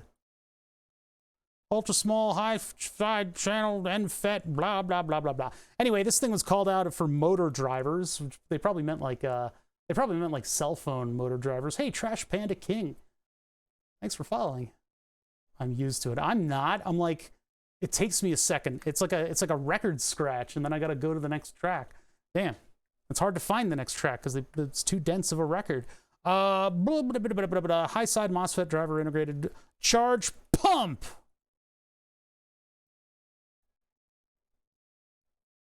Pump.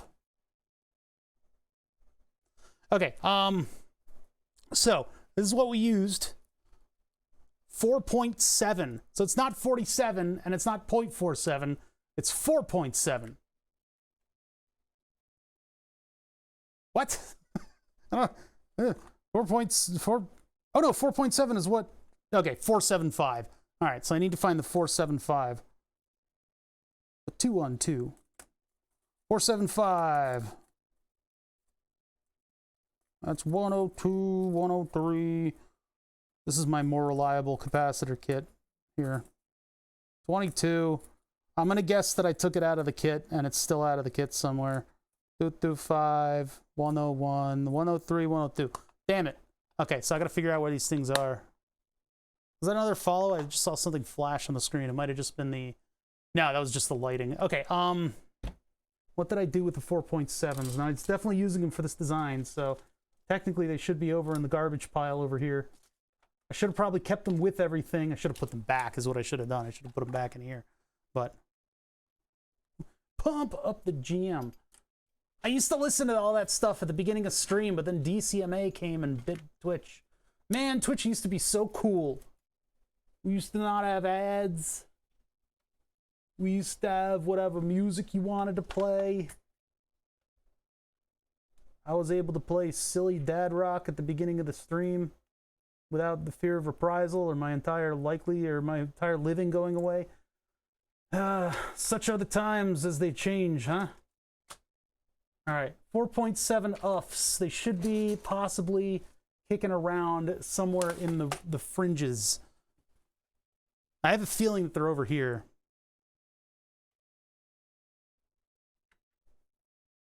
That jam on a car jack on Twitter. Wait, what? All right, let's see. How do I make my day? All right, let's see. Oh, by the way, I posted something on Discord. My car is a little mangy at the moment. I need to do like an interior clean out. It's about as dirty as I'll ever let it get, this new car. The old car would get much more heinous than that, but this one has like little bits of dirt all around the console. If you can bring yourself to the point of ignoring that, if you could please ignore that for me. I do have a picture of the cell phone holder in its native environment, right? I have the cell phone holder in, what the fuck was that? Something made like a lot of noise over there.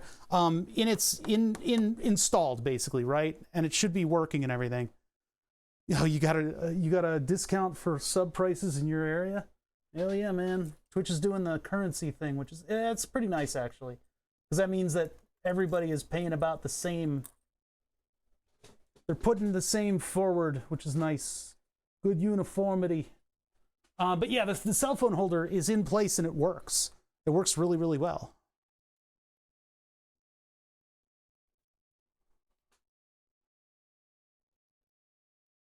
What's the Twitter thing? What is this? Oh, pump up the jam. Oh, Jesus Christ. Hell, man. Some jokes are not made, and that's okay. You don't have to make all the jokes, chat. Every single joke that could possibly exist in a situation does not have to be explored, because some of them go without saying.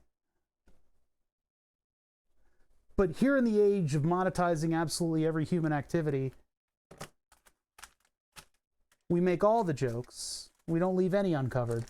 That's part and parcel of being an engineer, I guess, also, is, you know, making sure to be attentive of details. Which, by the way, man, do employers... There, I found them.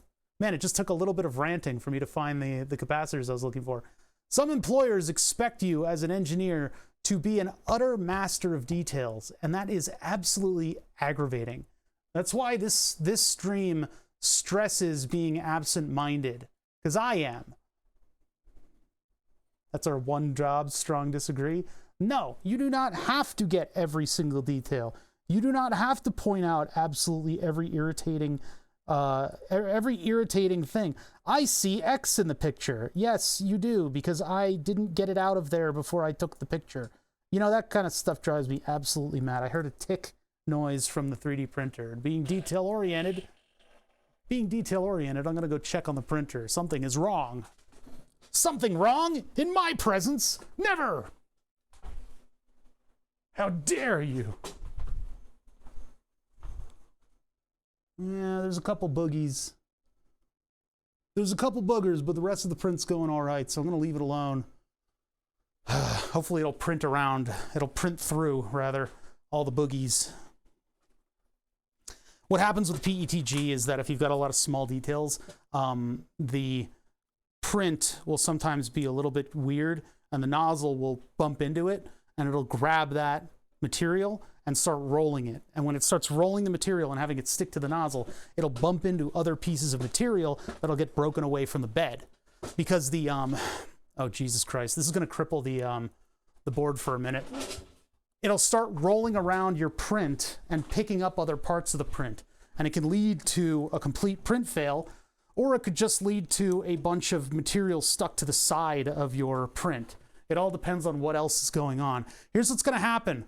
So is going to go into the board, into the database, and it's going to search for a place that it can possibly fit. And we're going to have trouble with that. So it's going to take a little while for it to find a location. This could take up to a minute, given the current state of the board. There are spots where "re" is going to fit, but because those are capital letters, they are rather large. This could take up to a minute. Thank you guys for the follows. I can't read them because they're across, they're literally all the way across the shop. That's the screen right there, so. Oh, this LED is getting a workout today. This might take the rest of the afternoon. I'll stand here for a little bit longer, but then I gotta get on with what I'm doing. And we'll just keep an ear out to see whether or not it finds a location. Because what it's doing right now is it's trying random pixel numbers, and there are hundreds of thousands of pixels on this thing. Maybe millions of pixels. Maybe billions. Billions and billions. Oh, subscribing now is ill-advised. Subscribing now is ill-advised. Yay, might have broken the board. That screen name has potential to do so. If we get to Tuesday and this thing is still looking for a location, that means that I've got to stop everything and buy a live edge board.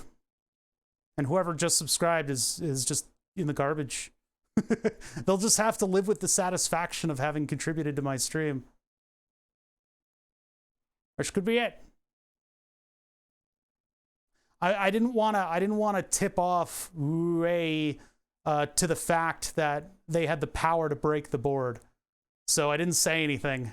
And I'm happy that I naturally earned their subscription. All right, so I'm going to leave it until I hear something happen. I'll place the camera here.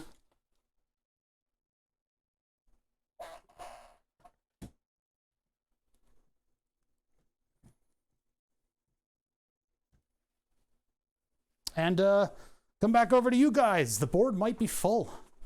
That might have been it. Oh, Short Lurker. Short Lurker's getting thrown in the garbage. In the garbage. Wow, that's a big air bubble. I need to redo the cooling system. I need to flush it.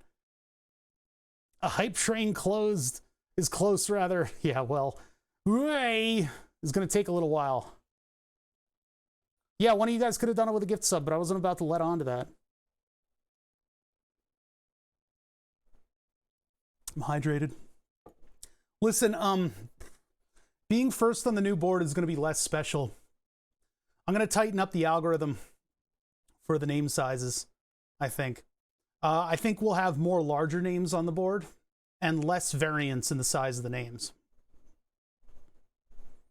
Some well-aimed gift subs killed the last board? Yeah. So we're gonna have less variance on the board because it'll be the live edge is the special part of the board, not the name sizes. So I don't want people to get in there and have 4 names in the maximum size and they're all gonna be like butt jokes, you know? I'd rather have smaller ones overall and go double line, but have that persist longer, and then go single line and have that persist longer as well. Is there a short name like Bob or Al in chat? I'm not sure that they're allowed. I think we got God on there. I think below the lower limit of characters is allowed because we had God as a staff member hanging out for a little while. I think God's gone away. I don't know. God got really pissed off at Twitch and I think left, just went on with his life, which is sad because yeah, God would poke his head in every now and then. Somebody I knew through Rob Oz, who had an old grandfathered, like smaller name. God has left the chat, yeah. God has abandoned us. Give everyone a month to get on there big. No, it's just gonna be more than a month for the big names, yeah. And give it like 3 months at the big names, I guess. I don't know, we're playing it by ear. I'll have to retool the software when the time comes. Yeah, hey, might have broken it. Figured it might, but not my intention. I know, it's okay. That's all right, that's all good. I'm gonna burp. All right, I'm back.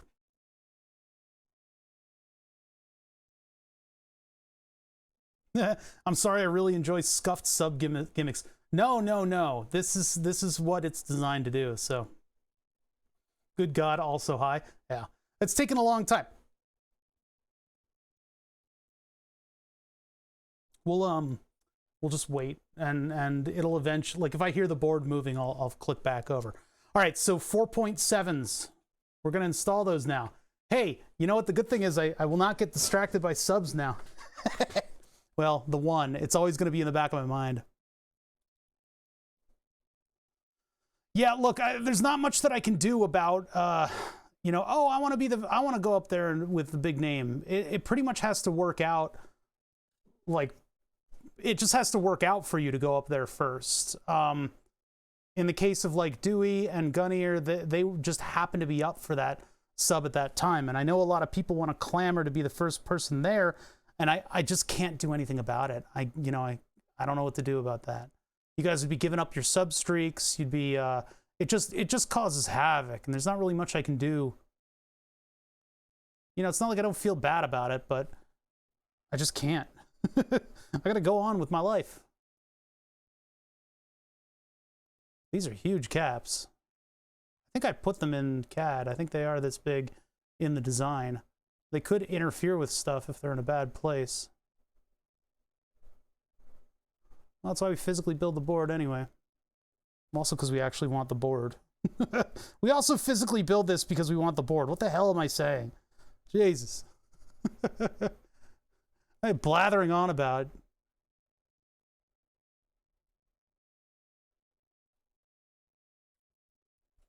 All right, add a little solder to the ground pads. There's not a ton of parts on this board. We should be able to get through this, but sorry for breaking the laser. No, you're fine. That click noise is from the printer. What might happen is that the name, actually, well, if I press the button now to deactivate the board, your name will go, yeah, your name will get processed. Oh, that didn't solder at all. Wow. Your name will get processed and it'll go into the database. And then the next time we get together, it'll be the first one up. I'm gonna add flux because these are gonna fight me. They're on a big ground plane. These are under the FET drivers, and these are designed to be part of the charge pump that it uses in order to make the higher voltage that the FETs require in order to pop off cleanly. I mean, by pop off is bias cleanly and allow full current to flow. There's something that I'm fairly unfamiliar with.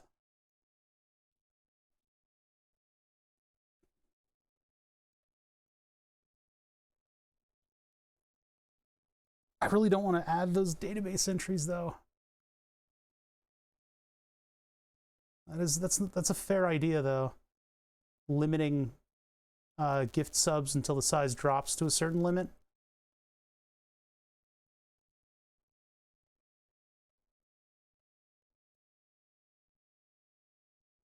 What's going on here? Please solder to the whole thing. There we go. I'm gonna have to remove solder from that. It just wasn't flowing over the whole pad because the pad was sucking away heat. Yeah, those are excessive solder amounts.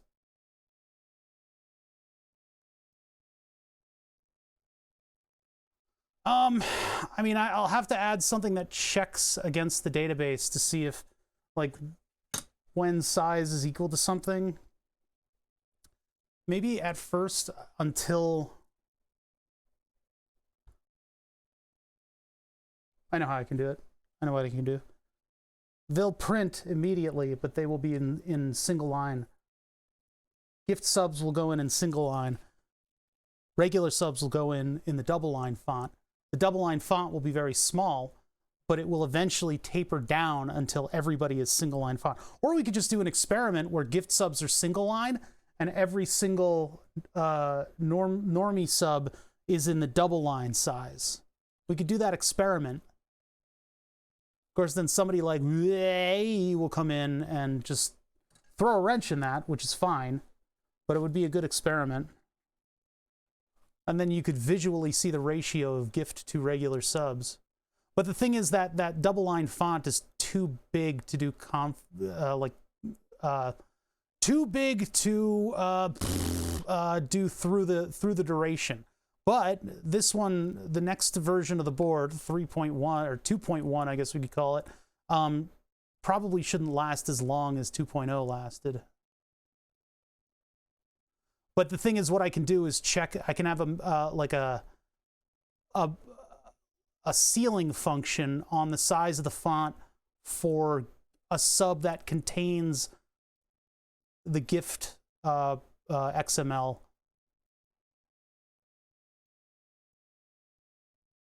So that's just something that's just like one line that I have to put in there. That's one line and one setting that I have to put in.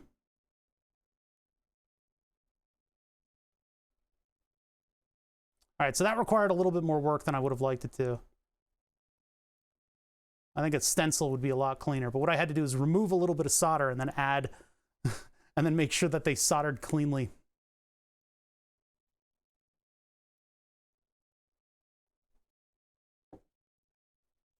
Yeah, it is a stopgap. What size capacitor was called for in the DOS Micro? The DOS Micro motor controller had 2 caps on their microcontroller, and it was 2 different sizes. Let's see if we could just find like a picture, like microcontroller noise motor, noise DC motor. Let's just see what other people come up with and what those capacitor values could possibly be. I'm looking for like a dual capacitor setup because I know one's 0.1 UF, but the other one is probably 4.7. That's not as direct of a search as I had hoped for.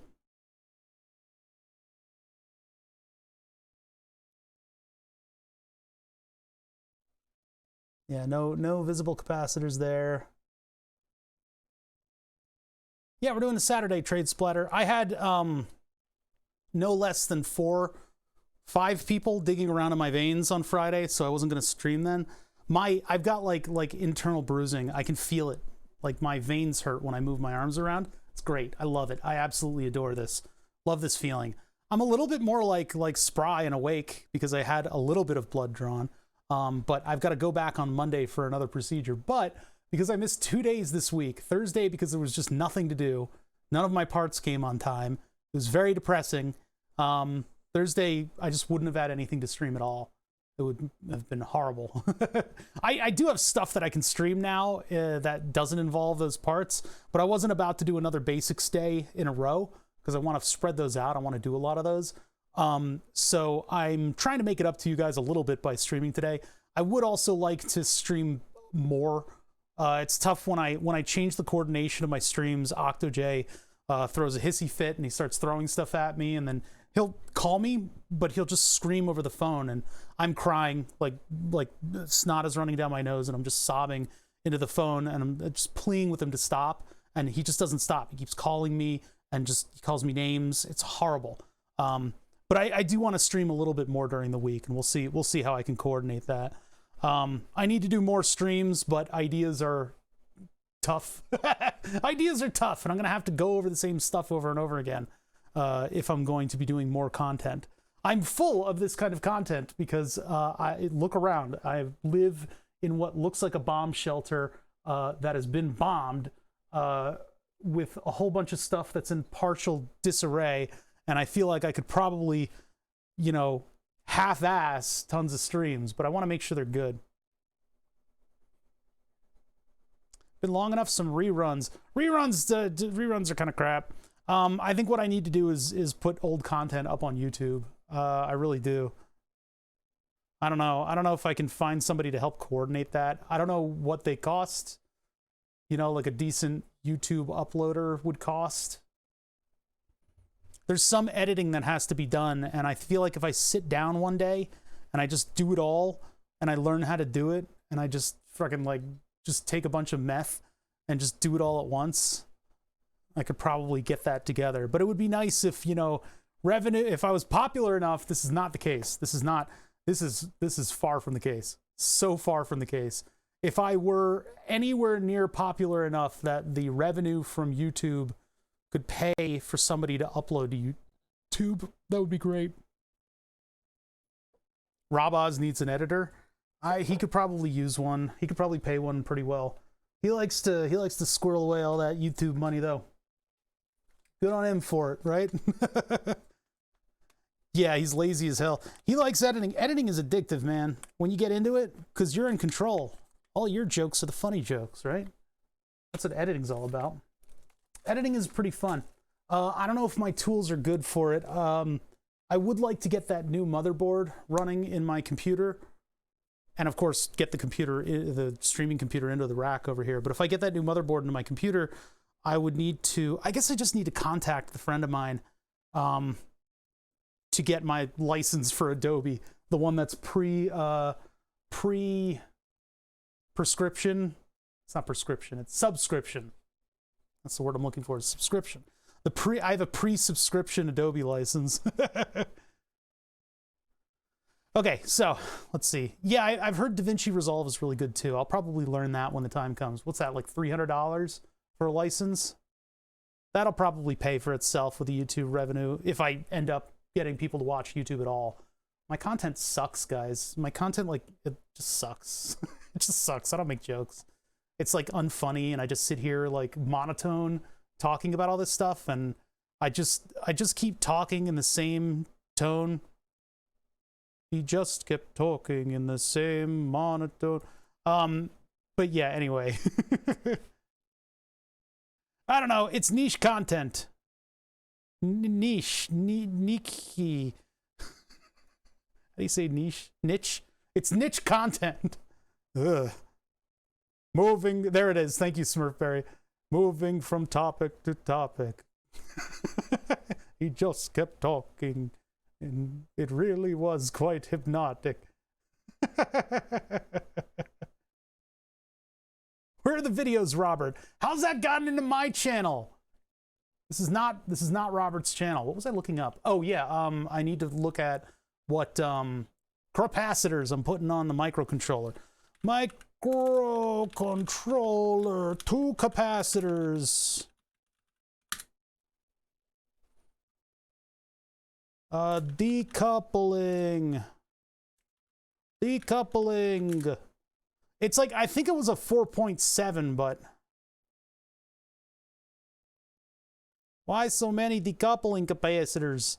I don't care. I already know the answer to that, and I'm not going to tell you guys. J-Skill, or Joking Skill, thank you for following. I think it's 4.7. I don't think it's 2.1 UFs. I'm going to put in a 4.7. We're going to call it a day, and we'll never talk about this again. Let's just not mention the mistakes that we've made. Decoupling capacitor.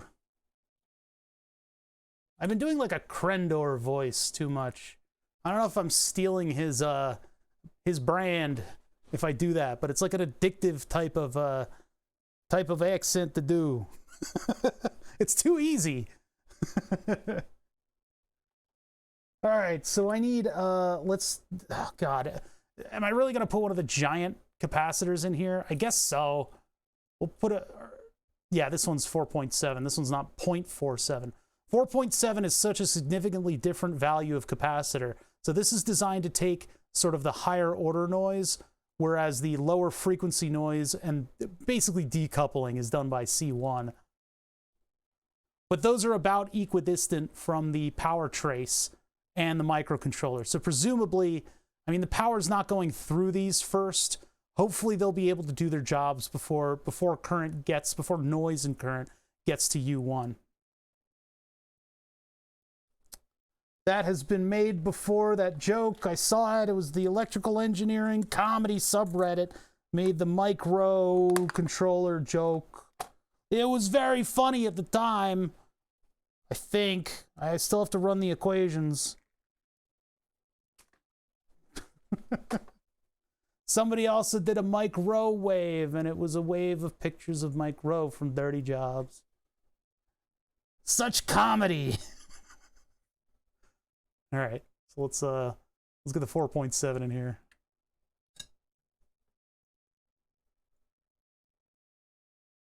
The switch should probably come before these because the switch is a little lower than this, but we're running out of stuff to solder, so I'll do the 4.7 first, and then we'll do the 0.1, and then I guess I can try to put that button in there. It's not a switch, it's a button. Oh God, somebody made a post on Reddit that I saw that just made it made me cringe so hard that my face actually inverted. My face completely inverted and I was in the nether realm.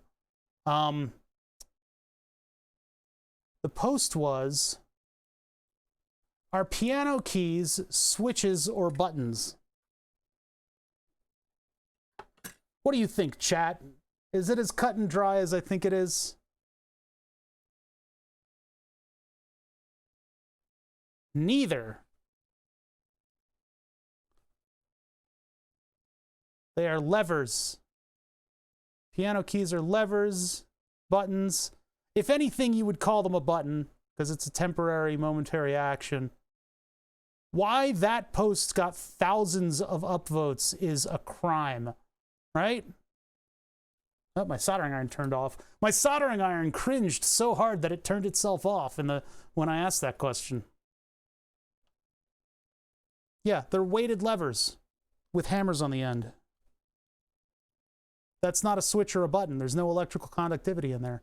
And if you're talking about a piano key on like a synthesizer, well, that's a button because it's a switch, switches, right?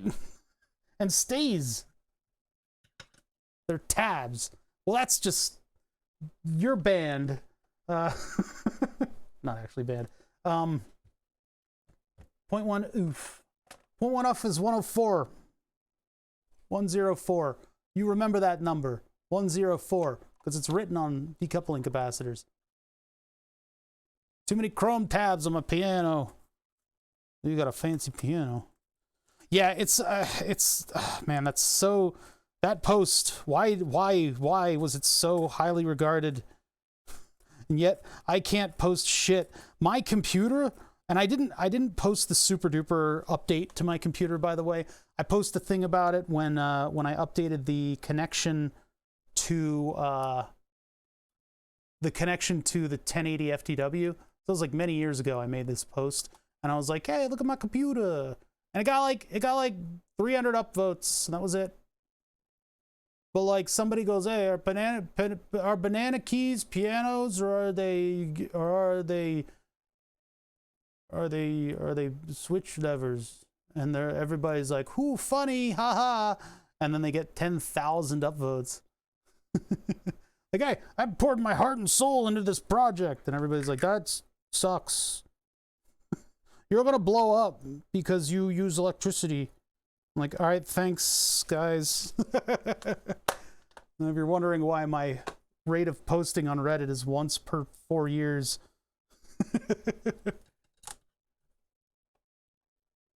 MIDI when used 100% effectively is 1024 points of pressure per note. That's on the attack. There's also, there's other parts to that data packet too. Is cereal soup? No, it's a taco. Cereal is a taco.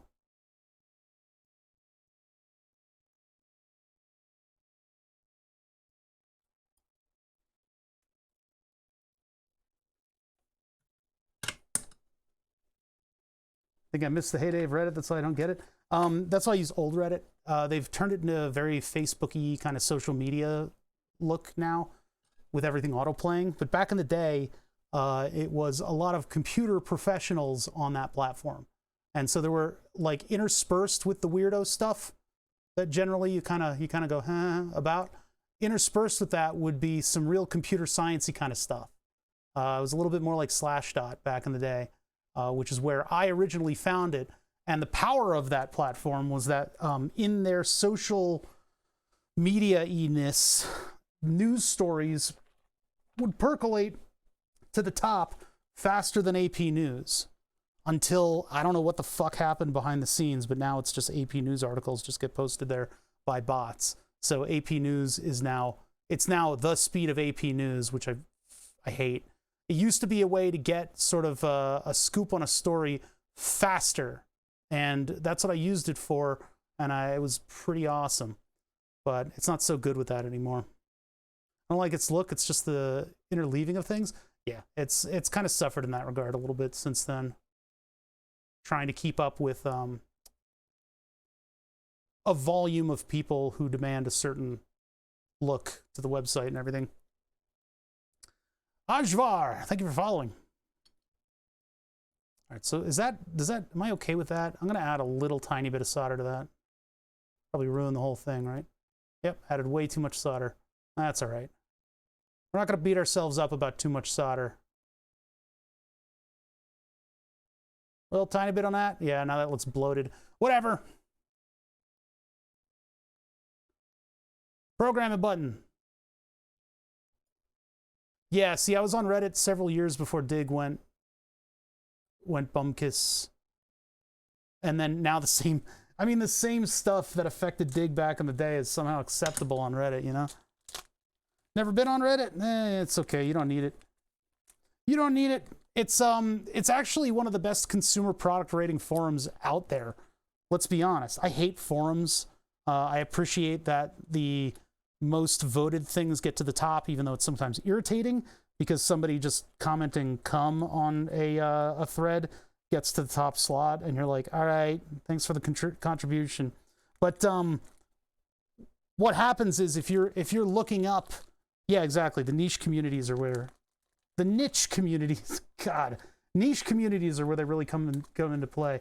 Really, where Reddit comes into play, and that is evident in their product review abilities. So if you have a widget and you're like, man, I'm having troubles with this widget, well, you're invariably going to be able to find a post, because friggin' the whole internet is on that website.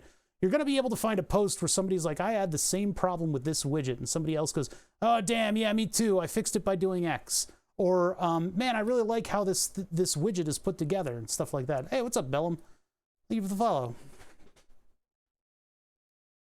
Yeah, if you want a very specific peer-reviewed answer, and the thing that differs with forums is forums are just whoever posted first gets to the front. So in forums, you get somebody asking this lavish question, and then the first post below that is like, I didn't have that problem. You're like, cool, man, thanks. I really appreciate your contribution to this discussion. That's great. Or like, that would be nice to know. Or, you know, those like bullshit replies to things on forums just bake my blood. So with Reddit, you get the upvote system, which allows those comments to sink to the bottom of the ocean floor where they belong, with all the bottom feeders and the troglodytes and shit.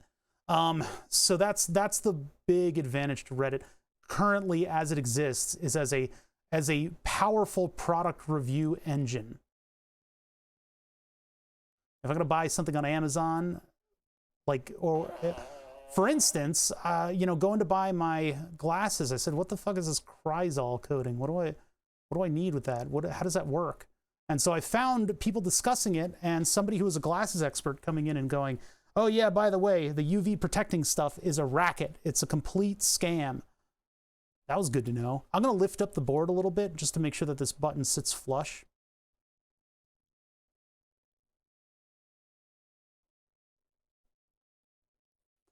Some of the shit replies are needed on old school forums to keep them alive. Well, that's one thing, is bumping old threads.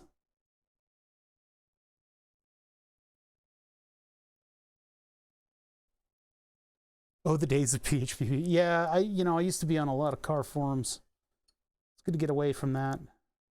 I liked the format of Reddit because of the relevant stuff found the top. Yeah, anti-glare coating is not a scam. No, I'm not. I'm paraphrasing what I read on the thread for the Chrysol stuff, because there were optometrists that were getting in the discussion on that. And one of the things is the UV coating is bullshit, because plastic lenses naturally filter ultraviolet out.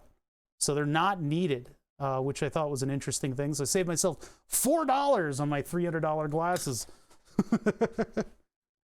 Reddit car communities are glorified forums. Yeah, except the popularity thing applies, which I really appreciate. Yeah, but you got to fight a hive mind in that case. It's good to be aware that exists there. The fact that spaces like specific car manufacturing subs are going to have their own specific ideas about what is acceptable, like in a car and stuff like that, and so it can tend to skew really badly. I mean, it's like going to the Mark IV forums for VW Vortex Mark IV forums. They had these weird ideas about what was like acceptable in a car, and it's like, I just got away from that, you know. These guys have lived, breathed, eaten, slept VW for like the majority of their lives, and they've never had like that breath of fresh air to go out and look at other vehicles. Nothing is acceptable. All right.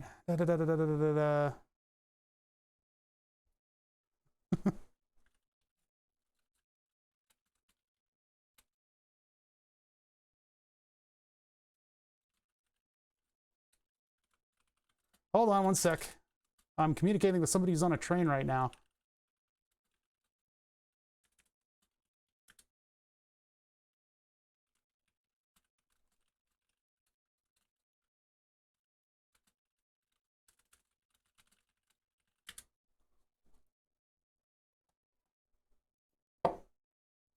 All right, what are you guys saying in chat? I think I hate the most about Reddit. No, let's not just bitch about Reddit. Careful about that. Someone asks a recommendation of a product, and the most upvoted comment is, it really depends on what you want.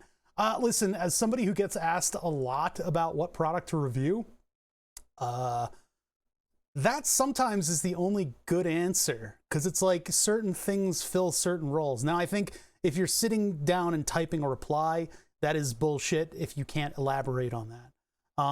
But when a lot of people agree with a bullshit comment that just says, it depends, there's more truth to that, but they're being assholes for not elaborating. That's for sure.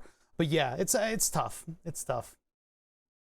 VW subreddits, thanks to the engineering, I didn't die in this accident. Post a recent VW model.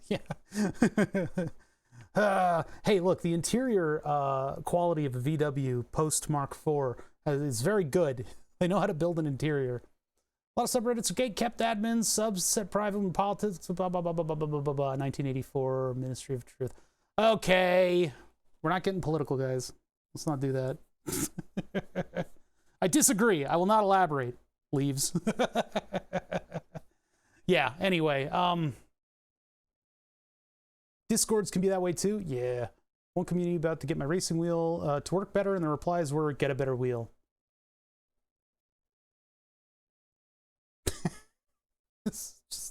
It's just the only reply to that is touch grass. Like, yeah, let me just spend my hard-earned time on this earth working in order to buy something that's thousands of dollars more so that I can use it so occasionally that I probably should have bought the less expensive model and tuned it properly. Like, I mean, racing wheels, I should know.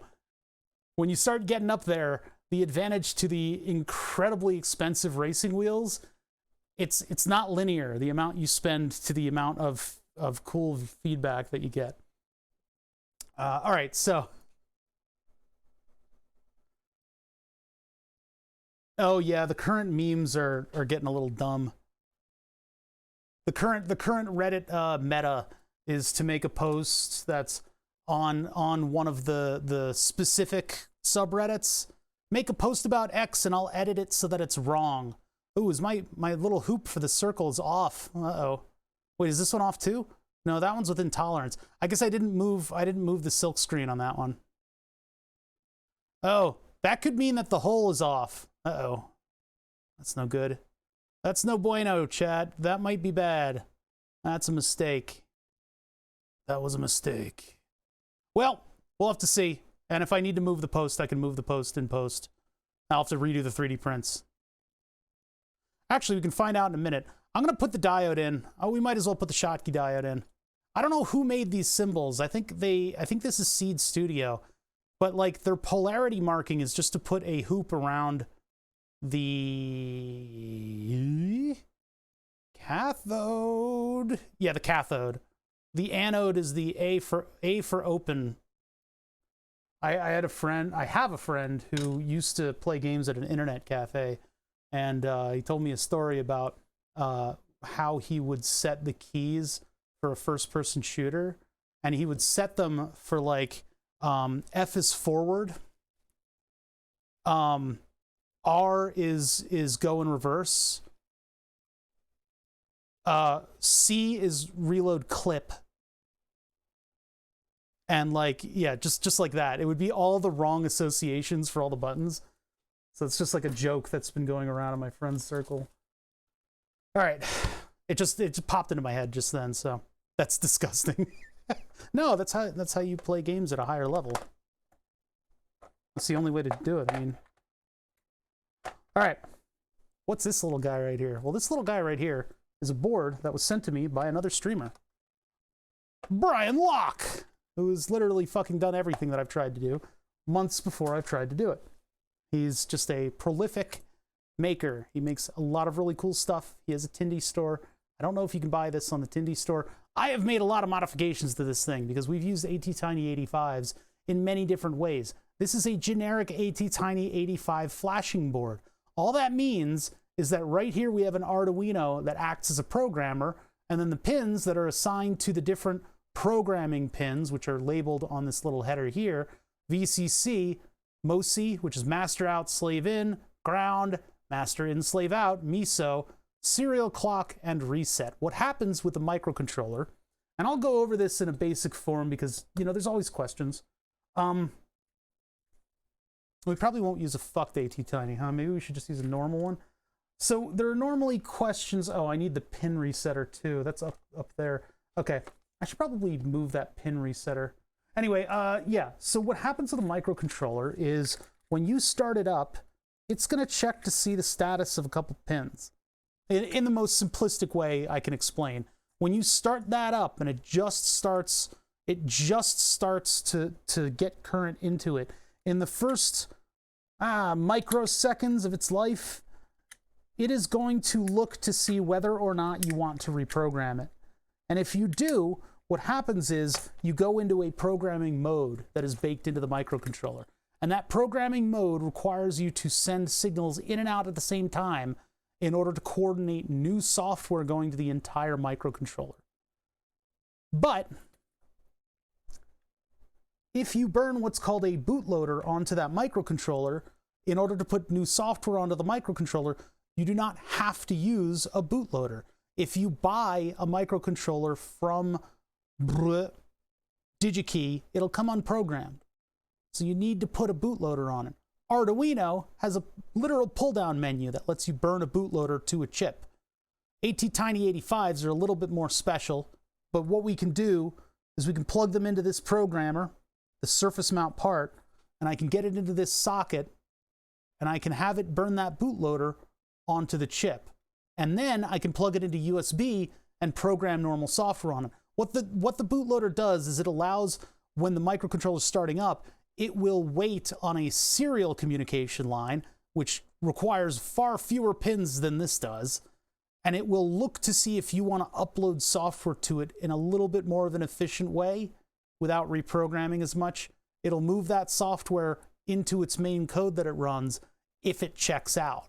So it's a little bit of an insurance thing. Mostly it's a thing to save pins so you don't have to fully reflash your microcontroller. If you fully reflash the microcontroller, there's a chance that you might break the code if something goes wrong. So if you just burn a bootloader and something like a disconnects or something in the middle of programming, then sometimes it will allow you to, you know, load code into there and not break your code. It'll be like, oh, your code's broken. I'm going to go back to the original program that I had. I never really had that happen, but that's one of the reasons you use a bootloader. In the case of the ATtiny85, though, there's so few pins, it doesn't matter. We'll just burn the thing all the way from nothing every time. I used to use what was called DigiSpark. That connects the ATtiny85 to USB and allows me to program with it. But that means 2 of your pins are transmit and receive always. So when you plug it to USB, you got a transmit pin, you got a receive pin, and then the remainder, transmit pin, receive pin, power, ground. You've only got 8 pins. So it gives you 3 pins to play with. Crazy. So yeah, you can use the transmit and receive pins for other stuff, but I don't do that. Anyway, what we're going to do is we're going to flash this chip completely. I need to find where my ATtinys are, though. Where are my attinys? They're right there. It's the first bin that I found. Cool. All right, so we still got a bunch of these things. So what I'm gonna do, by the way, in this bin, there are also the 6-pin attinys. I've never found a project for these. You have to program them in machine code. This is the microcontroller everybody warns you about. This is the one that they give you with the COVID shot. Look at how small that is. There it is. Look at it. Staring at us menacingly.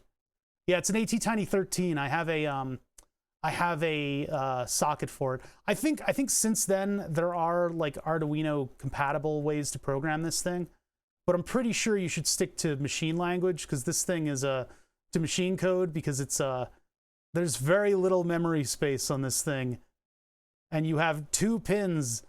Actually, wait, you have 4 pins that you can play with on this, and 4 output pins is pretty good. You could run LEDs, you could run an I2C bus, you could run a fan off of this. It's a pretty cool little chip. I think it's capable enough that you could possibly run an I2C bus on it, but I've never been able to code them. I think there might be an Arduino core for them. I should look that up. Because if there's a tiny 13 core that I could use, that would be hilarious. I should use that in something. Anyway, here's an attiny 85. Yeah, it's a mind control chip. Now, I make those jokes because it's small. It's not satire, everybody. Satire, satire. Nothing I say is true. All right, so pin 1 to pin 1.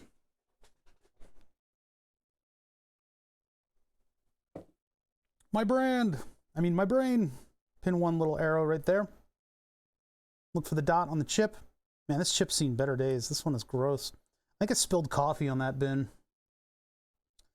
So yeah, that goes into the socket. I can just place it right here like this. Damn it. No, stop it. My hand is shaking. Previously, I used one of these sockets and I took it apart in order to make a ESP programmer. So you should know that these pins are shaped.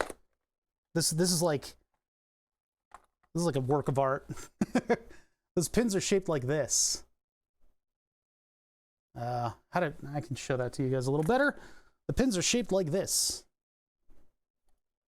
This is why I was so excited for today. I probably should have tweeted about today. I'm really bad at social media, guys. I'm really bad at it. I should have tweeted about today's stream. Probably would have gotten like 2 more viewers.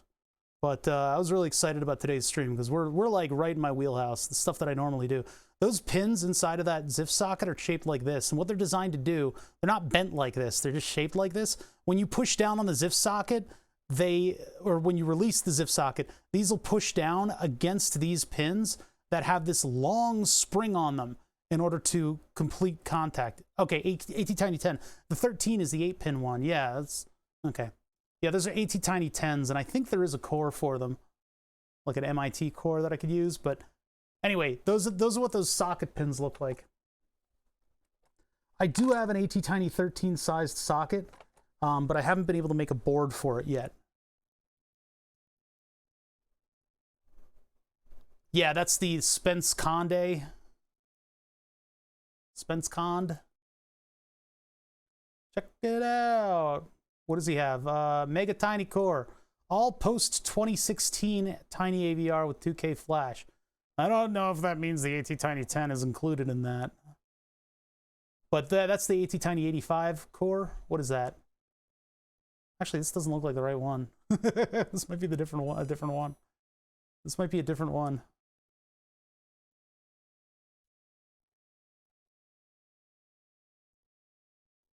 Oh, this is the attiny 10 core? It said after 2016, and I'm not really sure when I bought these. 10.5.4 for more information. Minimal code. Doesn't include any Arduino functions.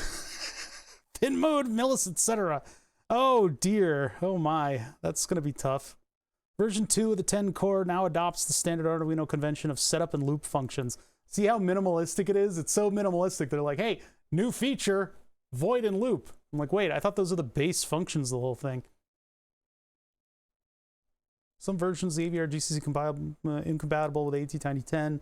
Oh my God. This is madness. This is absolute madness. I don't know. We'll have to play with this at some point. Because it would be funny for me to use that as the main microcontroller for the LED display that I want to do.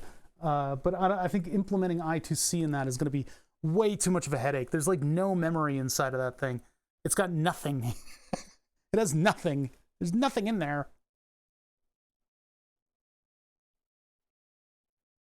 Okay. Yeah, what I'm using in them is the MIT. Yeah, so that is Spence Conde. Okay, cool. I think that's the right one. Well, let's make sure. High Low Tech is the, I believe that's the one that, yeah, this is the exact tutorial that I followed in order to get that core, because there's so few pins on the ATtiny. If you make one that's breadboard compatible, you can do the breadboard compatible programmer, and you can pluck it from your board, and you can put it onto the programmer like this, and just completely reflash the thing. It's not worth it to do the Digispark for me, at least. I don't care about having the Digispark stuff. But being able to just put it into an 8-pin socket on the board, this is so much more available, and then you plop it back and forth between your perforated prototyping board and this one. And I would say that the through hole, it wouldn't last as long, the through hole ATtiny 85, unless you're very careful about plucking the thing out of your perforated prototyping board, or your solderless breadboard.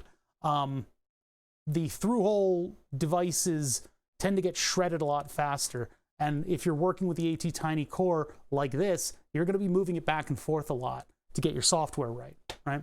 If you really, really, really want to program something in place, the Digispark is very cheap and it's fun to use. I've done it for the OctoJ pedal project and a couple other things. It's fun to use. I did it for the steering wheel project. It is capable, but there are limitations that I just don't want to mess with, like the Zener diodes and stuff like that, you know, connecting USB directly. So instead, moving it as a shuttle back and forth, and this is where highlowtech.org posts 1229 is the main thing that I followed for it. Okay, anyway, we've already got software. I got this open from our Arduino day, so we can open, and then where are we with this? We were in our projects, stream projects, and this would be, what is this? This is the DOS Micro Redux. DOS ESC, and then DOS software with the highest number, software 3, open that up. So this is ATtiny 85 specific code. It only runs at 8 megahertz because of the voltage level that we've got going into the chip.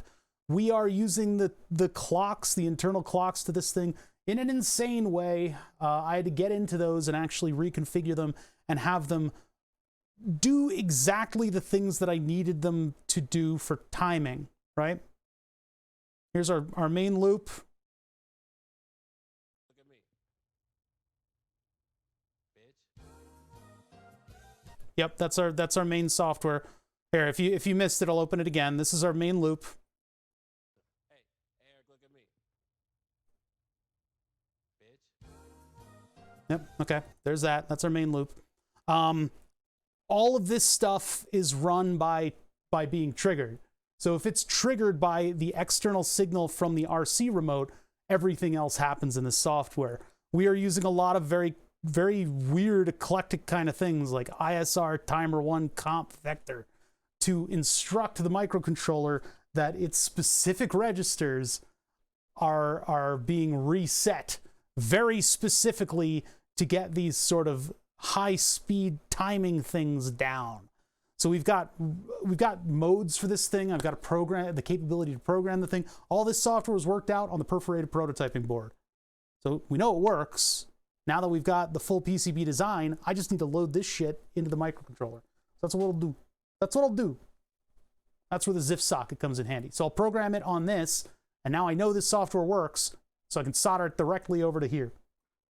Oh no, I can't. I can't solder it directly over there. What I need to do is unlock pin 1, and I actually made a device that very specifically unlocks pin 1. So we program it, put it in here, unlock pin 1 as a GPIO, and then we solder it to the board. What does the ATtiny do when no interrupts are being triggered? I fucking showed you. This is what it does. Was I not explicitly clear about this? Hey, Eric, look at me. Bitch. There it is.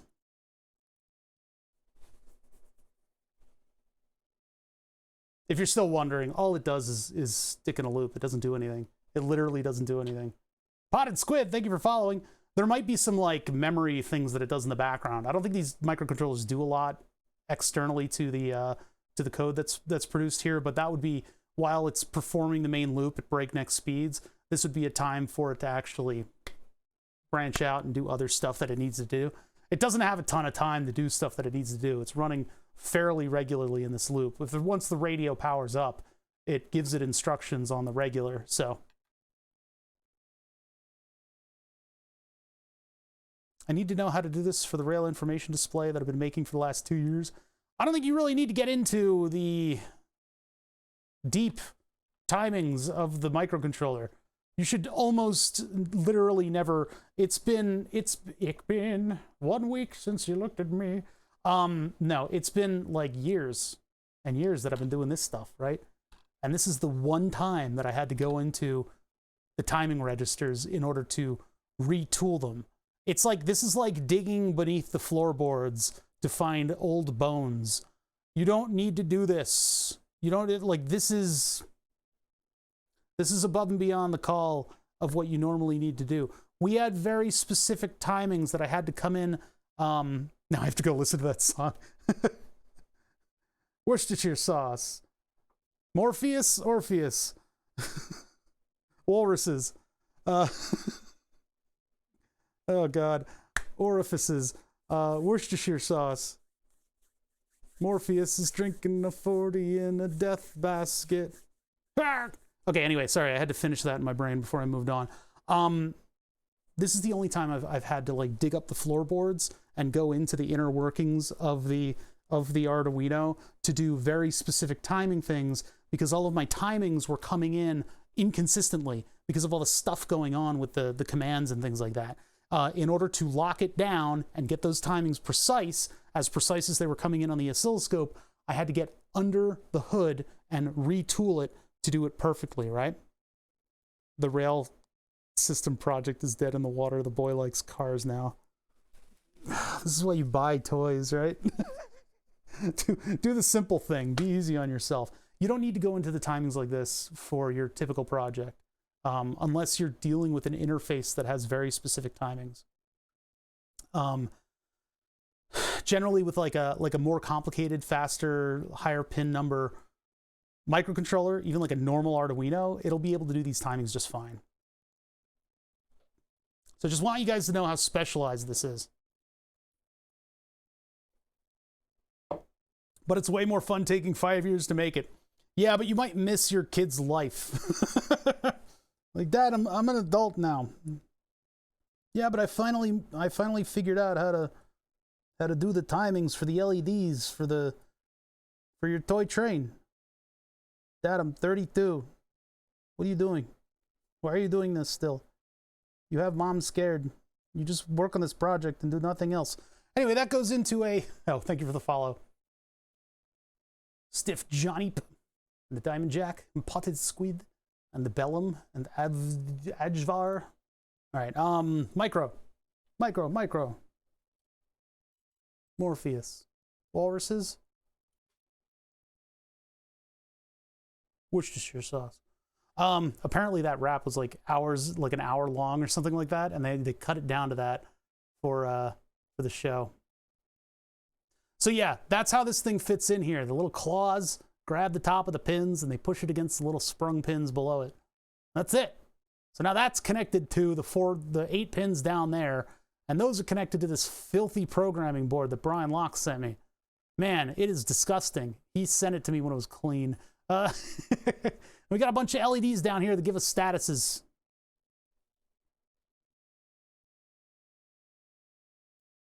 So let's plug this thing into USB micro. What did I do with that?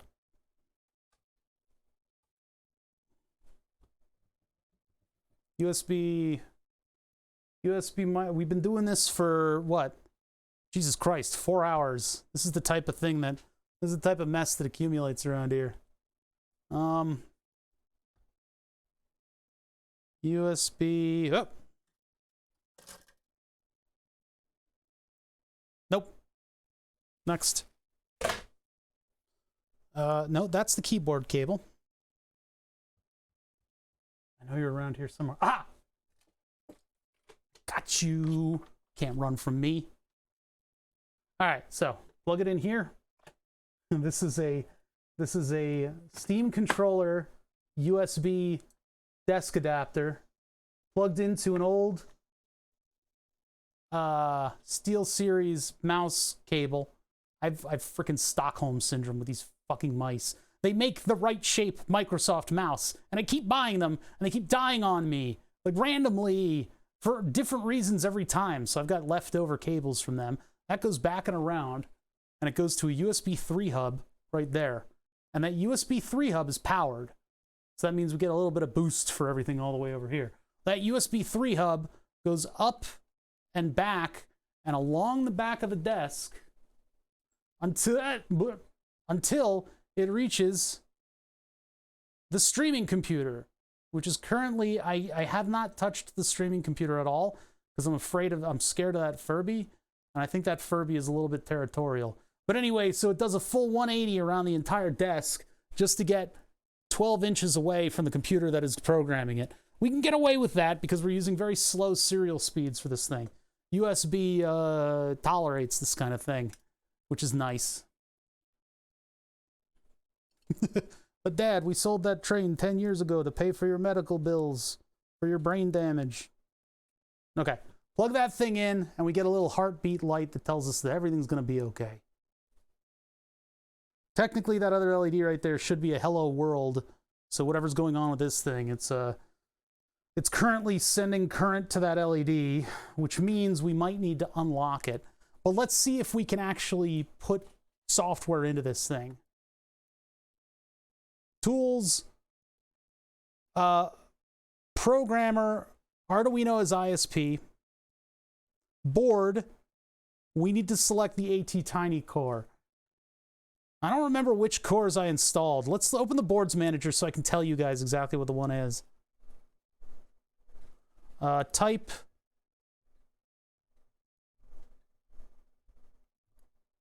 I think this is just for browsing, isn't it?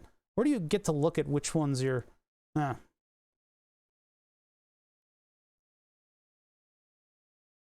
Contributed, maybe? I don't know. Somewhere in here. Somewhere in here. I think it's the MIT core, but I think I'm using a slightly different one. Because there's two here, yeah.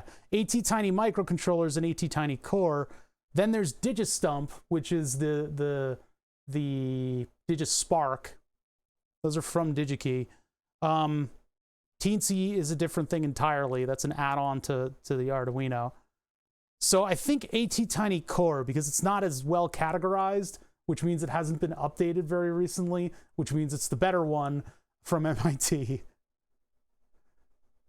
Yeah, someday we'll get in, we'll do something with that Furby. So what I want... Oh no, this is the one with OptiBoot and stuff on it. I don't want that. See, this says micronucleus, no bootloader, and OptiBoot. Whereas this one, it just has, here's an ATtiny, you can do this one or this one. I thought those were categorized, but it's really just two options. I forget which one it is. I don't know if we want ATtiny microcontroller or if we want ATtiny core. It might not matter, but we've got an ATtiny 85, so there's that one. And we'll see if it compiles correctly. And I'm also running a dark theme for the Arduino IDE because I was losing viewers. I was losing viewers, blowing the retina out of the back of their heads with a light mode IDE. Apparently, everybody sits in a dank, drippy cave with no sunlight when they watch Twitch. So instead of illuminating people's entire fucking house, I changed to a dark mode IDE. But this is ostensibly the stock IDE, just with a couple little add-ons installed. I want that Furby. I could turn it into something. You're not allowed, Demi. I'm not. I've seen what you do. I know what you're about. Anyway, tools, processor, attinys. I feel like we want the other one. Maybe we want the other one. Like no opt-boot, no bootloader. Tools, chip, tiny85, clock source, 8 megahertz only, internal. Yeah, I think this is the one that we want. Timer 1 clock we are resetting. No, maybe we don't want this. Maybe we don't want this. Ugh, this is a lot. Bootloader, disable, port is going to be the new port, which is COM5. Save EEPROM only. No, this is the one we used. This is the one we used. Those of us in the dark basements, thank you muchly. Yeah, right? How dare you have sunlight? I don't have sunlight. Yeah, the Furby synthesizer, the one that I love is the long Furby. Yeah, we're resetting timer 1. We're not dealing with that, so we're just gonna leave that alone. I hear like a noise upstairs. It sounds like an RC car. I think it's a little one of those immersion blenders. It sounds like an RC car. All right. Anyway, let's program this thing. So, bootloader. No, wait. We can't do that. There is no bootloader. What we're doing is we're simply just hitting upload on the code. Now let's see if I can flip to the microscope. I can show you guys the programming. So upload, and then what we'll see is a cascade of LEDs over here that indicate transmit and receive. Any second now. Using COM5, it's uploading. No, I don't think it is. I don't think it is. Where's COM5? This should be COM5. We've got our heartbeat light. I don't think I need to hit reset or anything. This should be programming now. Huh. Did I disturb the chip? Is it maybe not plugged in fully correctly? Oh, is the chip plugged in backwards? Nah, pin 1 is at pin 1.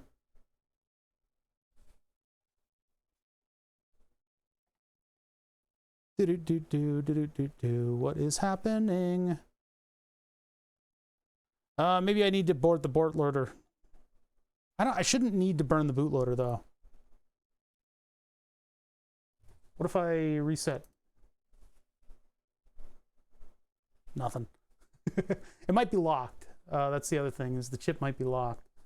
Or it could be bad. I could have gotten a bad chip. These are like a couple dollars each though. I hope it's not bad.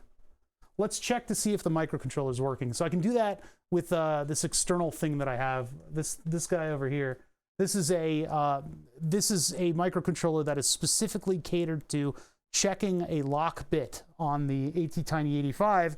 It's got a 12-volt supply, a 12-volt power supply. Because the ATtiny has so few pins, they decided to make the reset pin a 12-volt pin, compatible pin, so that you have different logic levels that you can run on it. Why they chose 12 volts instead of like 9, I don't know, maybe just the availability of 12-volt power supplies. So if I plug this into here, it'll blast that pin with 12 volts, and it'll figure out what's going on. And if it needs to, I can set that pin to no longer be locked, and it'll be 5-volt compatible to reset. What it does is it resets, and then when the microcontroller resets, it catches it before it runs its normal program. Let's try that. That's going to error out. That thing's still looking for COM5. Weird. I mean, I don't need to plug this into USB to use it, but... Locked. Unlocked. So it is unlocked. Did you guys not see that? Was my hair in the way? Probably was. This checks it. This flips the bit. That's it. Just carry around a car battery. Something like that. I mean, that's basically what all the circuits suggested you do. They suggest that you hook it up to a like a 12-volt battery, which are these little lighter batteries. This thing is still trying to program. What's going on here? What's up with the COM port?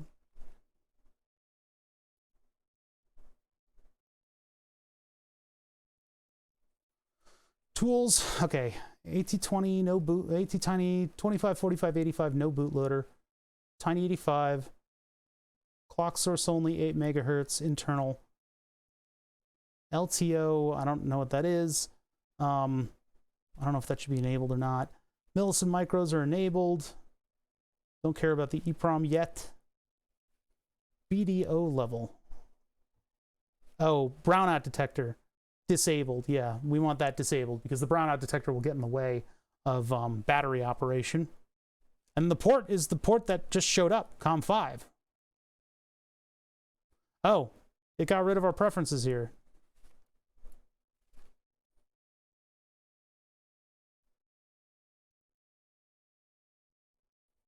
I'm watching right now on a laptop hooked up to a car jump starter with a 19-volt port to keep it alive. What the hell, Groovy? Holy shit, dude. That's kind of insane.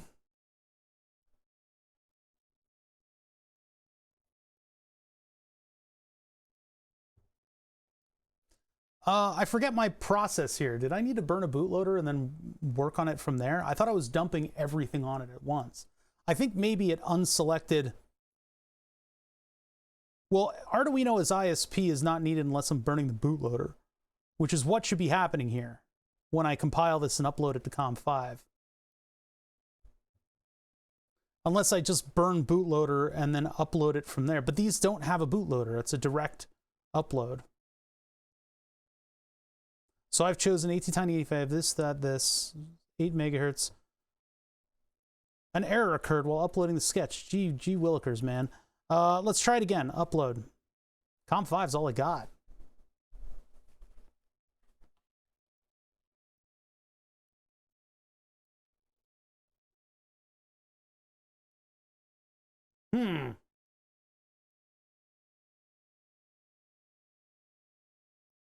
More crates of beer, yeah, right?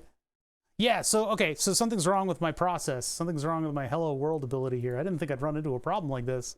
What am I selecting that's wrong? What am I doing wrong here? That's my question. I'll figure it out.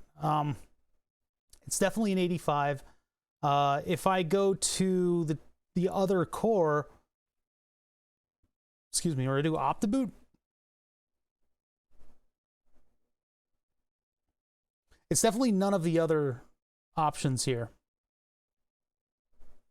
So there's micronucleus and digispark, and I'm not doing that. I could if I wanted to, but no. OptiBoot, I don't know about. I feel like this is the only good choice. And the other one is this core.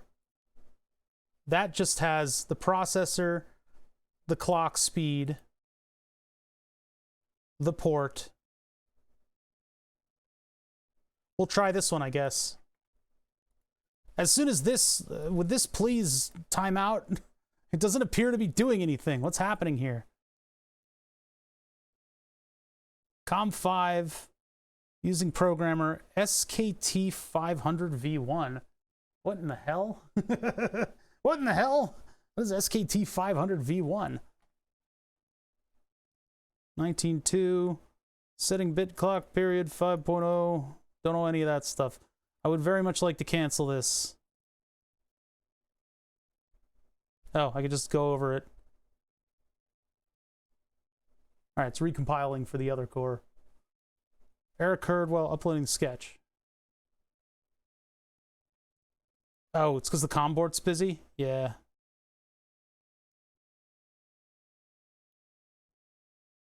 All right, well, if you're done, I'm gonna try again. That was weird. That like locked up my COM port and wasn't able to do anything. Oh boy. Wow, this is getting a little difficult.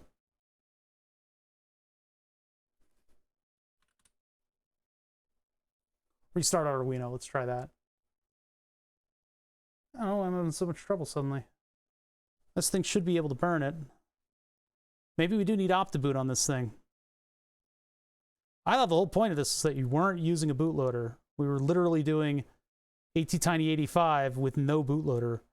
But let's try OptiBoot. Now we're board the bootloader.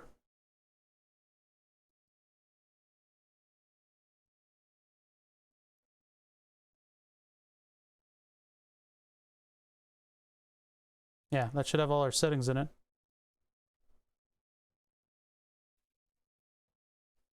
Huh, why did everything break? Everything broke on me. That's annoying.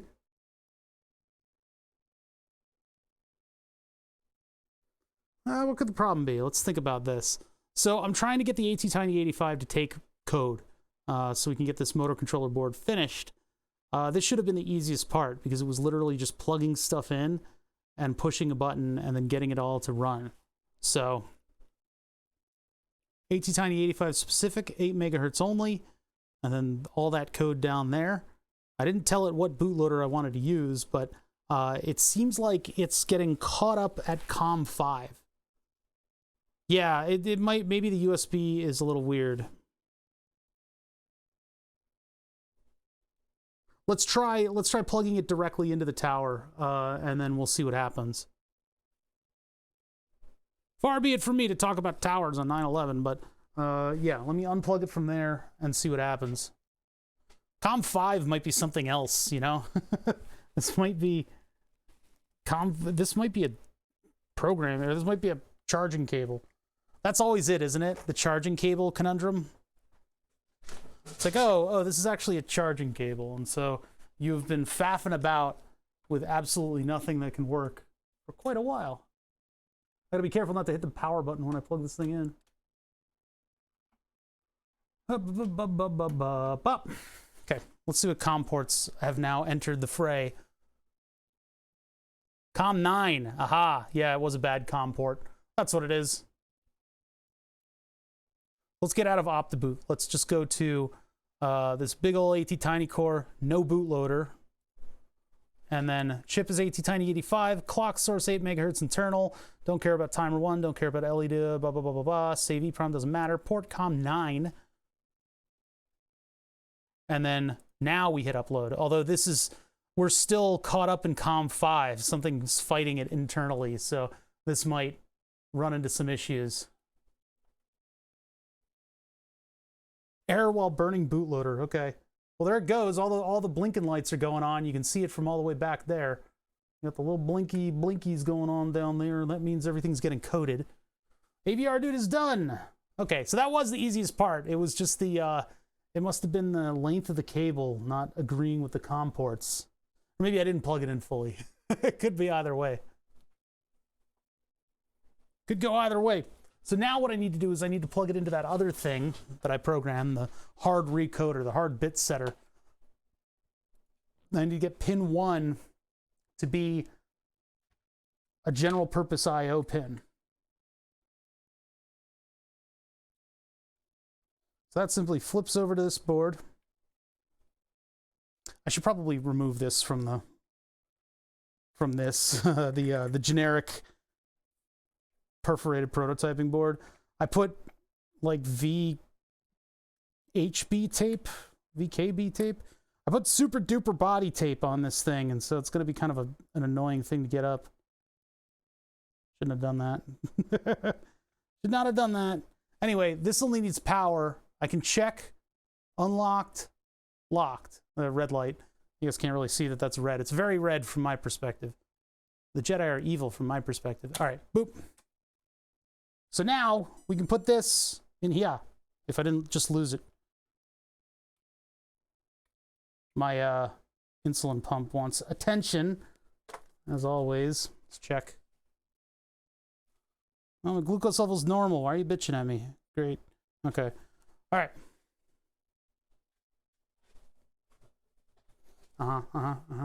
Gauge. I get it. All right, let's go back here. So now we've got our fully coded microcontroller. This does not know where the limits of the signal that go to it are. It knows how to control the motor, though, and it's got initial settings in it.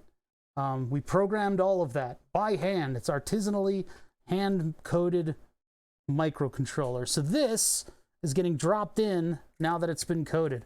I don't have programming pins on this thing. I have one thing to press that'll tell it that I want to calibrate it, and that's it. So that's why we did this separate of it. Now, there are things that you can clip to the chip in order to program it, but having all the external stuff and just moving a big ZIF socket around is how I have decided it's the least painful. So, there is our socket. Well, socket, that's our pad where our microcontroller goes. And I actually did use the right size for once. So the Tiny 85 actually does fit here. This one's like a battle scarred AT Tiny 85, man. This thing is like been through some shit. Anyway, it's gonna go here. So what I'll do is I'm gonna solder the pins individually. These aren't close together and there aren't enough of them to justify drag soldering in my mind. Drag soldering does kind of work with this, but my solder broke. But yeah.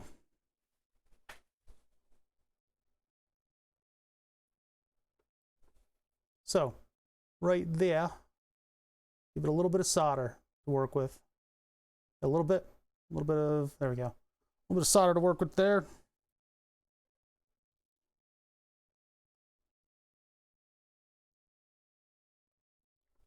And drag, oops, can't see, over here. Drag this thing into place. This might be a later stream today, you guys, because I still want to work on this thing. I'll marathon this shit. That's the other problem with this, is that like I don't spread the content out, you know? I like attack the project until it's done.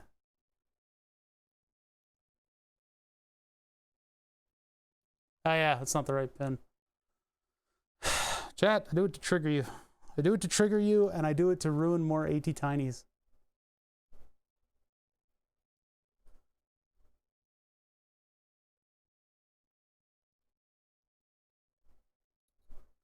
Move it around. I'm not quite feeling better yet, but yeah, I have improved vastly.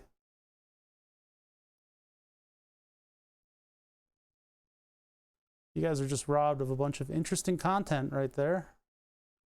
Chad had to say something. They always do.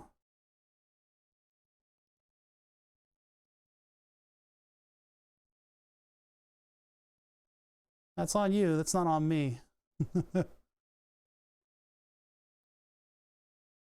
You've seen my collection of shirts. It's like 4. I gotta lose weight so I can use the ones that I like to wear.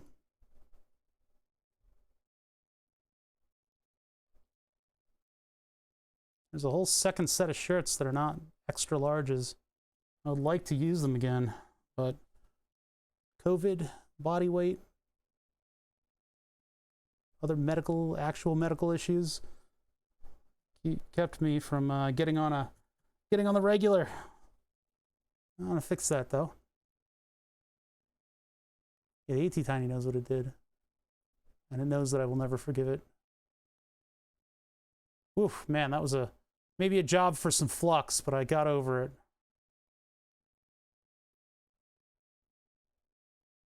I shouldn't be applying this directly to the iron, but there's like it's really not cooperating. Look at how it's not sticking to the pad. What's going on with that? I like roll the soldering iron to get it to that. That might mean I need to resurface the iron tip.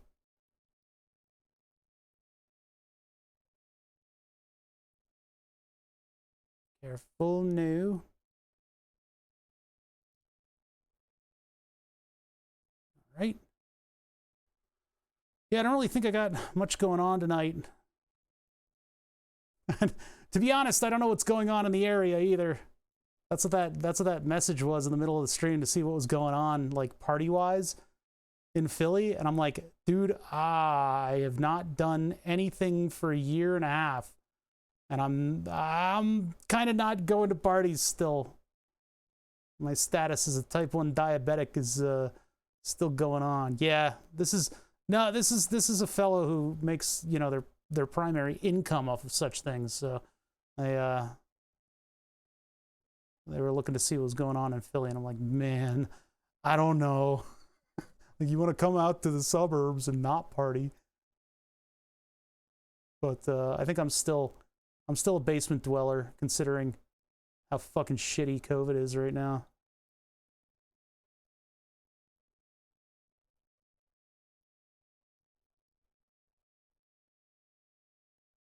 Where's all that extra solder that I had? I guess that's on there. All right, so that's soldered in, for better or for worse. It's not the cleanest soldering that I've ever done. That's like weirdly not in focus. At some point, you guys, I need to take you through the process of stencil and oven, because the stencil and oven method of getting solder onto stuff is gorgeous. It makes a professional circuit board the first time around. And it is faster than what we're doing right now. This is hand soldering because this is the prototype. So I'm staying away from people as much as I can. Hard to do that at work. Yeah, that's the thing. People got to work. People got to make money. And managers are dumb. I think managers are going to be the death of modern society as we know it. Just the stubbornness of working practices and the idiocy of managers trying to do as little as possible in order to keep things going the way they were instead of improving upon things. That's just bad managers. Obviously, there are good ones out there. So, outside is a horrible place. People only tell you to go outside so you can suffer with them. Yeah. People, what a bunch of bastards. All right, that's all the components for the bottom of the board, except for you. Schottky diode. Let's put the barrier diode in. We might as well. I'll do the full service on this one. I got the Schottky barrier diodes right here. I think these might be way smaller than the actual part that I put in, but I'll try not to do a Krendor voice all day today. Oh no, these are actually the right size. I could do the Krendor voice 24 hours a day. I really don't want to. So the way that these weirdly counterintuitive parts work is that there's a gap in the part where the anode is. I need to make sure about that. You know what? Because it's a Schottky barrier diode, this thing actually faces the opposite direction, right? Let's check that over. Let's check that over.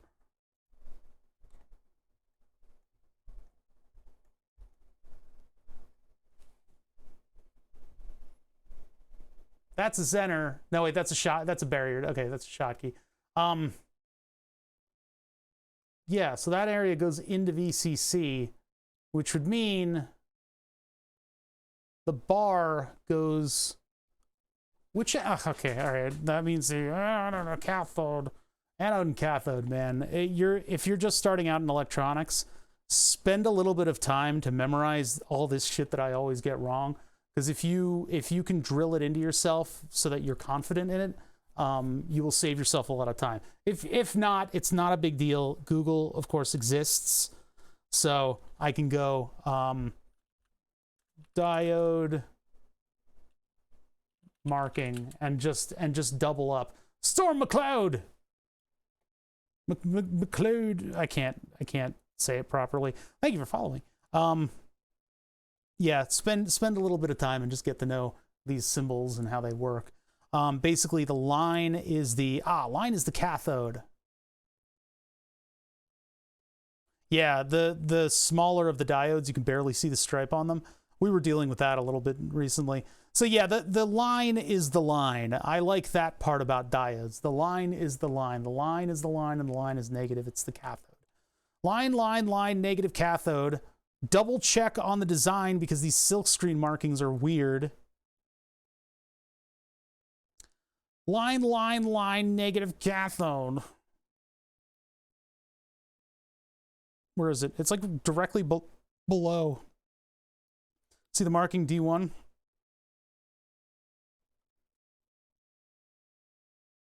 Nope. There it is. So yeah, positive power in the cup. Cathode is the one that gets surrounded. That's dumb. They should just put a line down. Just put a line down on the symbol.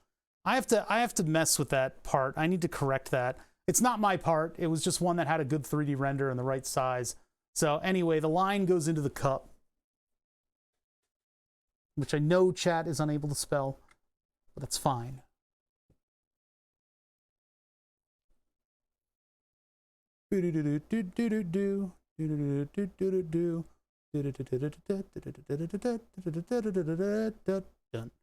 I need to get sound effects like that so that I can do those jokes and it'll have more credibility and it won't just be me singing the song. Because it will be funnier if it has just a little thing behind it.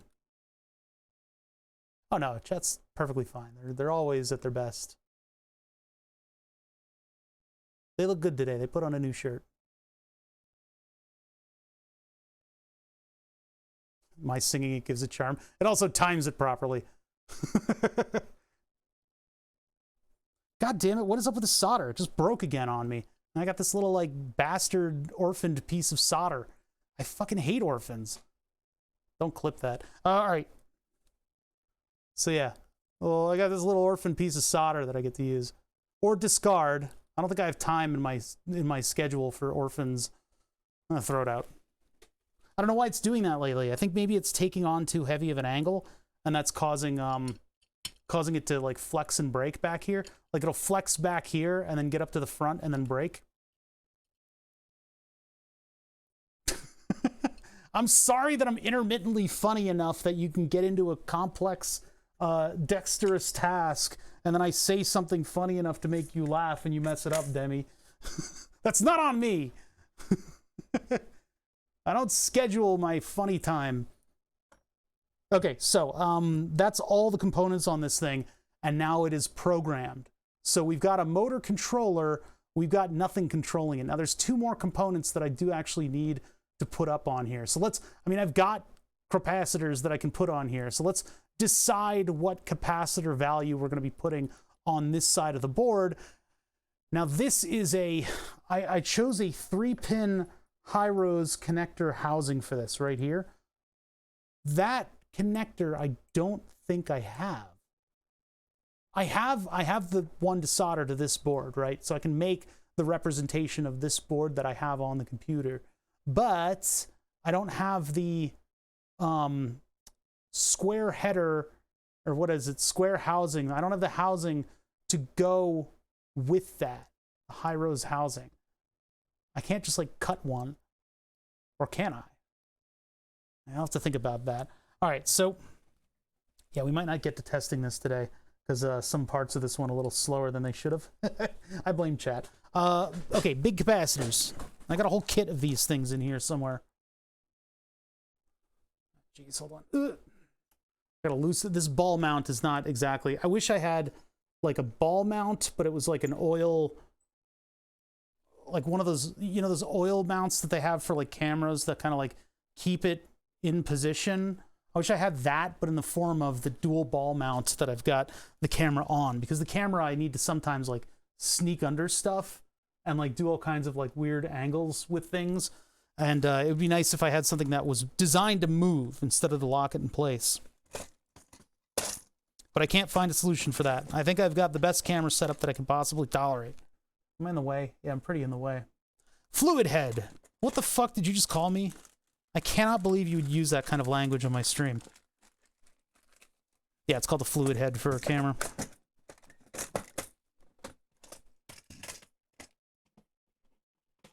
And Groovy comes in there and just one-ups it. You need oiled loose balls. No, no, no, no, no.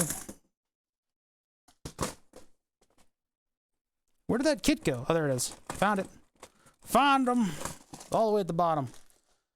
All right, I got a bunch of values of capacitors in here, and I need to select one that is of that footprint. I forget what footprint I chose. I mean, I guess I can reference to the design. I've literally got the design up next to me.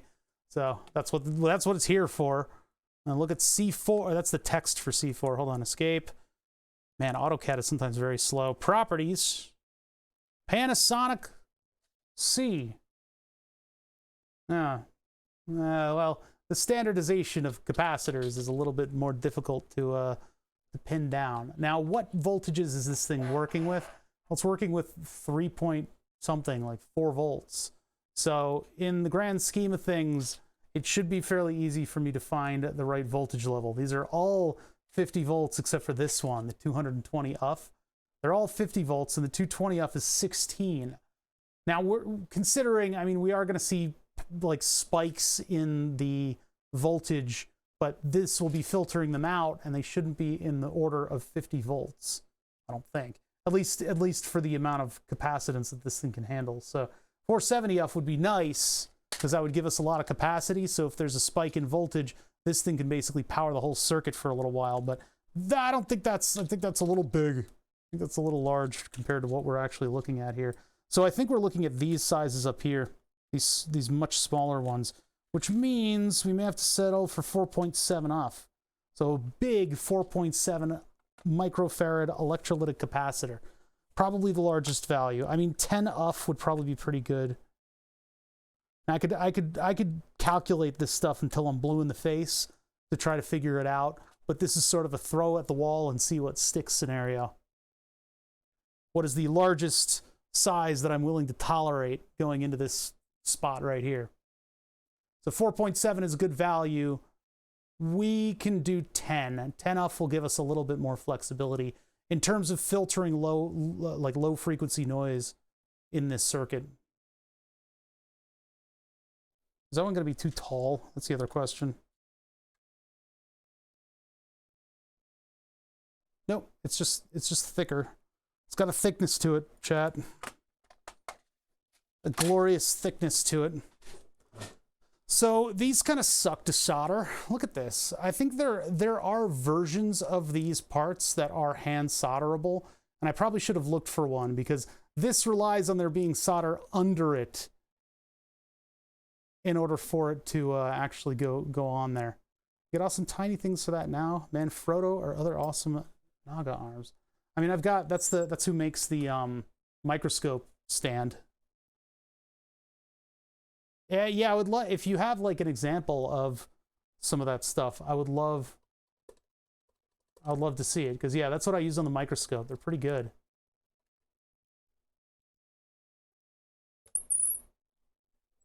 So if I could find like the equivalent of a fluid head for the for the arm camera, that would be kind of cool. But this is fairly minimalistic and it works well and it's cheap, so yeah, cheaper ones slip. I don't care about the slippage. When I upgraded that arm, that magic arm mount to the Naga arm, it really improved the visuals actually, because it shook. It actually shook less, which is important. All right, so I'm going to start off with a little bit of solder on this leg.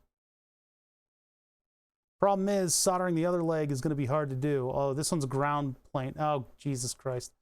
Come on, man. Now I've got way too much solder on it. How much does a cam weigh? Like nothing. It's a Logitech Brio with a thermal camera strapped to it.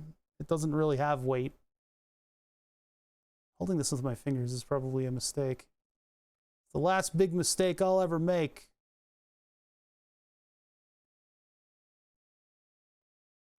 Shouldn't have come here. Why won't you die? All right, let me, I might have to use hot air on this because I don't have a hand solderable pad. And I got this tiny little area to contact it with.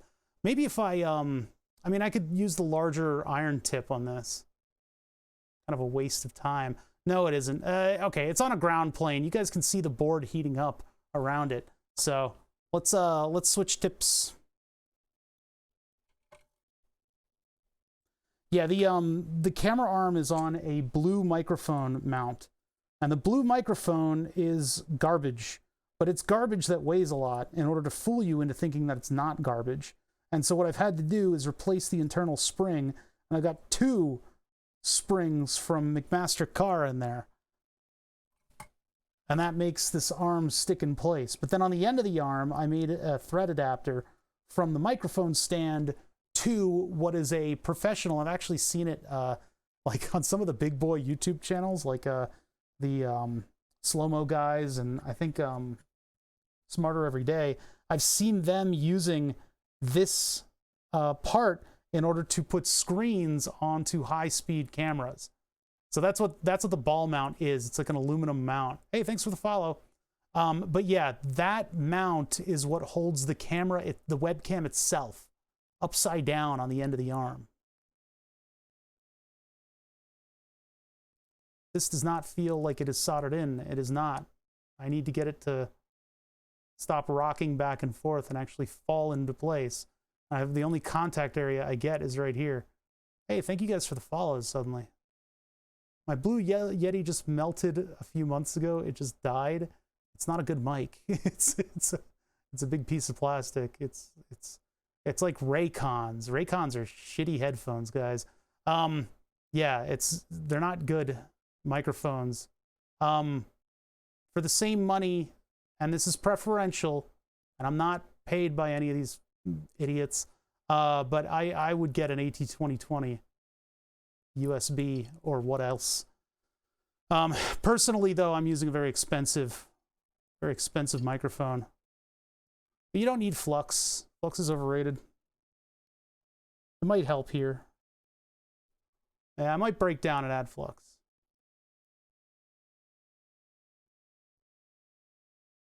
Yeah, is that not attached? What's going on here? Ah ha ha! That was a little hot.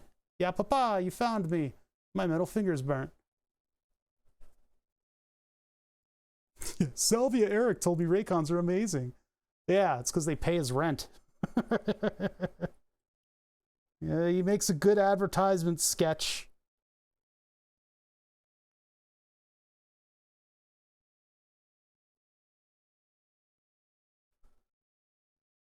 Ugh, I can't even see what I'm doing. These capacitors are hateful.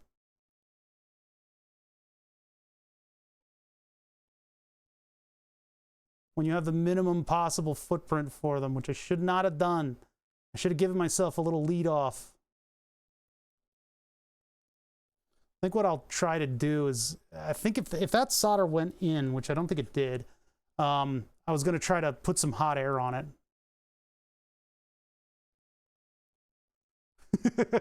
Yeah, all those streamers, you know, do not play Raid Shady Legends. Thank you very much. Raid Shady Legends. Are you only allowed to play that for an hour a day now?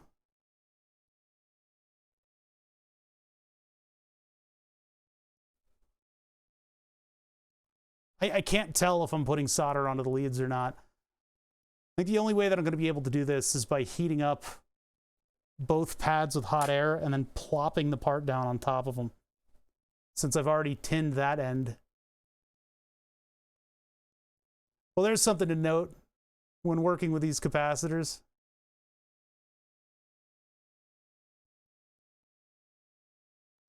No, I think China just implemented a policy of people only being able to play games for an hour a day or something like that. And they said no new games or something. That is going to wiggle itself and break. That is going to wiggle itself and break off. I can just tell. I'm gonna do hot air. I have to assume that solder got onto the other side because I tried to solder the one side and then the other side didn't move. So I hate to use hot air here, but I have to. Turn the hot air thing back on after like 2 hours of not using it. Yeah, there are hand solderable versions of these parts in CAD that have pads that you can actually get to.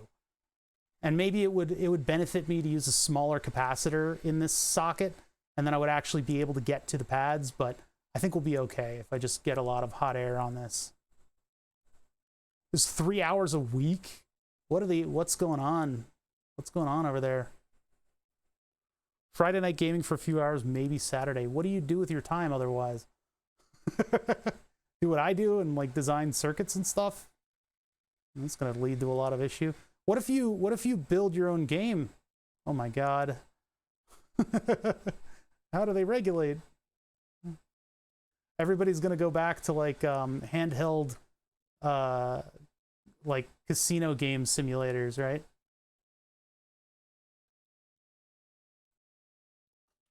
You know, back when you had an LED that would like roll dice.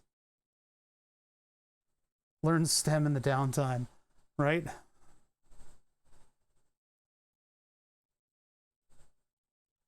Yeah, I don't want to get too into politics, but it's a weird it's kind of a weird policy and it pertains to gaming, but yeah. Handheld Yazzie game? Whatever happened to those little handheld like casino games? They're still around, I guess. Back in the day, though, they were using like they were like the first usages of LEDs in the consumer market. Oh God, I'm melting the plastic, or maybe not. Maybe I'm actually melting the solder. That plastic looked like it had enough of my bullshit and started to haul off, and yeah, melt. Oh God, I didn't know they could do that. Okay, that was terrible. That was a horrible thing. You did see it shift into place, though. I have to assume that it's soldered now. Oh man, that did not fare well. I don't even know how I'd desolder this at this point. I think I'd have to use hot air again. Oh, not Yahtzee, it's Yahtzee. Well, you spelled it that way. I thought it was something else. These cans are hard to solder. That's the one thing that I forgot to do. That's the mistake on the circuit board right there. There's always going to be a mistake on the circuit board. It's possible that I have two. One of them is the lower layer of this circle here wasn't moved over when I was just scooting parts around a little bit. So that hoop on the bottom layer is off by a little bit. That could mean that the structures that I extruded in order to hold these up in the 3D print might not exist. Might not exist. They might be off by just a tiny little bit, which should be okay. I don't think that's the case. I think I went with the center of this circle, of this cutout circle. The second mistake that I made is what we just went over, and it is the fact that this capacitor it's still tilting to the side a little bit. This capacitor had flow pads. They had the kind of pads that are for if your part is going through an oven, which wouldn't have melted this part right here. It would go through the oven and it would solder itself perfectly. If I left just a little bit more pad around that, or I found a part that had a version of this that was hand solderable, this would have been a lot easier for me to work with. I think I got it down, but who knows? All right, so now the circuit board gets actually one header, and then we give it a bath, and then I'll attach the daughter boards to it. We're gonna go all in one fell swoop on this thing, I think. I know that's kind of risky to do, but I think it'll be more entertaining to do. There are little marks in the solder. I think what's happening is this bend right here is a little too much for the solder. I needed to actually, no, it's not. Look, it's already got that texture to it. What happened here? Is the drum too hard of a turn for it to make? Because it looks like it's got little pinches in it. Huh. If I can, I always make my pads go a little bit below the silk screen so I don't rip them up if I hand solder. Oh, that's interesting. That's a lot of pad, though. Old solder. Well, I've had this for the entirety of my streaming career. Can I call it a career? For my streaming professional clown. There we go. That sounds a little better. Yeah, instead of career, you have to say clown. Maybe we could use this header on the... I don't know if these are compatible. Hold on. These might save us. Let me find the connectors. Connectors? Connectors. Dear God. It's full of stuff. Help. Help, I'm trapped under a pile of stuff. Help. All right, let's see. That should be... Those are the circuit boards. It's probably gotten pushed all the way over here, right? No. No, these are the drivers. I gotta be careful with these parts because I need to pull them out of the packagings and actually organize them together. Here, there. I got a whole ream of them.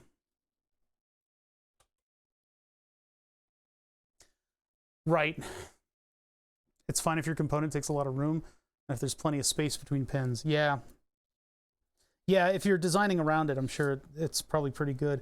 The solder mask isn't all that good at holding stuff down, though, is it? I guess it's a bit of a polymer coating, isn't it? So does this work? Absolutely not. Absolutely not. It's a completely different size. Yeah, the high rows are a little bit more narrow, but I'm going to put that in there. I don't know if I have a housing for them. They're on back order. That's going to be a difficult thing to overcome. push comes to shove, I guess I can solder it directly, but I really don't want to have to do that. So I am going to do this in an old school way. I'm just going to hold it. I'll do this so you can see. It's enough to prevent ripping. Yeah, like if you overheat it and it starts to want to come up. I've had every iteration of that happen, so. The burn your fingers method. There's a plastic housing around this. That should be all right.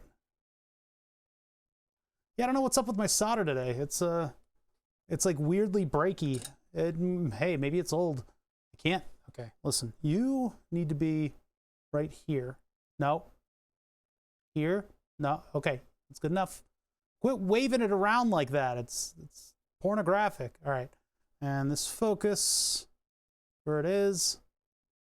Okay. Oh, I still have the big tip on. Jesus Christ. And a hair went into my nose. I'm gonna die here. Okay, okay, okay, okay. Ta-da. Soldered. That should be pretty crooked. Yeah, I'll just align it a little bit here with my fingies.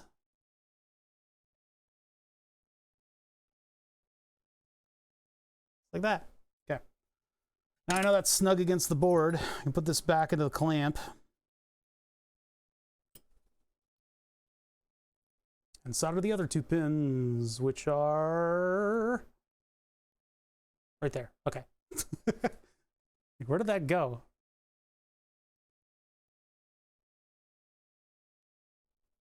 Okay, signal ground power. Fortunately, we kind of lack a servo on this one.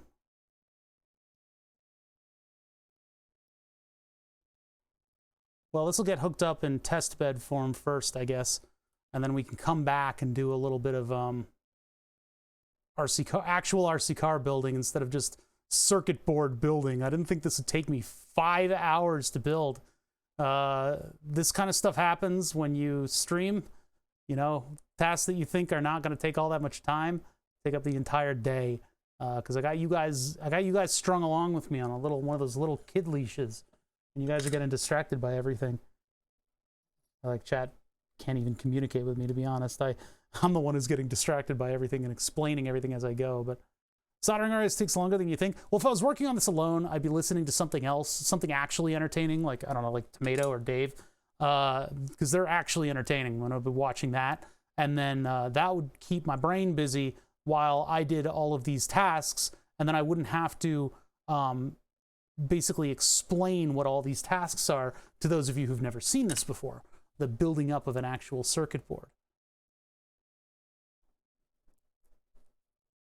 Totally didn't solder until 5 a.m. sometime for a school project, what I thought would only take 2 hours.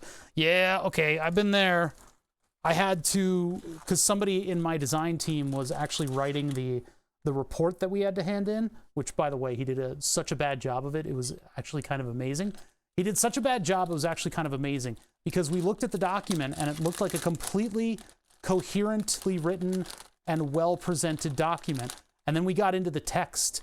And the text for our project was tracking people dancing on a stage so that a flash animation could interact, a rear projected flash animation could interact with them in real time. So we were doing camera tracking and stuff like that. This is back in the Stone Age, before Microsoft Surface and all these point tracking solutions were so readily available. The Arduino wasn't even a thing back then. So we were doing that. And so we find this report. And we're like, all right, it's a report. It's about tracking the different tracking methods that we figured out, right? We go to read the first paragraph. In the beginning of time, mankind, and we're just like, what the fuck? Hold on, what the fuck is this?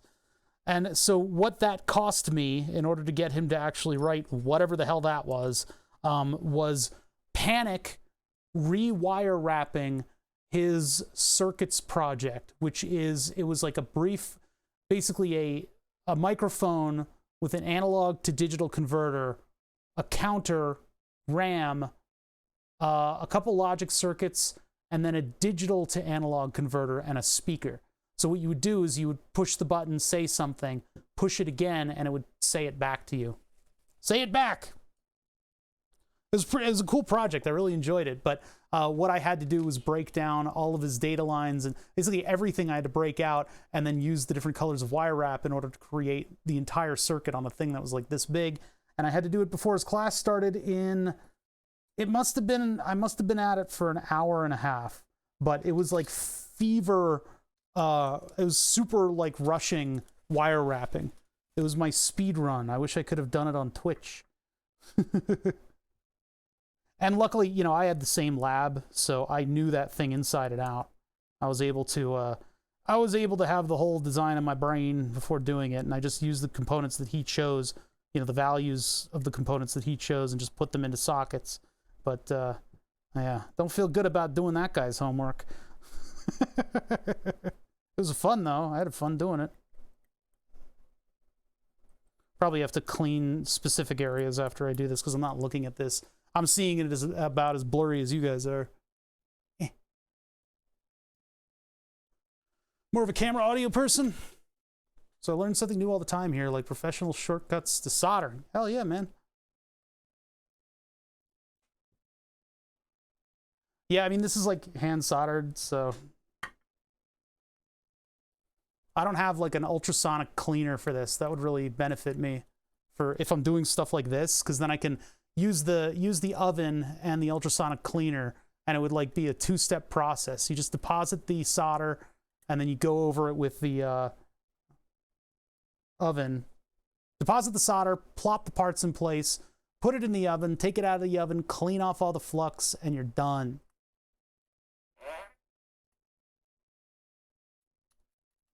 Oh, they were actually complimenting my soldering shortcuts, because that's I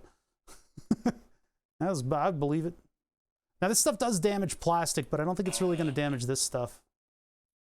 These are looking a little rough over here.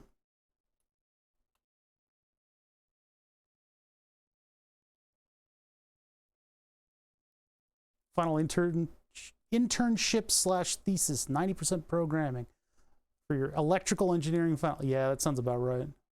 That sounds about right. I tried to find something that was more hardware oriented. We tested a bunch of methods for hardware tracking, like accelerometers and stuff, but it never worked out. None of those methods worked out. The best method, because we were projecting it onto a 2D animation, was, of course, two-dimensional cameras viewing it. And then it's just a mapping of point data. So that's how we ended up doing our senior design project. I mean, it went well. We did a whole theater performance. My professor kept going, yeah, as a reward, you guys get to party with dancers. And I'm like, having gone through theater, I'm like, I don't want to party with dancers. Brilliant Shuker. Brilliant Shuker, the board is broken. The board has been broken by somebody whose name is all W's and one A at the end. Ah, broke the board. Wow, that was way too much of this stuff. Ah, broke the board. It's still trying to place the name. If by Tuesday it hasn't figured out a spot for it, that's it for the board. We could be at the beginning of the end here. Or the end of the end, actually.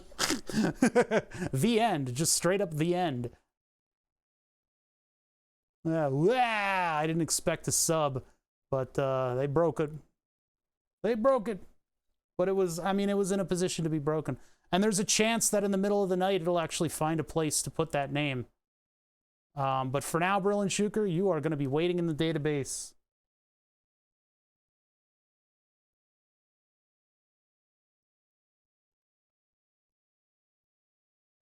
But $1 for every party with dancers.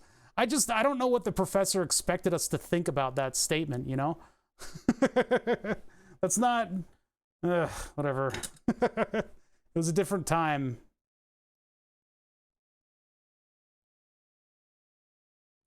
Not to say anything negative about dancers, because it's just like, I don't know. What's gonna happen? We're a bunch of fucking nerds. I kind of want to use hot air on those just so they're not discombobulated. Nah, I'll leave it alone. More project in terms of architectural design than actual electronics. Yeah, the only actual electronics that I was able to do was make the raincoat, and I used conductive thread and infrared LEDs on it. Yeah, I'm gonna do hot air on this. I'm just gonna blast it with a little bit of hot air, just so that everything can kind of scoot into place. Not a lot of flux on this. Yeah, I'm gonna have to soak it again in flux. All right, let's get some flux over here. It's just so sloppy. I didn't want it to. I don't want it to be sloppy. I want you to clean yourself up.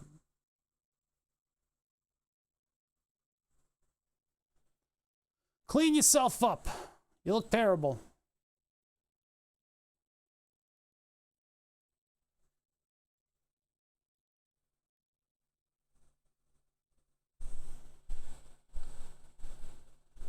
All right, slow and steady. Rotate the heat around, let it get into the layers so that we're not shocking anything.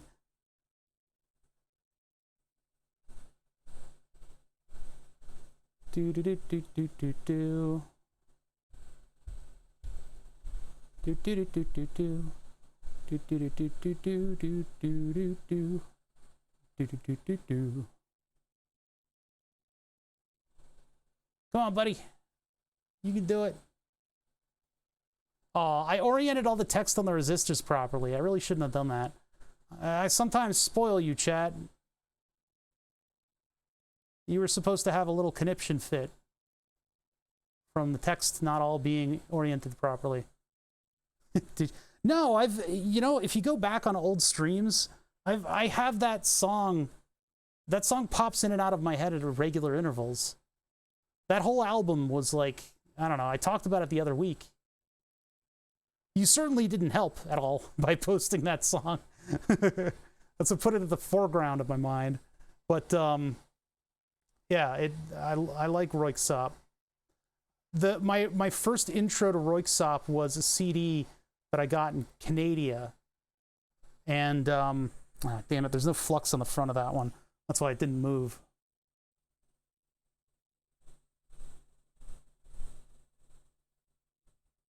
Yeah, what is D2 doing too? It's a little weird. Okay, hold on. Right, just make sure that there's flux on all of these so that they're gonna pull themselves in properly. We'll come back to them. Yeah, what I did is my old boss is an 89-year-old research guy, and people always drove him everywhere, and he was always just kind of like ferried around to the different talks and presentations that he had to do. And so what happened was he managed to get to Canada without his passport. And so I, a teenager working in the lab at the time, was a prime candidate for the yeeting to Canada and back. So I got a plane ticket up to, I think it was Ontario, went through customs, went through all that, walked outside of the airport, sniffed the air, turned on a heel, went back inside. That was it. That was my trip to Canada. I think that's the only time that I've been to Canada. And so, what's up, Future Class DMB? How you doing? We got some people here who can only usually watch during the weekend. But yeah, what happened was I was in such a rush to get out the door, I forgot my CD player. Sorry, I remembered. Hold on, I'm concentrating on 4 things at once. One sec.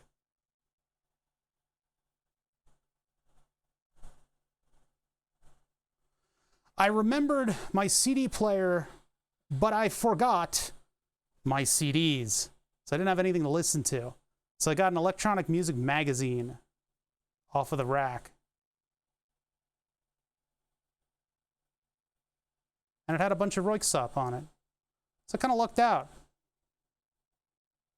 Why is that one being a little pill? All right, I mean, I'm not going to get any better than that. D2 is being kind of a dick. Let's see if we can come in with the soldering iron on that. Because I think the solder didn't get to the top. I got the big tip on the iron. Hold on.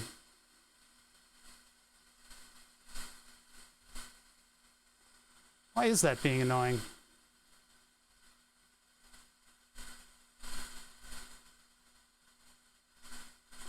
That's supposed to be our glorious brake light.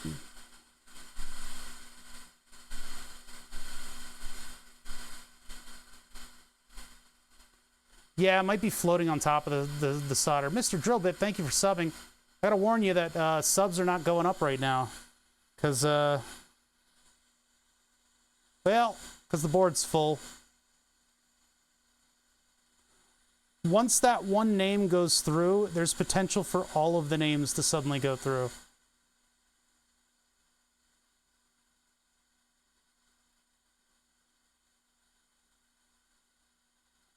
Yeah, I'm doing good.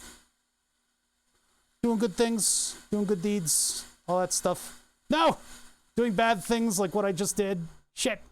Fuck, shit, shit, fuck. Wait for chat to panic on that one.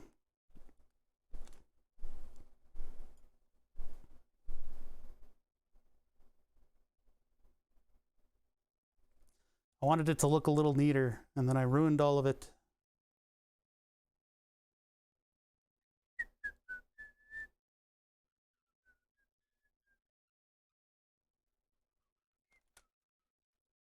All right, so I gotta go back and forth on this. Can you say all 7 dirty words? That's my inner monologue almost constantly.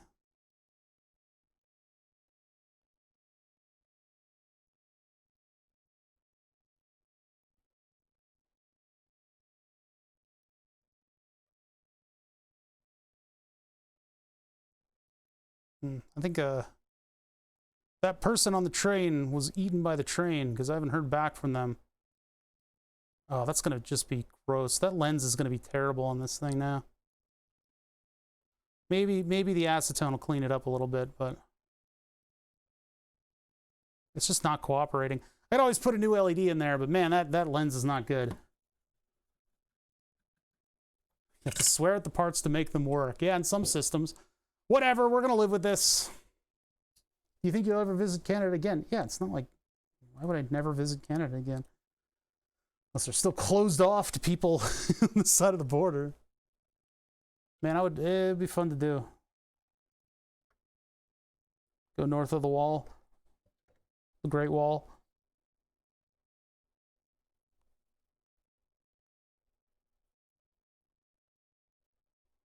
Currently, I have no reason to, and I don't think we're allowed to, because America is full of fucking idiots who are so stubborn that they would rather just straight up Herman Cain Award.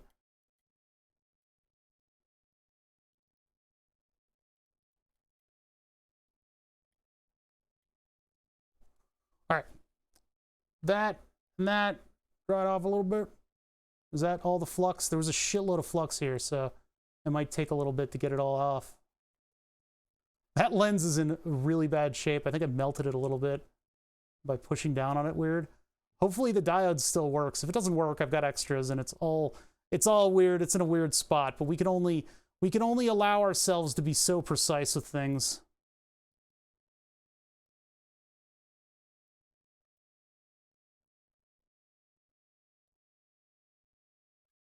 Canada. Yeah, I got some Canadians here. A lot of people from the Canada lands.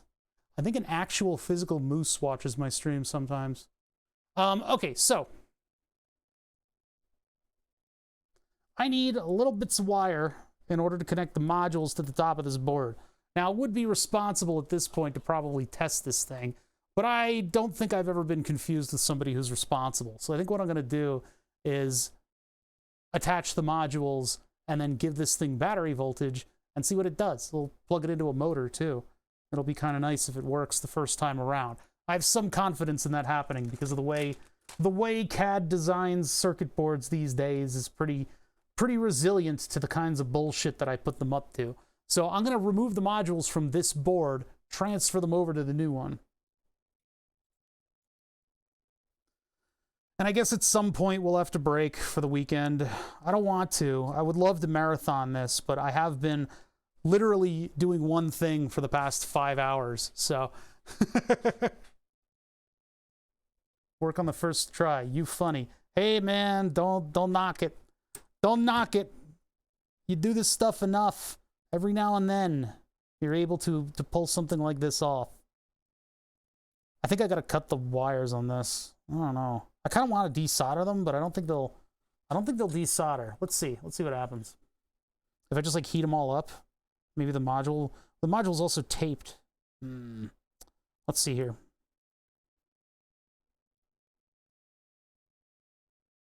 Nah, it's not gonna work. It's not gonna work. I'll just cut the wires. I'll just cut the wires. You just use a knife to do that.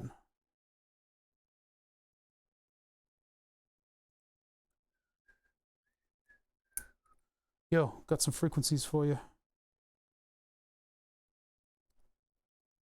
Bum, ba-dum, bum, ba-dum, bum, ba-dum, bum, ba-da-da-da-da-da-da-da. There we go. Do-do-do-do-do-do-do. Yeah, it's all Royksop in my head now. All right, there's one. This would be the gyro module, which uses channel 3 and intercepts it and replaces it with instructions based on your instructions and the amount of twist that you're giving this thing. And I kind of forget, is the gyro module designed to make the back wheels go out, or is it designed to keep them from going out? I forget which one it is. You need to clear all these solder pads, unfortunately. So I need to go through the process of this thing. I think I can use the solder sucker on this guy.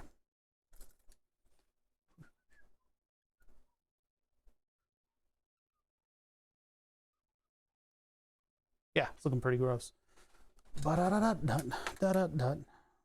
Let's see. God, the cable for the iron getting stuck on everything.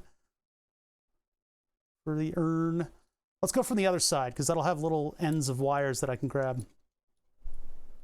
One thing about the design is that all the LEDs are going to be visible on this, so it should look pretty good. Actually, they won't. All the LEDs on the modules are visible. The LEDs for the actual, what do you call it? The device is actually warm. You can see it glowing in the thermal vision. But yeah, the, what do you call it? The module LEDs will be perfectly visible, but the LEDs for the motor controller are on the underside of the board, but those will still be slightly visible. Okay, the wire sank. The wire...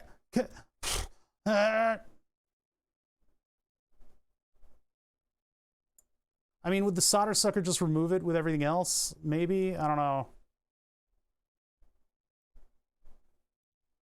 Okay, let's try. All right. And then push this thing up to this thing. Come on. There it goes.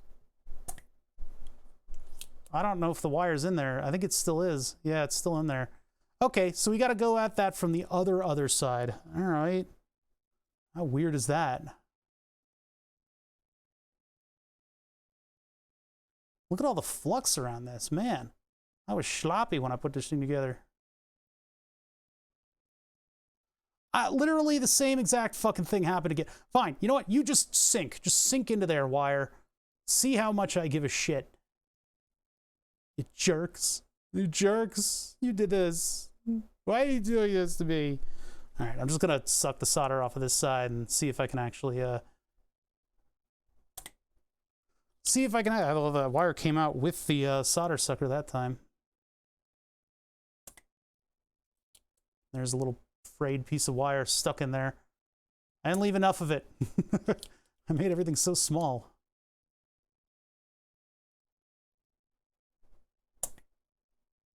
What's going on here? I'm not getting good suction. I guess I'm just not getting good suction. That one's just sealed up. I don't even need that pin. The power and ground pins are bust. And then I have basically one power, one ground, and then I can do the 3 signal pins. So they should be all coordinated properly. I'll clean this off too when I'm done with it. Are there little pieces of... Yeah, there are little pieces of wire sticking up over here. The weight of the wire pulled it through as I was trying to solder it. What did I just pick up? Oh, it's just these things failing. Hold on. Never used the solder sucker yet? I didn't for many years. This Engineer whatever 01 is a little bit different in that it allows me to... There's the splinter. We removed it. It allows you to have suction to the actual thing that you're desoldering, and it uses silicon tubing, which has a much higher heat tolerance. The ones that I'd used in the past would have plastic on the tip, and they would just melt the plastic, which made them... I mean, they worked, but they're not good. and you would always get the smell of burnt plastic everywhere. This one I cannot grip. I can't seem to grip it. It's too small. I just like use them both. Oh, come on. Oh, I'm getting a little tired, guys. Getting a little tired. The iron's still on? Yeah, all right. So I'm going to use braid on this, and then I'm going to clean it up.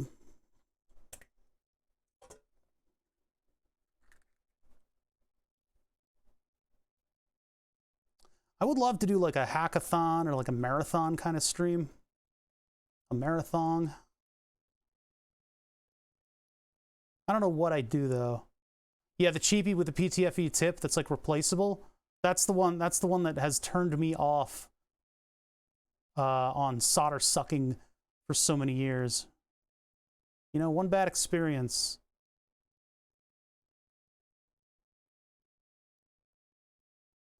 Is that a wire in there? Yeah, there is. Okay.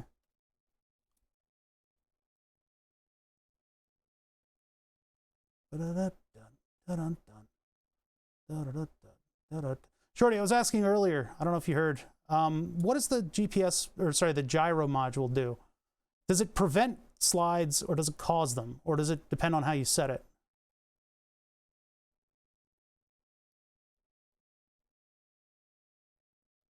Like, does it aid you in drifting in that it initiates?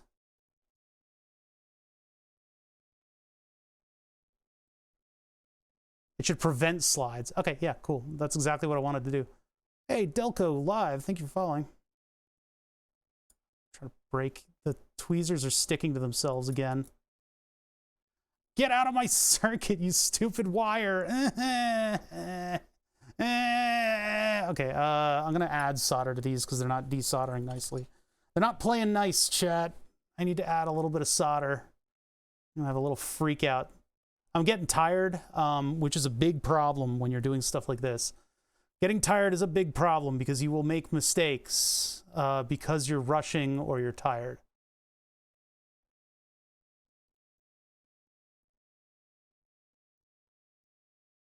I mean, that is a viable strategy. Use a wire to remove the wire.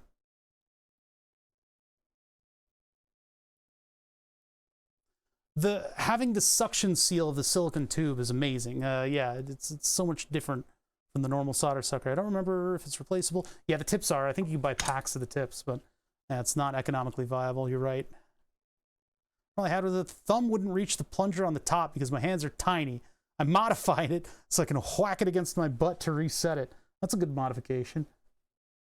Yeah, and at what point in buying those supplies do you just go, well, I'll just get one of the electric ones. God, this is shit. This is not working out right. The little vias that they put on this thing. They get like surface tensiony, and then they hold on to the solder. I could add flux around it, but you can see this thing is already absolutely drunk with flux right now. So much so that you can see the flux dancing in the desoldering braid. Oh, come on, man. Don't do this again. Come on. I want heat all the way into this thing. Here, I'll coax it along with a little bit of this.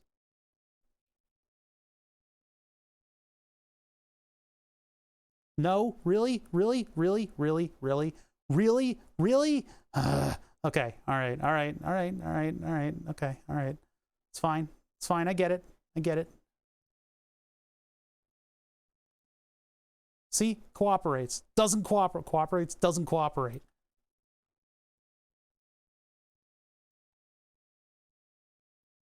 Drill it. No.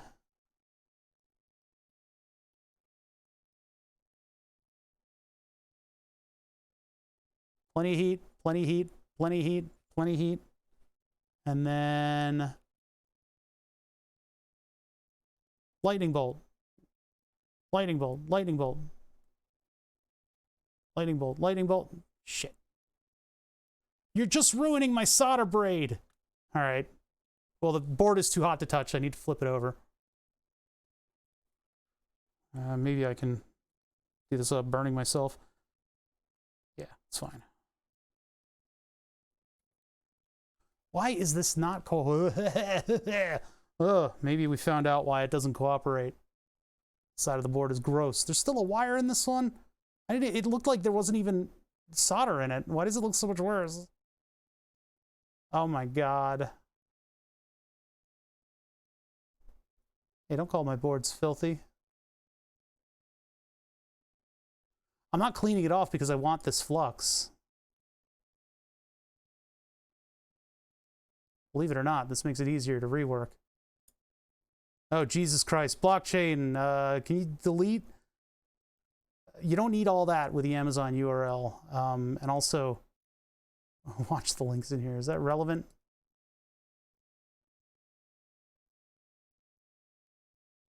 Oh my god, this thing is fighting me so much. I can't get a grip on the end of this wire. Dear fucking god. Okay, the Amazon URL is just, you stop after the number after DP. I'm getting thinner tweezers on this. I think maybe I need to. I don't know if these will be thinner. These are too big. Those are too big.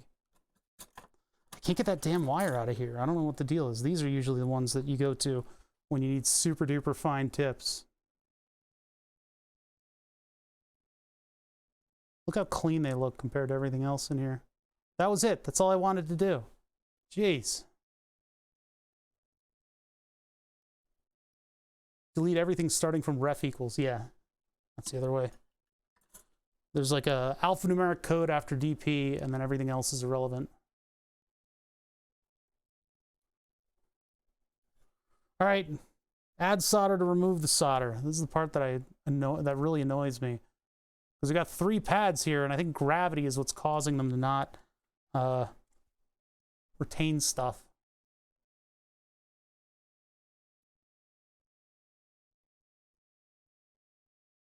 To not desolder properly is what I really mean. Look at that. It's just fucking with me.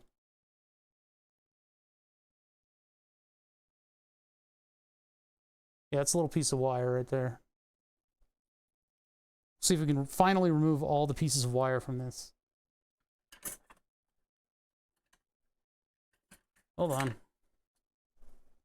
Oh, maybe my flux isn't doing anything anymore.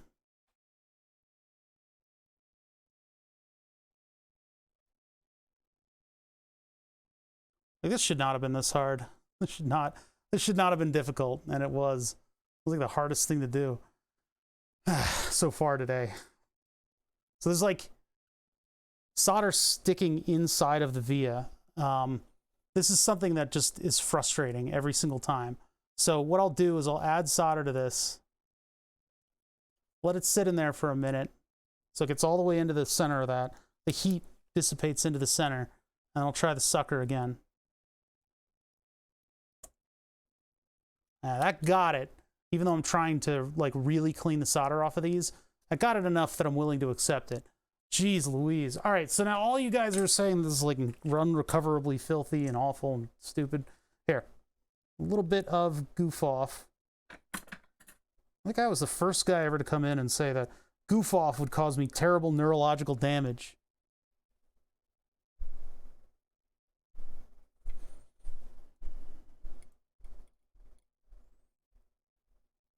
You'd think the warning sheet would be a little bit longer if that were the case.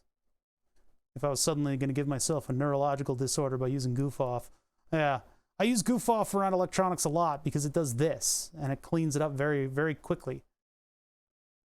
If you're taking shots of it. No, they were saying like the fumes were horrible and would kill me, and I don't know, concern trolling almost, but probably not. Because they're probably right, but I use it so sparingly because I don't use a lot of flux to solder. See, I don't know how this got so out of hand with the flux, but...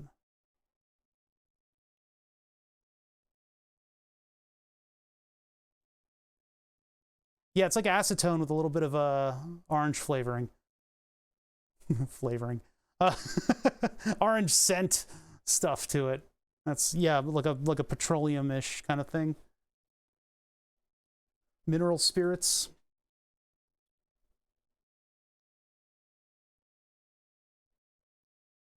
I have to be sober and hydrate for the next couple days.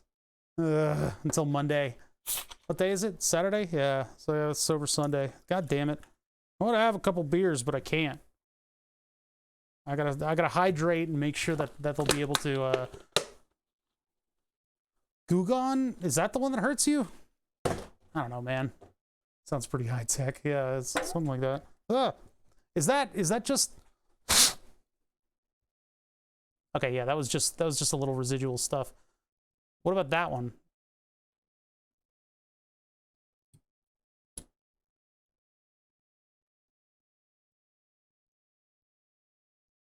No, that's still a thing.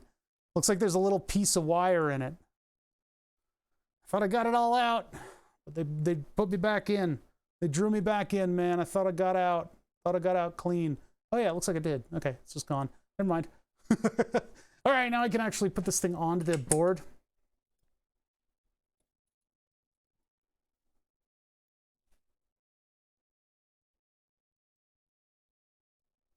Got them mixed up. What is this stuff? Reports have associated repeated and prolonged occupational overexposure to solvents with permanent brain damage and nervous system. Okay, so this is a solvent, and so it's the same thing as acetone. You don't want to constantly be washing your hands off with acetone. Wear gloves.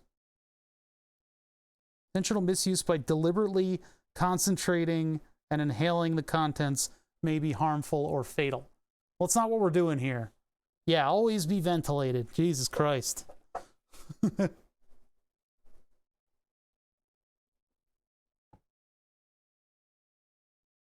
Oh, really? Goof off is dichloromethane and methanol. What's that chloro component? That's probably what's so chewy about this. What really cleans the stuff out, right?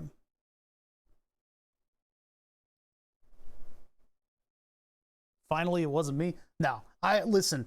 The safety warnings I understand, but oftentimes they don't really apply that hard to our situation. There's something to be considerate of, but a lot of times people will come into stream and be like, "Oh my God, are you breathing solder fumes? I'm the first person to tell you about this bother." And it's like, no, you're not. I know what I'm doing. So, all comes from a good place, though. There you go. All right, that was the way to remove that thing. Dichloromethane is bad news. I've never dealt with this stuff. I don't know him.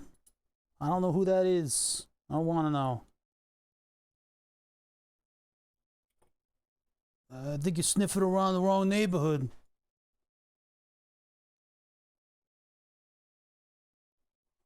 Ew. All right, let's get this thing cleaned off.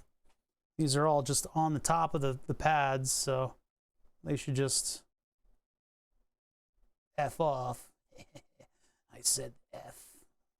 Ah, crap. My tweezers are stuck together. This is getting on my nerves. This whole flux getting on the tweezers and then the tweezers not separating from themselves. This is my hatred of flux right here. This is where this stems from. I don't really want to use solvents on the tweezers. I just want to wipe them off. That involves getting flux on my hands, which I don't like, because that's also a horribly carcinogenic substance. That's exactly what they're getting. They're getting goof off.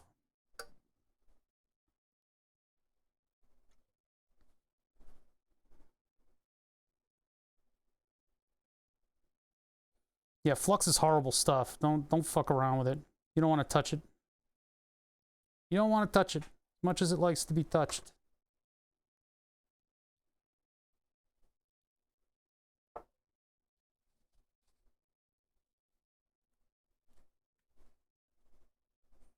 All right.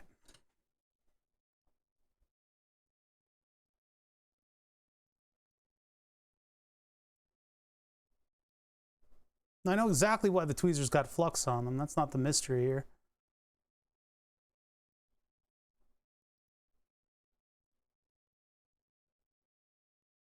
little pieces of wire that are sticking to the tweezers are really annoying. Really, very, truly, just very annoying. I am triggered. All right, there we go. I guess I could have just wiped them with the iron and then used the pad to clean them off. All right, so let's get just a piece of solder braid on that. Now, these are such small contacts on the DOS Micro that I got to be careful that I don't hurt them by desoldering. So I want to be careful that I'm on one at a time and that I don't pull on the pad.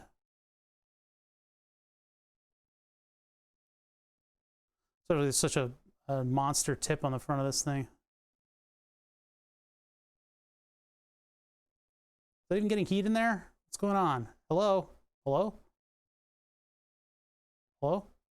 Hello? Solder? Solder, you good? What's going on here?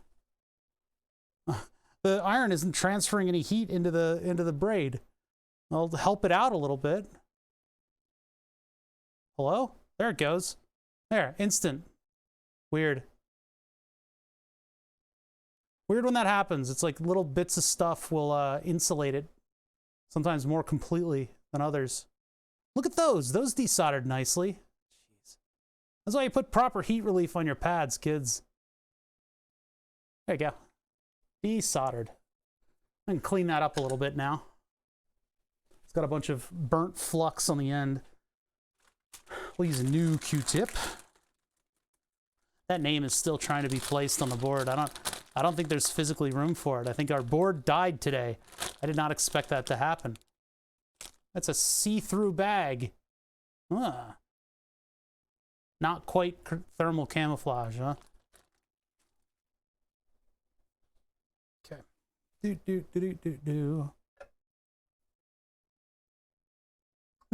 Diano, I don't need an answer for everything, man. We're good. It's okay.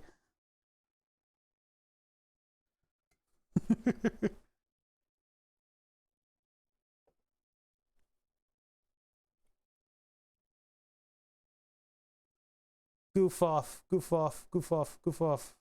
No more goof. All those goofs are gone. Goofs and gaffs. Forever gone. I don't know if there's anything on the other side. I'll just give it a little brushy brushy.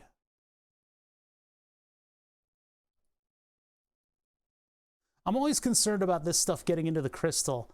I guess it's okay, but I mean...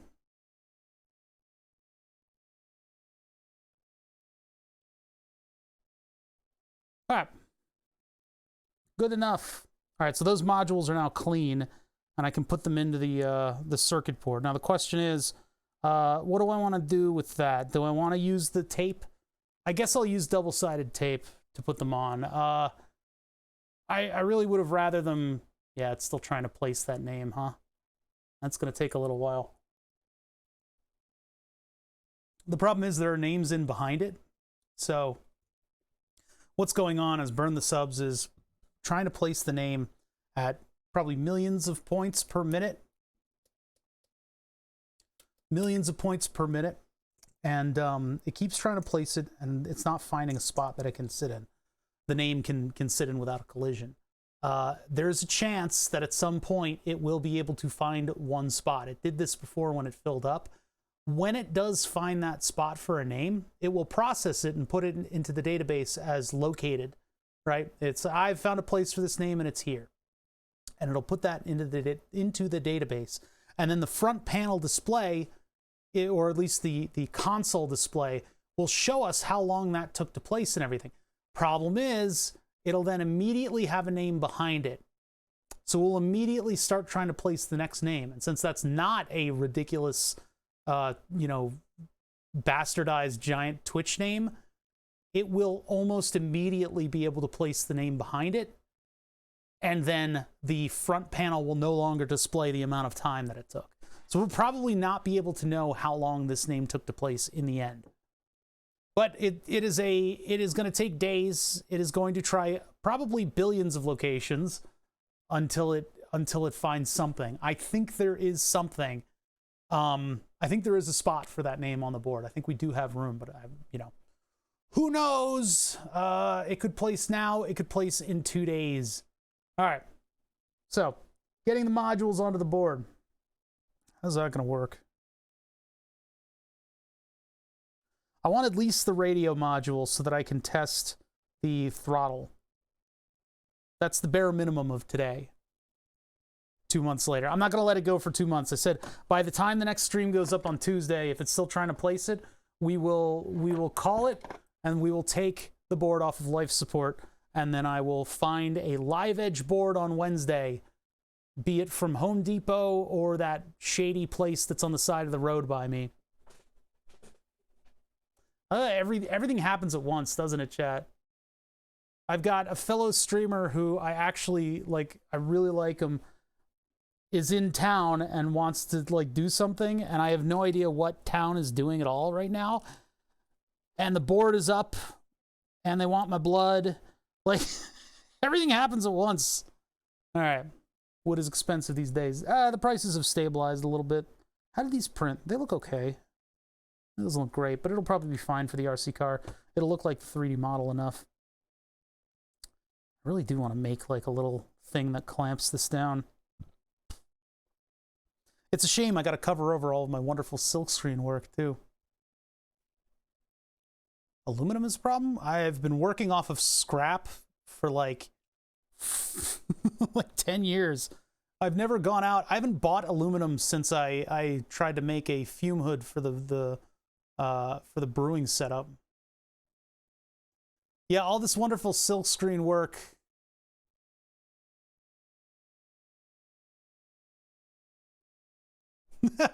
That's your response. Oh, I forgot to clean off the top layer. Let me give this just a little brushy.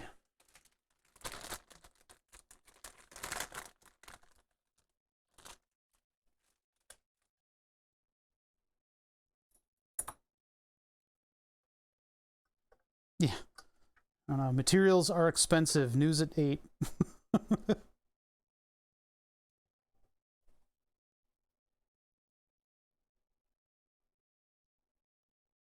Yeah, I think it's those motor pads and the power pads below them will probably be a little bit weak, but they're not designed to be plugged and unplugged.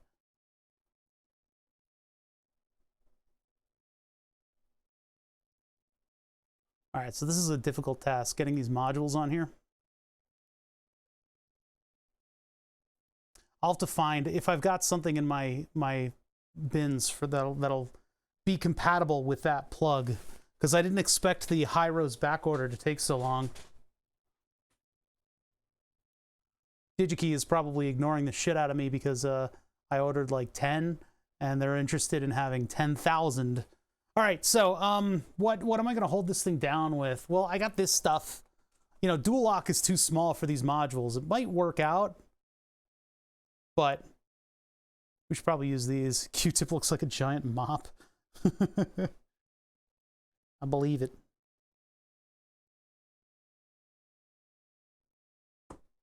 So, one pad here for the radio. That is a very large pad. It does not need to be that big. Well, I'll use it anyway until I can come up with a 3D print that will that'll hold on to that. And then this is actually a pin that holds on to this area, so I can put a full piece right there. Yeah, just a shorty little piece. The electronics on the underside are not flat, but ugh, I hate cutting this stuff because it sticks to the scissors.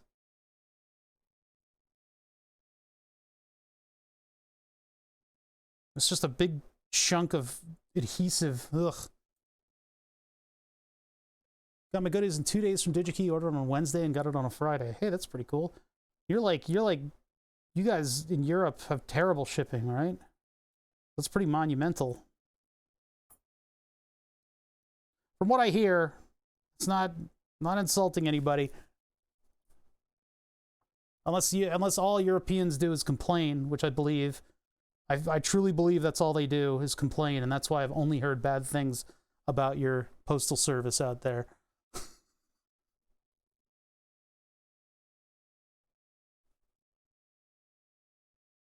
What thing are you trying to answer? Contamination on the board. What are you talking about? For what? For what? Oh, sorry, that was the second part of the long thing. I was soldering lead-free just now, and some joints were complete junk. Man, why do I read from the bottom up, you know? Even adding flux and heat did nothing. They still looked pitted and detached. Then I sucked up and resoldered, and it was fine. Weird. Yeah, that's creepy. Yeah, it sounds like contamination. Maybe you had some weird-ass substance in there that wasn't cooperating with everybody else. It's good that it went away. Yeah, DigiKey's American. Yes, they are. They don't have any European, like, warehouses or anything? Maybe not. I'm trying to get the previous sticky stuff off of this. All right, so what's the process here? I guess I stick it down and then I solder it. I think that's about it. We're working with stuff that's so small and I haven't eaten in a little while. I have onion rings and jalapeno poppers waiting for me when I'm done here. Maybe a leftover burger. It's only just 6:30. We definitely can keep going. We're going to keep going with this.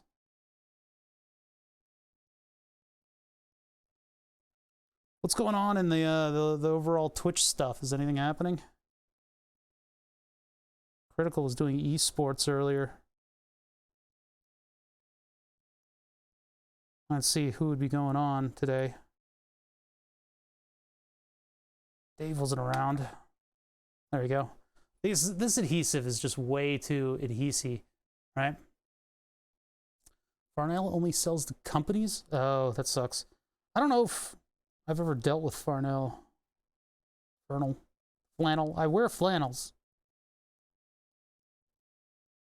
I wear Farnells. I don't like how close the screwdriver has to get to all the little pins that I've got to solder on this thing. Also, what I don't like is that the module doesn't sit flat. It, like, sits at a weird angle. So that's why I want to kind of, like, make a 3D print that kind of hugs the boards. Then why mention it? Oh, you can create your own little company? Huh. Zach Henry's doing F1. Oh, he's actually not getting first place? Oh my god. Yeah, Zach Henry is a force to be reckoned with on that track, especially in Wreckfest. Holy crap. That's one of the Roboz viewers for chat. If you're wondering, that's the guy who is a Roboz regular who is really good at racing. He is just... We thought he was cheating, but it turns out we just suck. We just suck. It's like, this guy is cheat. No, we suck. We just suck. I don't know if he was racing with us when we did the thing with Louis. It's all music on the Twitch front page? Man, okay, whatever this part of the arm is, like, my veins hurt. I gotta move my arm a little bit. I'm gonna stretchies. Oh, big steppy. Okay, clap above the head. Oh, the amount of crunching that just came out of my knuckles. Oh, man, this is, so I've been sitting, like, a little bit hunched. Although the camera setup here, I've got the microscope cam up here, so I'm actually holding my head up a little bit. I'm not quite hunched over. When I work on projects on my own without you guys here, I will hunch over more, and I'll feel that even more. So having the OBS setup with the webcam that gets really, really close is actually really good for your back. Even though I'm sitting on a stool from the 1960s, it's not exactly ergonomically designed, and I'm fat as fuck. A little bit of ergonomic body position goes a long way with these kinds of things. I could also stand while I'm doing this, but I don't feel like doing that right now. What's that? European here. DHL's fully owned subsidiary of the German Postal Service. DHL's always good. Whenever I get packages from China, I appreciate having DHL packages because they get there when they mean to. Like, they give you a date, and you're like, all right, I don't know what customs is going to do with this. And it gets there on the date that they say. So... Philly Dome sounds like some kind of a competition. Groovy's calling me a hunchback. Yeah, I use the computer professionally. Why? Why do you ask? This is just how I comfortably... What? What are you guys up to? A computer programmer? How could you tell? Yeah. Make sure to straighten your back, kids. Straighten your back. Make sure your hips are in the right position. Hips go more forward than you would think they would because we all sit our entire careers in fucking computer chairs. Your hips are supposed to be uncomfortably forward if you're standing with good posture. So it sucks. I got to lose about 100 pounds. That's starting. But once I do that, I should have better posture and all that fun stuff. Yep. Hips don't lie. They can, but I've got that Donald Trump position where I try to like hide the fat by like hanging my arms in front of me. Because I got this fucker, which is not good. The only thing this is good for, by the way, is having amazing calves. Because I'm constantly lifting all that weight. Somebody tie me to my seat back. I need to fix my posture, yeah. We can't tell because Shorty is a bird. I'm not calling him like a beautiful girl in the 1970s. The only time we ever see Shorty is when he's playing Beat Saber, and during that he's a bird. A bird with big legs. It sounds sexist. You know, just commenting on his like, hey MSSX86, good to see you. Okay. Blah blah blah blah blah. Good for storing beer. I wish. Good for killing the rest of my body is what it is. What the fuck just fell over there? It just fell over. That was a piece of cardboard. That was weird. Came out of nowhere.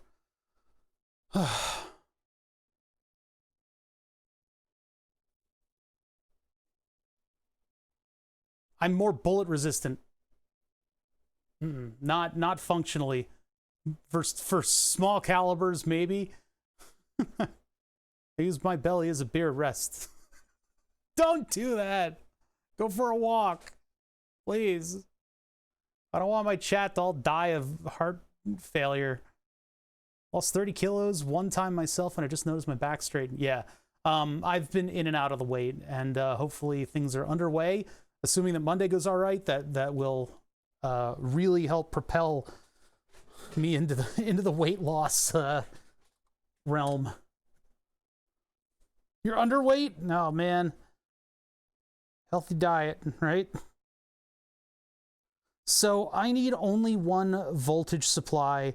The servo signal is all the way on the inside of the board here. So I need to get those first. I'm a firm believer that fat people are harder to kidnap. 1,000, hey, 1,000 bits. Thank you so much for the 1,000 bits, blockchain. It's for the cardboard. Yeah, it's not even for me. I'm not allowed to use it. Thank you for the bits. I really appreciate those, man. That's a lot of it. That's not 1,000. That was 1,000. Yeah.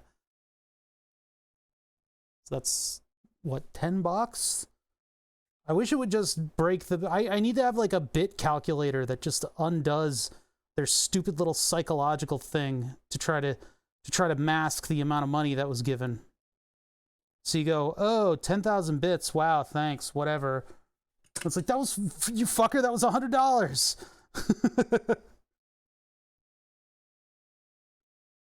I'm broke. You've ruined me financially.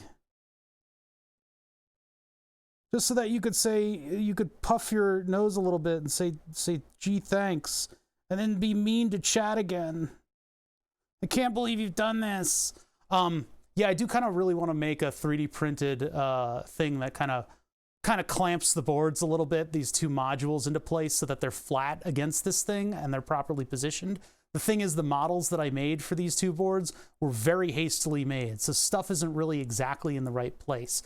I could probably make a couple little posts that will clamp the sides, and that might actually hold it better. So if I can make something that hugs this portion of the board and just has like 1, 2, 3, 4 posts, maybe a little something in the middle, that could hold these all in position with pressure, and maybe that'll do it. No, it feels to be underweight. Yeah, I wish. Friend took a picture of me yesterday, and the comment was I look like a gorilla. Oh no! Are you starting cocaine on Monday? Yes.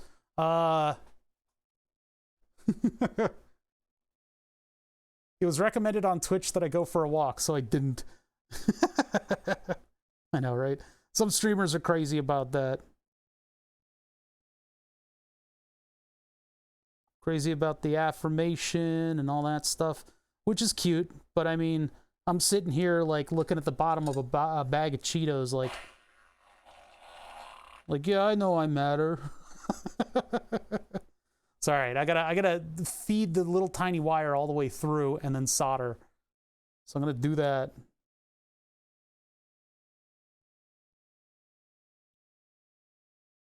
That didn't work at all. And solder that at all, not even the slightest. This iron tip might be problematic. I may need to swap it out for a tinier one. Yeah, that's not helping me at all. This tip is too big. All right, so let's get a smaller one on there. I think I need the real pointy one. Keep looking at the bottom of a bag of Cheetos. It means I don't have no more Cheetos. Yeah, that's true. For me, it means I'm gonna feel like I'm entirely made out of cornmeal for the next couple hours. We're still trying, by the way. We are still trying to place a name on the board. Pro Painter, thank you for following. I'm still trying to place a name on the board. Oops. We got a big name on there. There's a lot of W's in it, and so it's actually having a lot of trouble placing. So I don't know. Whatever. It's whatever they're made out of, corn stuff. Whatever byproduct of a byproduct they're trying to shovel down your gullet.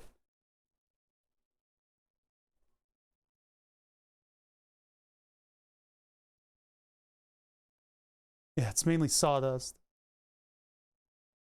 We don't want your government candy.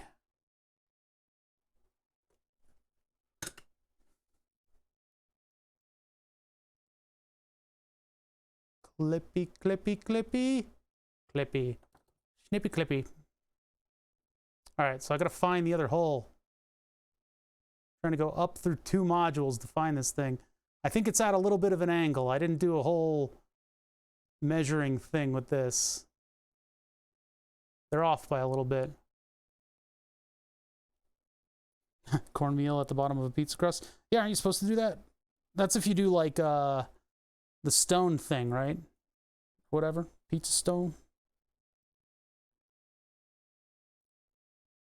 I had a pizza stone once. That was impossible to pass. Formed up in my kidneys. I had to pass a pizza stone. Did that wire... Okay, it almost completely backed out, but it's still there. Okay, good. I don't want to lose that. That would be really annoying.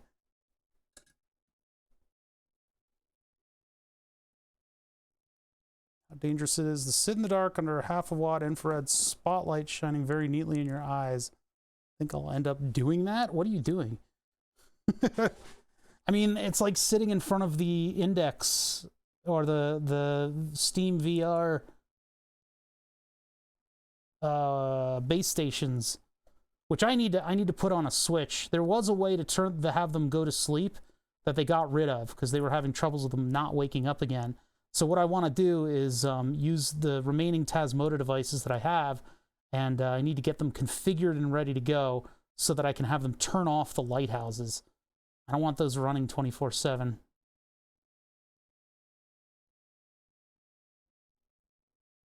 Because like the cameras can kind of see them running. They'll mess up with stuff that I'm trying to set up in here. All right, let's see. Come on. I gotta thread this through 2 boards, and I just had it, and then it backed out.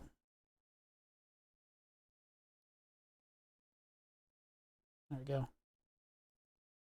All right. Blockchain, 200 bits, and another 100. That's 300 bits. Dude, thank you for the bucks. I appreciate your money finding its way over to me. That will go towards Cheetos. That $3 bought a bag of Cheetos. Bag of Cheetos and a little bit, brought me a little bit closer to congestive heart failure. Thank you. Thank you. It's very kind of you. Ooh, got it. Got him. How much for the insulin to offset the bag of Cheetos? I could do the dimensional analysis on that, and I really should. I think I equated it to being about an extra $5 a meal. Did I just deposited that on the wrong pin. All that solder just went shoop and went right into the wrong pin. All right, that went into the right pin. Yeah, now there's an excess of solder on that one. Ugh. But yeah, I think it's like $5 a meal. Depending on how heavy the meal is.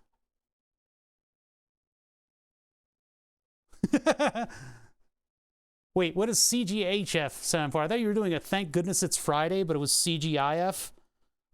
Computer Graphical Interface, it's Friday. That would be a good name to rename the Amazon lady who shall not be named. Call it Computer Graphical Interface. No, it's too nerdy. That's way too nerdy. That's way too nerdy. That's when people start backing away from you. It's so nerdy. Spotlight will shine on an RQO AR marker that I want to track with my webcam to serve as a head tracking. Oh, cool. Yeah. My alternative would be just to have a handful of IR LEDs around the camera.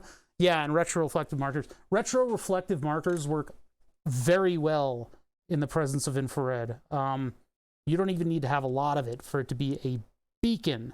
So consider doing that, because that's what the big popular face tracker does. It uses retroreflectors on a little head rig in order to get your head tilt. I mean, the webcam trackers aren't that bad at this point, too. There's a whole, what is it, face over IP that Star Citizen has been stealing or using. I don't know, one of the two. But having that much infrared light in your face is not that big of a deal.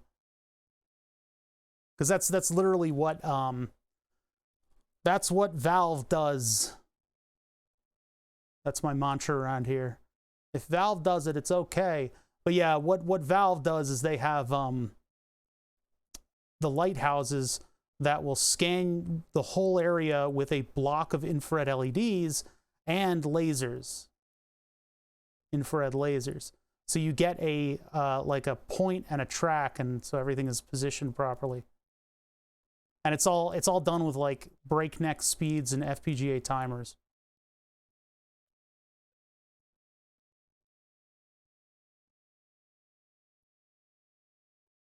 I'm not sorry that my phrasing on that stuff is not great, just because I'm busy doing something right now, and chat's kind of typing at me. I'll check out the messages in just a second here, guys.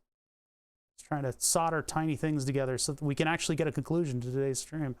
Not gonna stop until I don't stop till you get it up. Anyway, I'm gonna stop until I get this thing at least initially functioning, so that we can be confident about my designs. It's all by my design.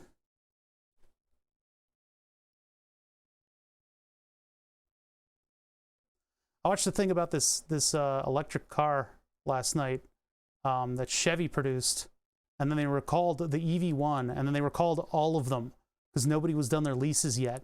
And apparently it was a pretty awesome electric car, but they wanted to sweep electric cars under the carpet as much as possible. So they reclaimed all of them and didn't even allow people to buy their cars.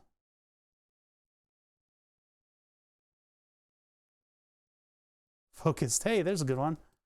That's a good command.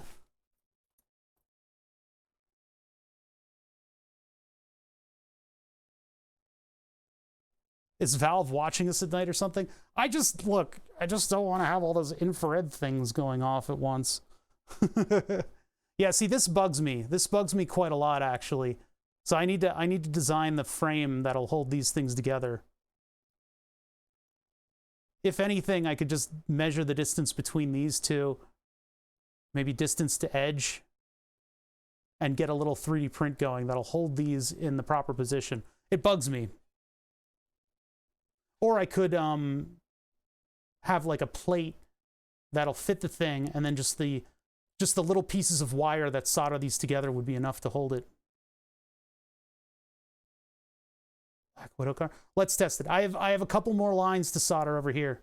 I'll test it before before we get into designing more stuff for it. 3M Scotchlight? Yeah, that's the stuff. Yep. Canada Golf Hall of Fame. For pro motion captures, yeah, what are they doing with that? I thought it was multi-camera is what they were doing for that. Working on trying a 3D printed PCB, making a hot swap keyboard with LED per switch while having your stream in the background. Hey, good project. Was it Who Killed the Electric Car? Yeah. That was the one that I was watching. I only got wind of that. It's an older documentary. It's from like 2005. And they're talking like, the electric car is dead and it's never coming back. And you're like, au contraire. It was interesting. Like if you could jump into the TV and tell these people to hang on a little bit. Elon Musk will save us all.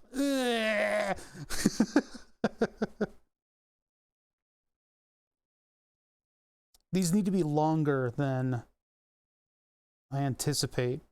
So how do I want to solder these? Elon resident sleeper? Hey, whatever. I'm done formulating opinions about the guy because everybody has a different opinion about him. It depends on what week we're in. Yeah, hybrids are as good as it's gonna get. They're like, man, nothing will make them better. They had on that documentary, they had the guy who invented the nickel metal hydride. Whatever it is, the NIMH battery. Although, didn't they briefly touched upon, this car is powered by the same cells that power your laptop. And, like, man, battery technology came a long way after 2005. So, it's just interesting. I also love the guy who came up with the, I don't know if it was the EV1, but it was some similar power supply for the motor. And they cut everything that he had to say so severely. They never let engineers talk in these fucking documentaries, right? They never let engineers talk. Never, never, never, never. So what they boiled it down to was this guy was like, it's like a 10,000 watt stereo amplifier. I got 3 channels of stereo here at umpteen billion amounts of watt that go back to the motor. And to describe it as a stereo, which isn't all that bad of an analogy. This thing is moving all over on me. It's not that bad of an analogy, but it's just annoying how we can't talk about like 3-phase motors and stuff. Otherwise, the idiots who are watching this documentary might get bored for a slight second because we talked about something that's over their heads. I really dislike documentaries like that. But anyway, it was a pretty decent documentary. It's Who Killed the Electric Car. It was a good watch. Oh my God, people watching might not understand this immediately. We need to make an analogy about a balloon.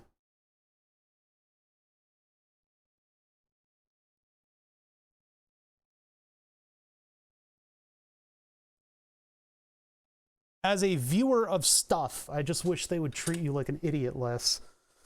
All right, let's see. So that goes to here. I'll do this kind of ugly. I'll just bend it over the I'll bend it over the edge. We'll do it ugly. We're going for hideous but effective here. And then we'll try to make a pretty one in the future.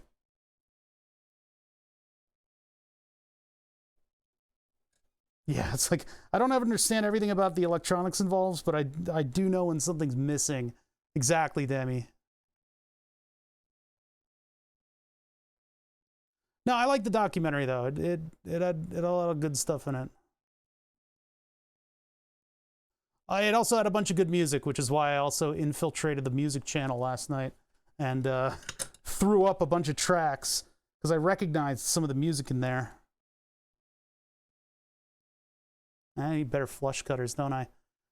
I don't know where to buy tools that they're not, like, really shitty tools, you know? Wow, look at that. That is a short. Both the balloons will save everything, that's right.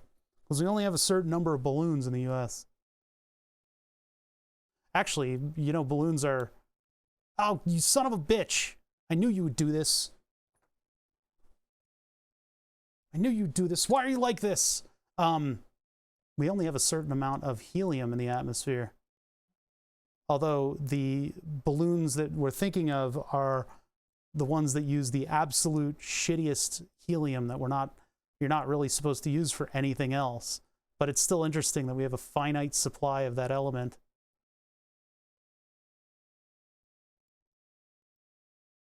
Is that actually soldered down there? I guess it is. So I laid out these pins in the same orientation as the channels of the radio. So it's ground, power, channel 1. Actually, these are reversed because it's ground, power, and then channel, I think it's 3, 2, 1.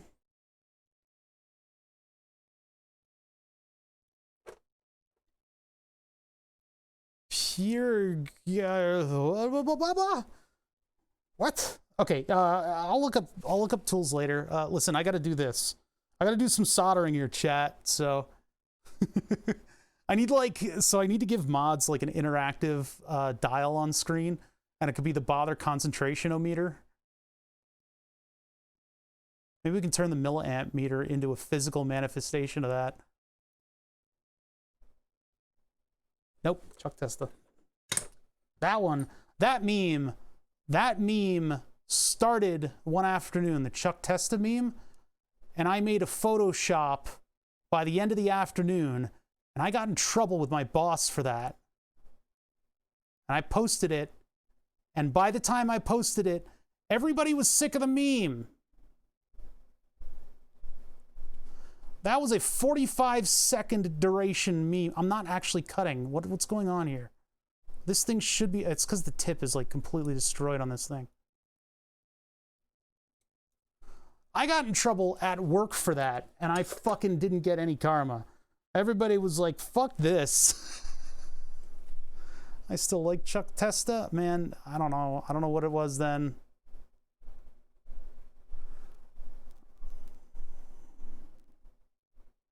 Reddit's more simple-minded these days, but it by the time I posted it, it was dead. Let me just look up the DOS Micro. Oh god, the family one was absolutely 100% an orchestrated corporate promotional meme. Absolutely. The family one sucked. That one was terrible. That, like, just as the DVD or whatever the fuck that was for the Fast and the Furious movie was being released, every single post in like weird niche subreddits would suddenly have like a post that was one of these Vin Diesel family memes, and people were like, like, nobody's posted here in a month. All right. I don't even want to see that movie. I'll watch it when I've got like a lot of time on my hands and I really want to see a bad movie. But the problem is it's not like a bad movie that has like heart to it. You need to have to watch a bad movie, you need to sit down and find a movie where somebody really genuinely tried with a low budget and did an okay job, but also failed horribly and hilariously at things. And I just don't think that movie is going to accomplish that. Some of the other Fast and the Furious you watch, and it was, I guess the analogy of a car wreck is pretty bad, huh? But you're just like, what is going on here? And it was just like, all right, that was kind of fun. I don't know what the latest one's going to be like, but I'm not motivated at all to try to watch it, you know? And it just is. That movie just is, and I don't mind if people, you know, I'm not saying like, wow, dumb people see these movies. No, it's not like that. It's like, I just have no motivation to try to check it out. How many pins? Those are 4 pins.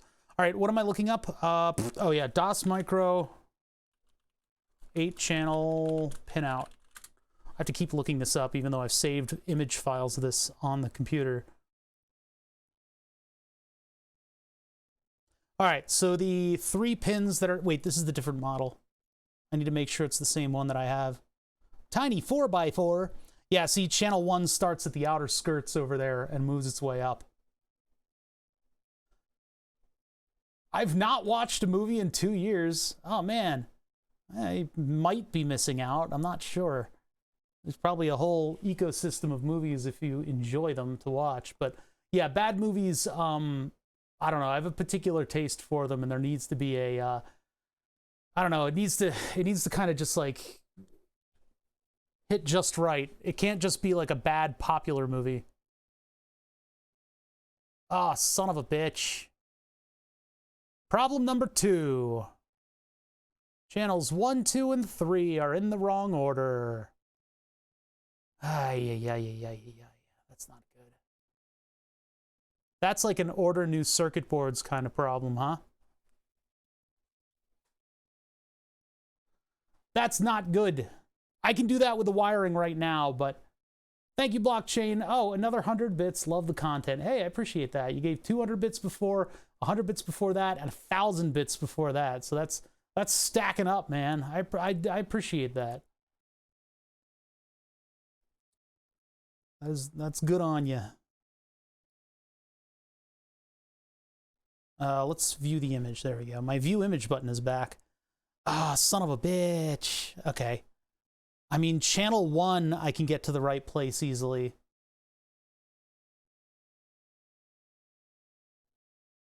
Channel 1, I can get to the right place easily. Look at that LED. That LED is like, kill me. Yeah. Okay. All right, I screwed that up. I got the order wrong. So I did channels 1, 2, and 3 directly after that. I can order new boards, but I'll hold off and wait until we see if this board works and if there are any other glaring issues with this board. I did it like this, which that's going to be hard for me to wire because these are that's like a lot of revision to the traces. So reversing channel 1 and channel 3 on this. ATM. Let me just smear my name on that wall. Good fucking luck. We had a name go in earlier that is a lot of W's and an A, and it's all in caps. I clicked wrong, sorry. So my board is trying to place that name desperately. It has been several hours. The prospects of AT_M going up are getting quite low. I'm not just going to cancel that person's sub because that's cheating. I'm not going to cheat. So this could take days. It could take minutes. It could take hours. It could take seconds. It could place right now, or right now, or right now. Now. But yeah, we're waiting on that name until we can continue on. So yeah, these traces right here, I did them in the wrong order. These two I would have to reverse. One of them goes under to here, which would mean this. Oh, that's even worse. This trace here has to go down here. And then this one somehow has to go. Yeah. Oh, yeah, that's tough. That's tough. I'm going to have to do some soul searching on that one.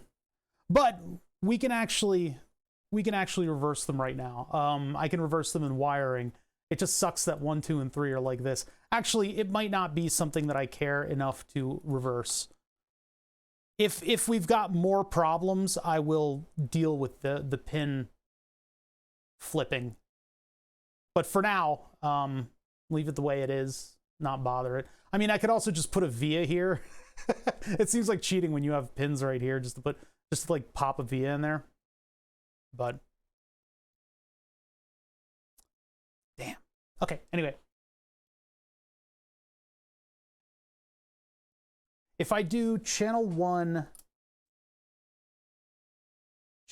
straight to there, channel 2 needs to go there, channel 3 needs to go there. So that's the only crossover I need. Yeah, exactly. You can triple check the board before ordering, but these things still happen. The primary vehicle behind that is just design fatigue, and that's why it's important. It's not something that I did with this board, actually, is take a day off and then come back to the board and do an inspection. You'll still miss stuff like this, but that's just something that, you know, actually building the board will school you on. And that's why it's nice that boards are so cheap these days. Sucks that I got the fancy service on this thing. I was kind of making a making a little bit of a Hail Mary and being a bit cocky about my design. And so I got the expensive solder mask, the matte black, which this would have looked fine as a shiny board. I wanted to see the coating myself. I have no regrets. Except maybe picking up the knife just then.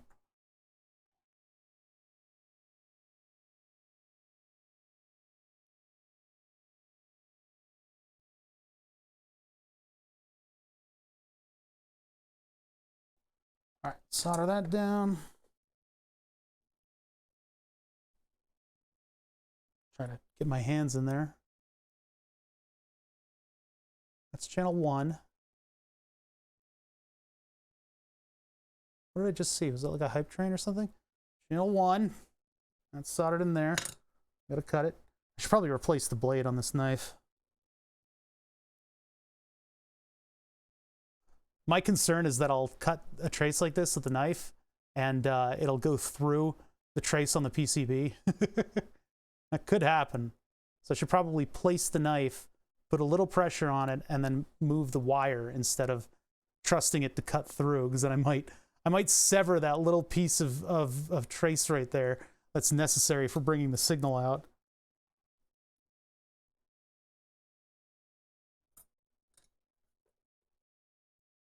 I'll get a piece of jacketed wire for the next channel that I need to do, channel 3. Okay, what are you doing?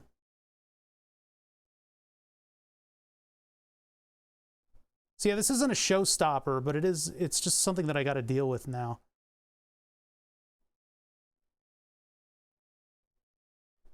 Yeah, these are from Seed Studio. Triple E.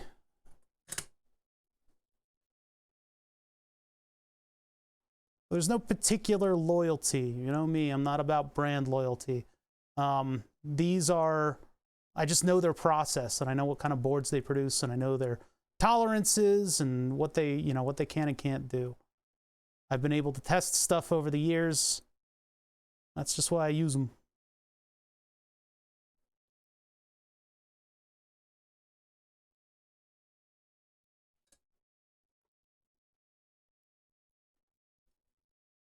Yeah, these are cheap enough that this isn't that big of a deal.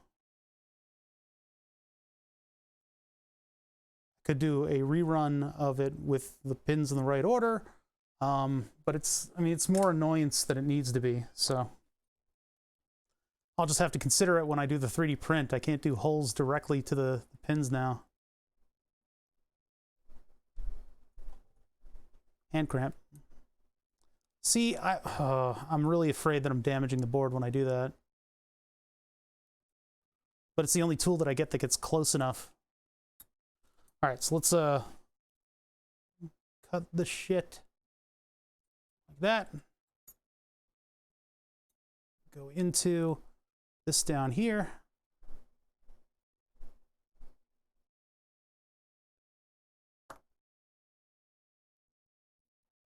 Oh, they don't, okay. I don't like that. Yeah, so they split their boards in a cheaper way. At least you don't have to wait as long to get the boards in.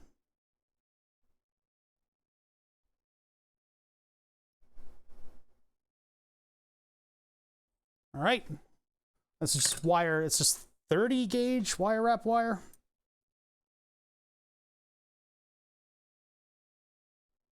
I want to completely avoid this other wire because the one wire will melt to the other when I solder it. These are not long enough to garner, you know, these aren't long enough to dissipate heat that quickly. So I really want these two to just completely avoid one another.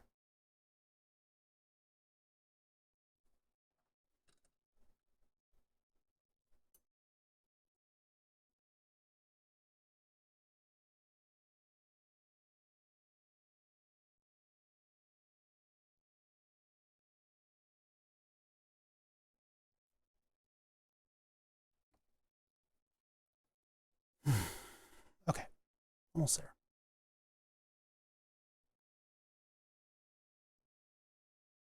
Nope, I just pushed against it. I'm not used to, this knife is like, it's like Tonto bladed. What is going on there?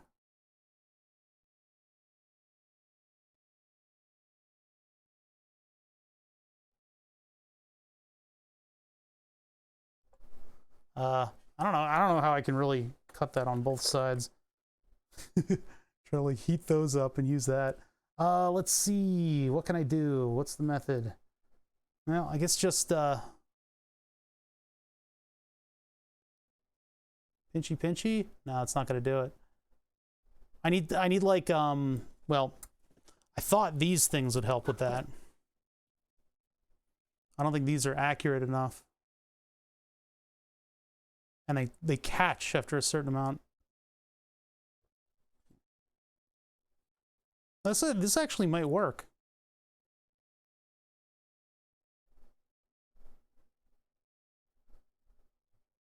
Actually might do it.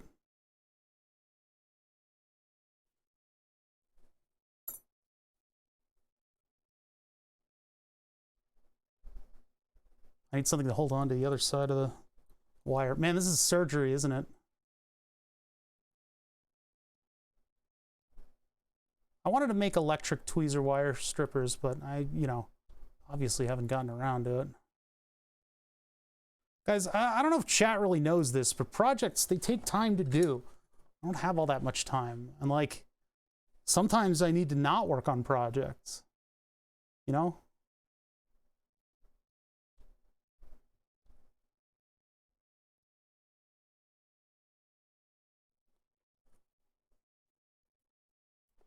All right.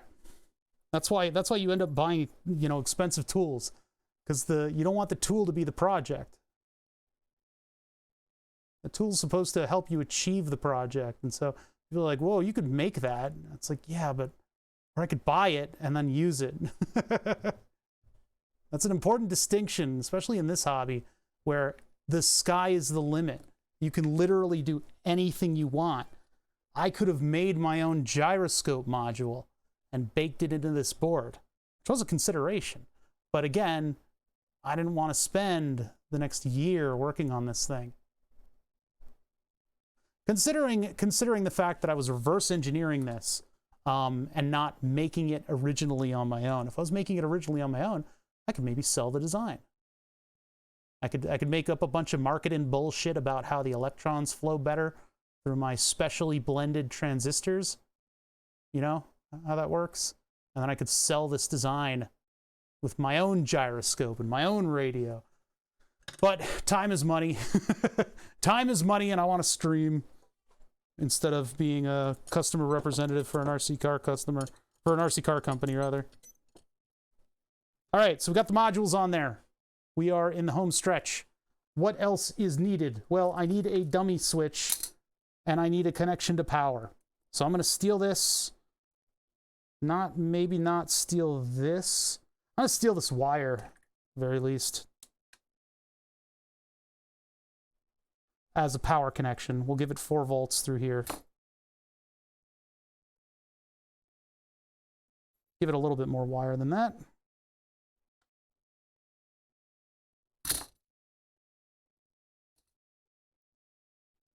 So power connection. Guess I do need the solder. Come back. Made a 1-to-1 burger monster. What? What's a burger monster? This is a big burger?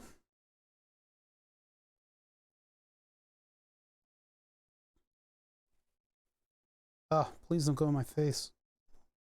I'm breathing enough fumes today for all of us.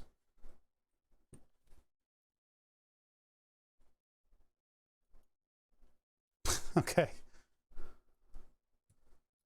Might not just be a big burger. I don't know. I don't know, chat. All right. Ground and power. I probably should have been using this size of solder, or sorry, iron tip this whole time. But yeah, ground and VCC. So ground, get that in there. VCC, addition here. And then color coded as they do.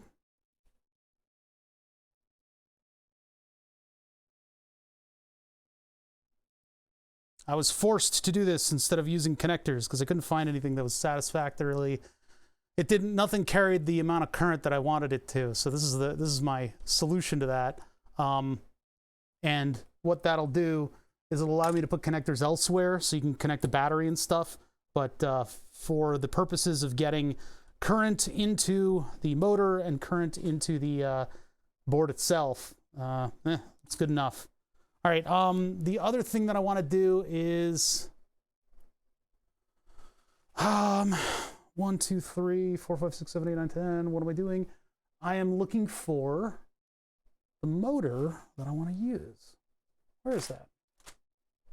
Well, we could just plug it into this, and I'll just use 2 jumpers, and I'll solder the jumpers. I just want to show this thing working by the end of the stream, you know? We're massively over time, which is okay. Totally cool with it being overtime. It's just enough is enough.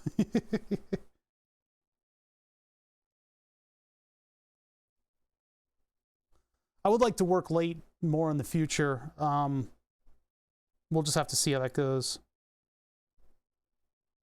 But I'm still kind of in recovery mode from my hospital visits, so that was way more jarring and annoying than I expected it to be, you know? It shouldn't have been that annoying of a visit. They usually aren't, but yeah. So I'll be back there on Monday. Till then, you guys can obviously always catch me on the Discord.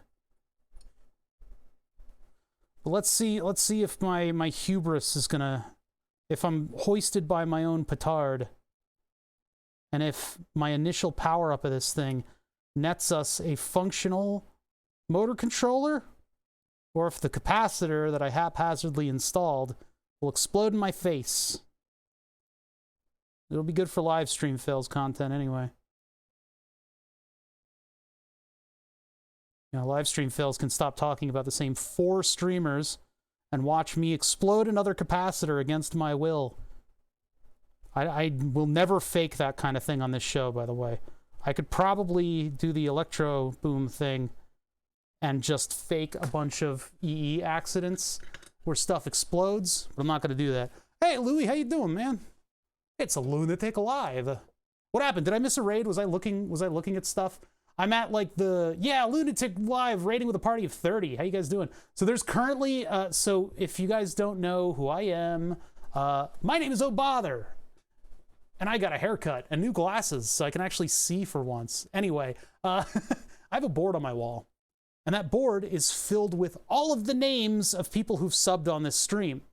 But what's going on right now? Well, earlier we had a name go up that was, I'm scrolling to try to find it. I'm trying to find it right now. It was all W's. It was all W's and 1 A. It was, hey, Big Wave, how you doing, man? I've seen Big Wave. He's been doing some streaming too. Louie's been doing a lot of Goro and other stuff. Man, I need to like sit down for a Louie stream. Yeah, I had a scratch right in the front of my vision for like 5 years. It's www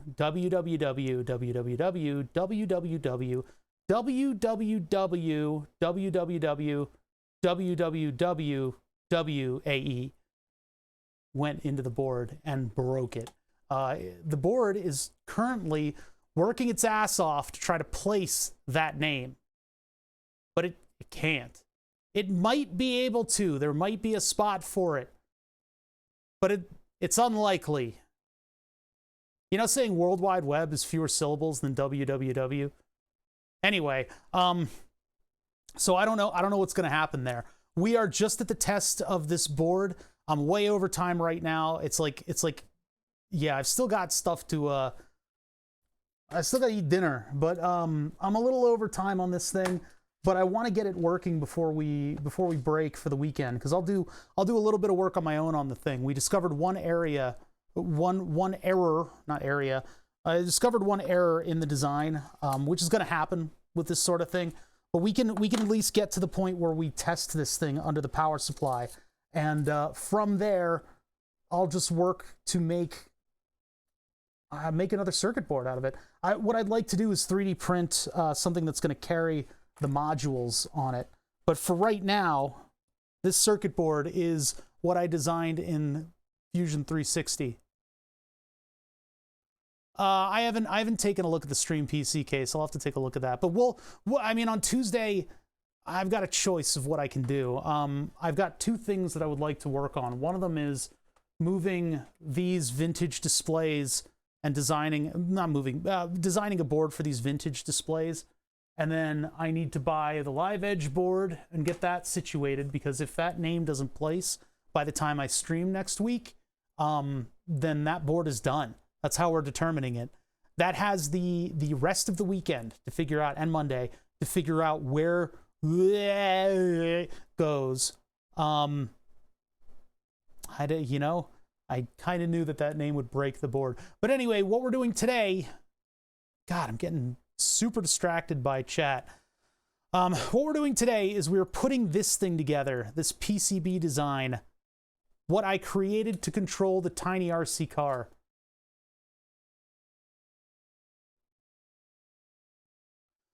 Those of you who are in the queue after might not go up. You might be lost to the annals of history. That's just what it is. That's how the name will go. No, I'm not gonna roll over the database. I will kill the database, because I need to kill the whole thing in order to work on the slightly new features that we're gonna put in. And then we need to measure out where all the stuff is. I mean, technically I could store them. I could store all those names. I could write them down, and I could just get a list of names between and now. I guess I can do that, and then we can shuffle them, and those can be the names that go up first. How about that? Because there's some issues with like, people wanted to have like an ability to like jump on getting onto the board like first. And in all fairness, it's hard for me to make that be a thing to happen. So yeah, instead of fighting to be the first person on, I think maybe we can shuffle all the names of people who sub in between. That means that people whose sub was like up today or sub today aren't going to be on that list. There's nothing I can do about that, though. But the thing is, the next version is going to be more fair to people who are subbed. We're going to try to use the minimum double-line font for basically the duration of the board, and we can use the maximum single-line font for gift subs. And I think that'll give us a different look to the board. Everybody's going to be a little bit more even on the ground on that board, because we'll have less room to burn names, right? First 100 could go in a pot and then come out randomly for a burning party. I don't know. I think I like the idea of OG, like real people subs versus gift subs. Gift subs will be smaller, OG people will be larger, and then that'll be the look of the board for this run. And we'll just see what that's like. There are thousands of ideas, and I can only implement so many of them easily, right? But yeah, it's tough in between boards to make it fair for everybody. Make it a bid war? No. I don't want to covet the first spot on the board, because I just want my freaking board to work, you know? Just want to get into the swing of having people actually sub to my channel. Rare as it is. All right, let's get our test ready to go here. I guess I'll leave the silicon mat down for now. I'm just going to move my tools out of the way so we can see what's going on. Are there enough bits when BTS3 is done to keep BTS2 going for gift subs? No.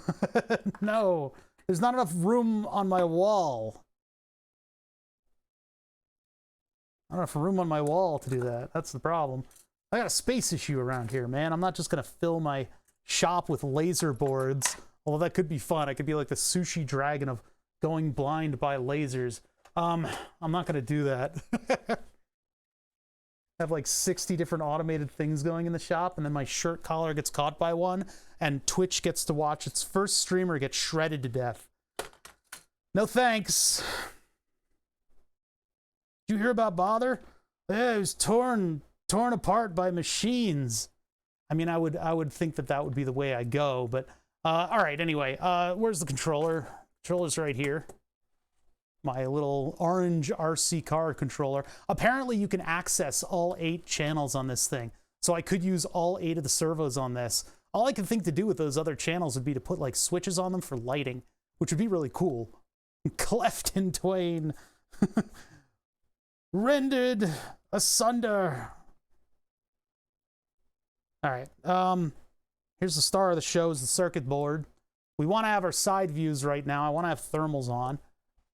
And there they are. Thermals are looking like they're getting a little toasty. I think we've been using them for a while. All right, here we go, guys. This is the test run of the circuit board that we just created. We were looking at it in CAD just a minute ago. Got the top side, we got the bottom side. I got all the stuff here, got the LEDs on it. I'm gonna put it down on the silicon mat. We've got our wonderful thermal imager on it so we can see if stuff initially heats up too much. But I'm going for the Hail Mary, and I'm just connecting 4 volts to this thing right away. Oh yeah, keep in mind the power supply has trouble providing full current. So if we need to, I can, I guess, poke the wires into a battery. But apparently this power supply had trouble doing motory stuff. All right, so I'm gonna wait for the power supply to turn on.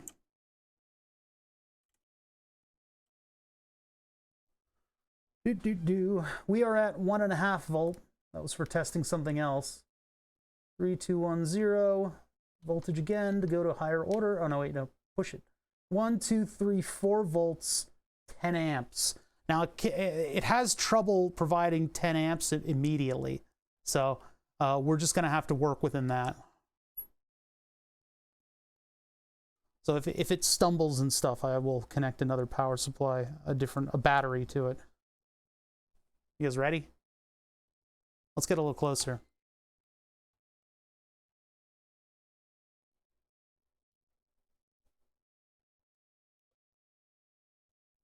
All right, test number 1.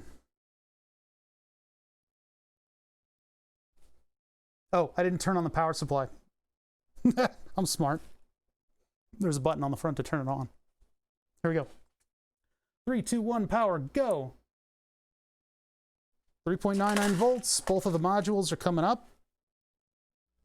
The throttle is off. I'm going to turn on the radio. That's not turning on at all. Radio's connected. No power to that. Huh. Neat. All right. I fixed the pin 1 problem. Yeah, I did that. Are the LEDs backwards and we're just not seeing it? Well, the motor isn't moving, so that's another piece of evidence. Maybe if I get the diode out of there. Did you put the diode in the wrong spot? Try turning the wheel. Yeah, the gyro's trying to do stuff. There's just this microcontroller is not turning on. We don't see any heat where it shouldn't be. So I'm going to get rid of that diode. I think maybe the Schottky diode is killing us right now. So I'll turn this off. Let's get that out of there. Wait for the power to dissipate. All right. Will this work? I think so. Yeah, why wouldn't there be power to the microcontroller? That's odd. That or I got all the LEDs backwards. That's a possibility. Stalling? I don't think it's stalling that early, man.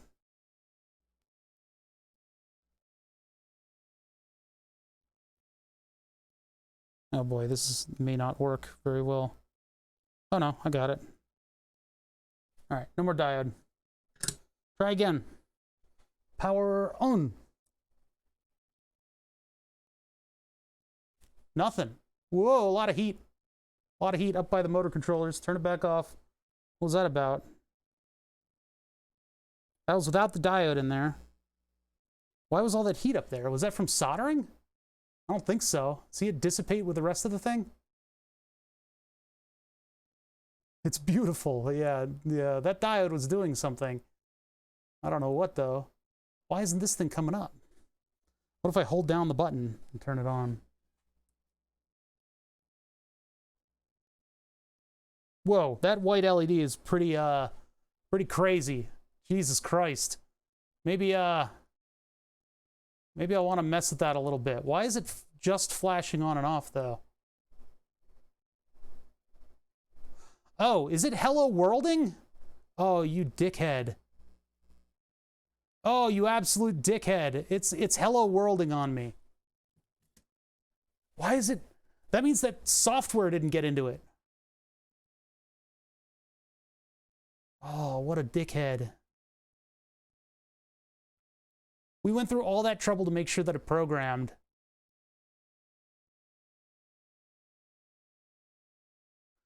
Unless it's currently in programming mode. Hold on. Let me turn on the radio. Go full throttle and press this again.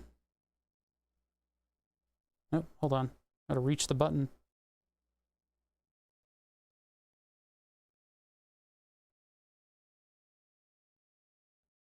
Yeah, it's not recognizing that the button is hit. Actually, this button should be triggering the LED when I push it, and it's not.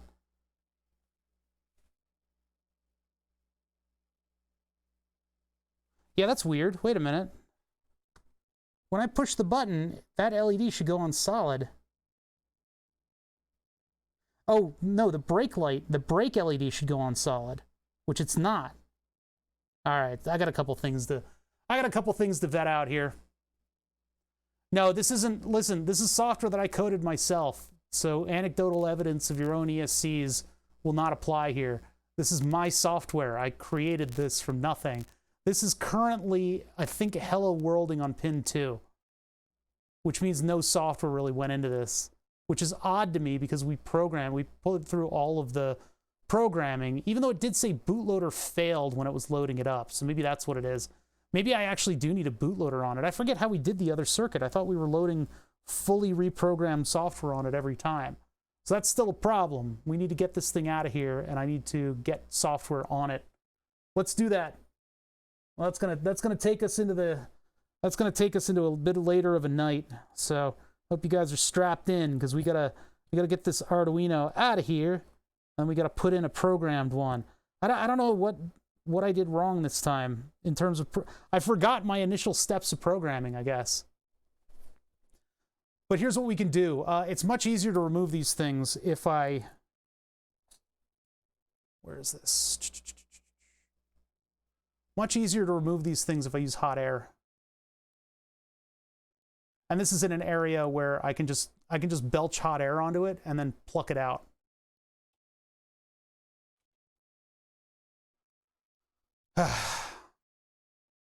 Buried the Weena. Thank you for following. No, see, this I was programming it bootloader-less. I was programming the whole chip at once.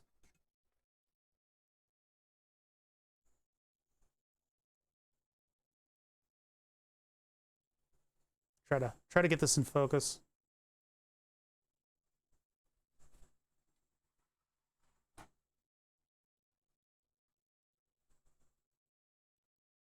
Yeah, it's basically loading up everything on the microcontroller, not just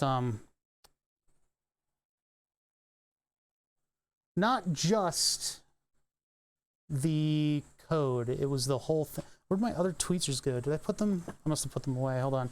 Before I get everything like piping hot. Yeah, here they are.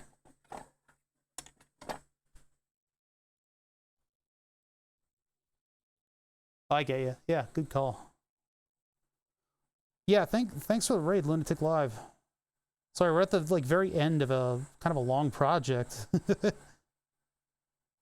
I should be able to get this thing up and into the RC car and get it functioning soon. I'm just out of steam. I mean, I've been at this for 5 hours today.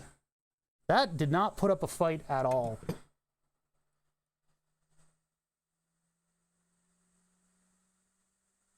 Okay, it put up a little bit of a fight. It put up a little bit of a fight, just a little bit of a, it kind of complained a little bit.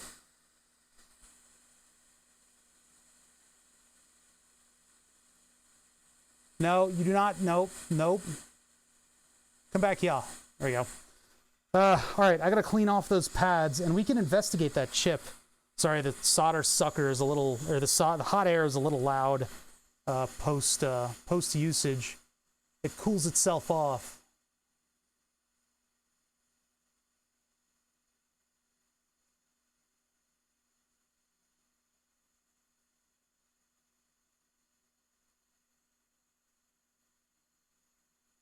Event sub webhook to WebSocket. Oh, geez.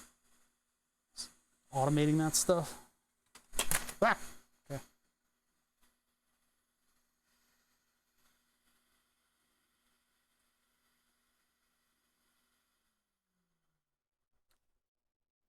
All right. This to here. I'm going to put on a larger soldering iron tip so that I'm able to properly solder this thing. We were supposed to be done.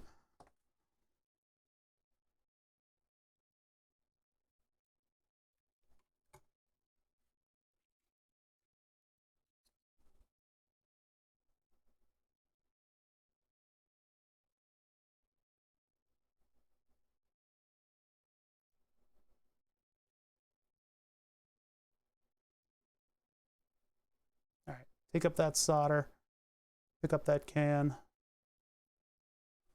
Now, I got to go back to the Arduino, a little 8-pin microcontroller that I had working. I was able to program. I even locked the lock bit on this thing. So I bring this up here and go back to these guys. Back to these guys. I got the programmer and cable over here. I can't program this right now. I need to actually load, I need to unlock the lock bit. I'm not really sure if that happened properly. Why was this thing flashing hello world though? Really annoying. All right, pin 1 to pin 1. Get that into the programmer. There's still solder on the pins, so I don't know if this thing is going to settle in properly. It looks like it did. So now I can plug that into power. Can't quite reach. Can't quite reach power. This is what it takes, man. It takes a mountain of equipment, right? Mountain of equipment to get things working.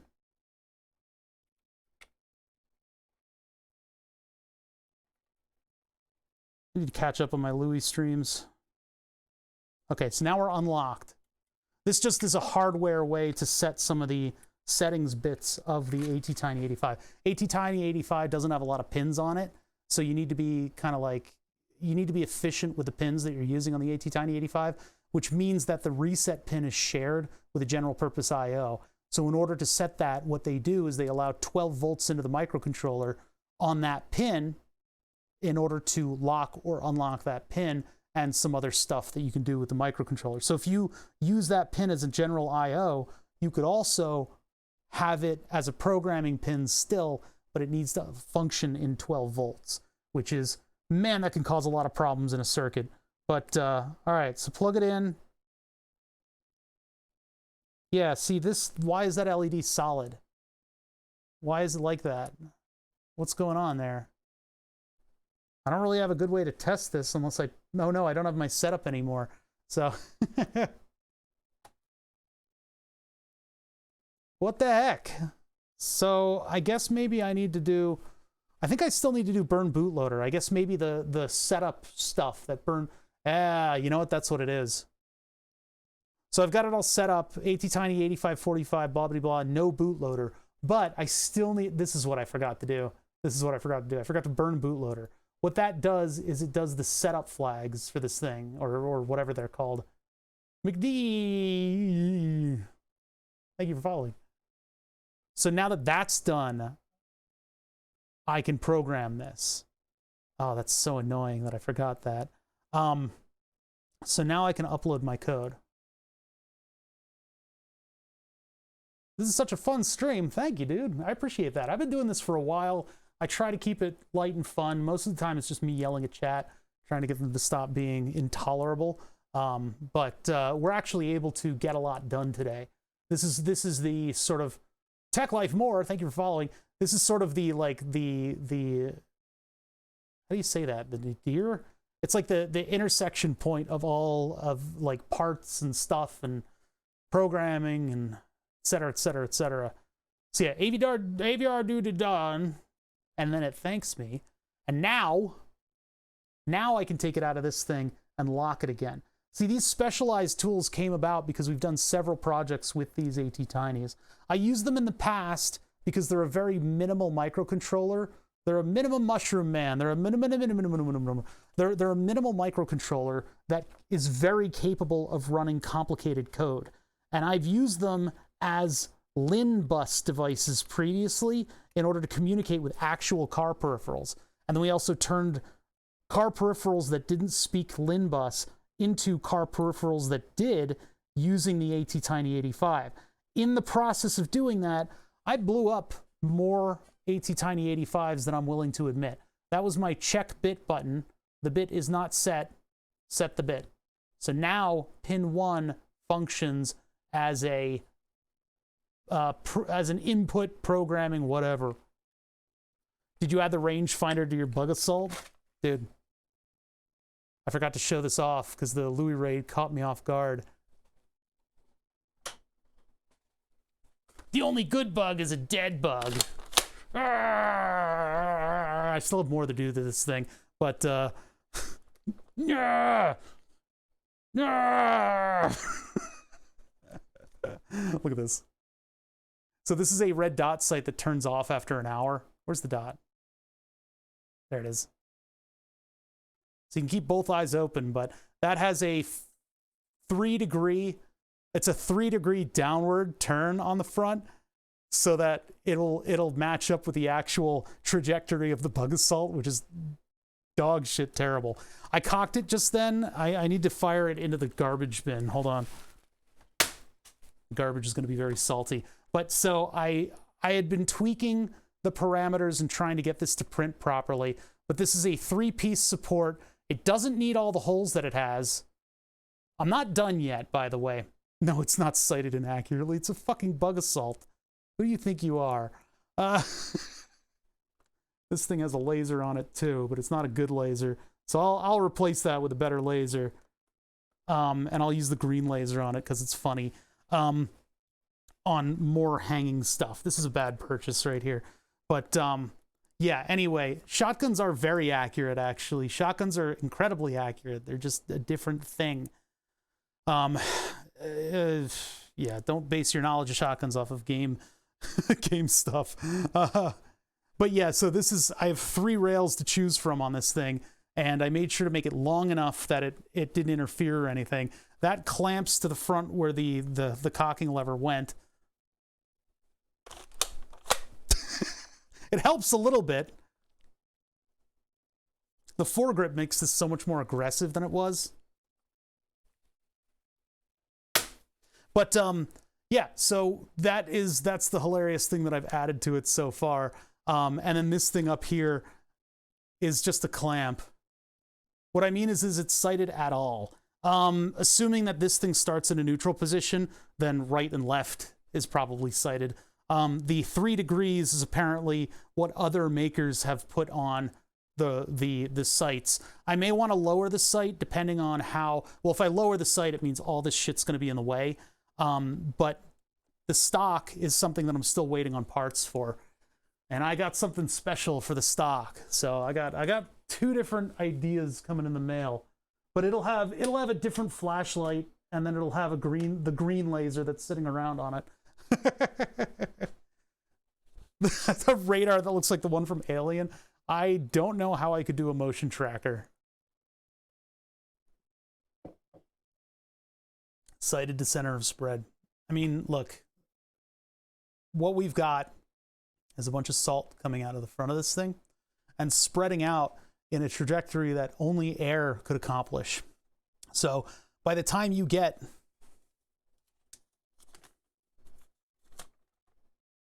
$30 inches from the thing, this is like ridiculous, and it takes a long time to get there. So it's on a comical arc. So what you're going to get is 2 locations where you're going to be accurate with something that you think is sighted in, because it's going to go like this, and your sight's going to be looking through like this. Mount an LCD that tells you how many shots left. How?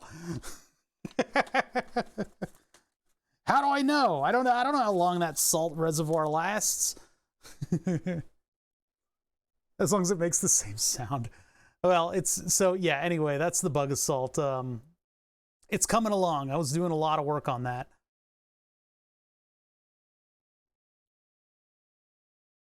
The sound is the key part.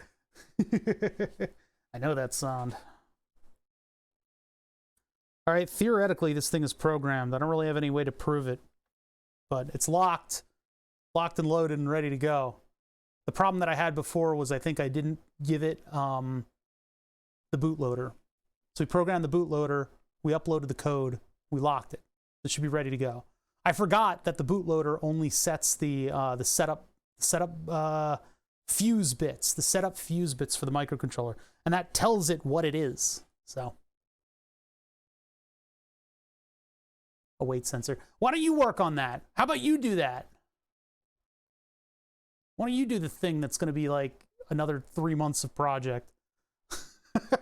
That thing is supposed to be quick and dirty and stupid. Mostly stupid. And I think we got the stupid part pretty well. It was a pain in my ass to print out all those rails. And the one on the top rail doesn't even print out properly because of some of the angles that I chose. I don't even have bugs in this room to shoot, you know? Why would I want to kill bugs? The bugs provide a lot of good stuff, man. They feed all the weird stuff. Hands are a little shaky because I haven't eaten. Need good wrist brace to do this kind of stuff. You just kind of lay your hands down, flat on the surface, kind of slide things in there. That jiggling is what is causing that? I'm not touching the bench. That is, oh, I can't solve that. That's like a VHS jiggle.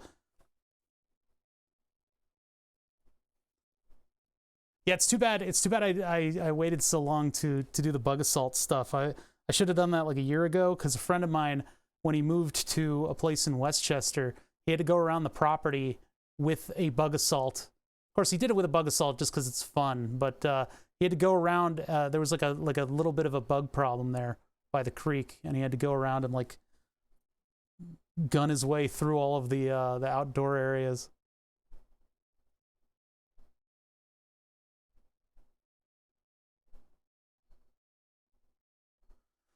It would have been funny if I had him put on his like plate carrier and stuff and go out there with all the tactical gear, all the dumb tactical gear. Why are you shaking so much? Stop it. Okay. Well, mosquito hawks, what people were saying, they don't do anything against mosquitoes. At the bug assault stream, a mosquito hawk somehow made its way into my area, which was weird because I hadn't seen any mosquito hawks previously. I haven't seen a mosquito hawk in years until one was suddenly in here the day I was working on the bug assault. I couldn't have planned that better. But I tried shooting it and I got salt literally fucking everywhere in here and I missed. So I ended up crushing it. Mosquito hawks are crane flies. Yeah, from what I hear, they don't even hunt mosquitoes. I called it a mosquito hunter, was what I knew them as. My soldering is getting very sloppy. It is dinner time. I'm gonna start getting fussy. You don't even need to kill them. They don't hurt anything. They don't have a mouth. Yeah, so, I mean, I leave them alone in nature. When they're in here, I kill them. Kill them dead. The only good bug is a dead bug. 9 mosquitoes in the past 4 days. Jeez. We've got those little stripy mosquitoes here. What are they called? I think they have a particular name. Also, lantern flies. Good God, do we have lantern flies? I haven't seen too many this year, but I have seen a couple. They are nuts. I think what happened was we had a weird frost cycle, and I think that ruined a lot of the population of the lantern flies.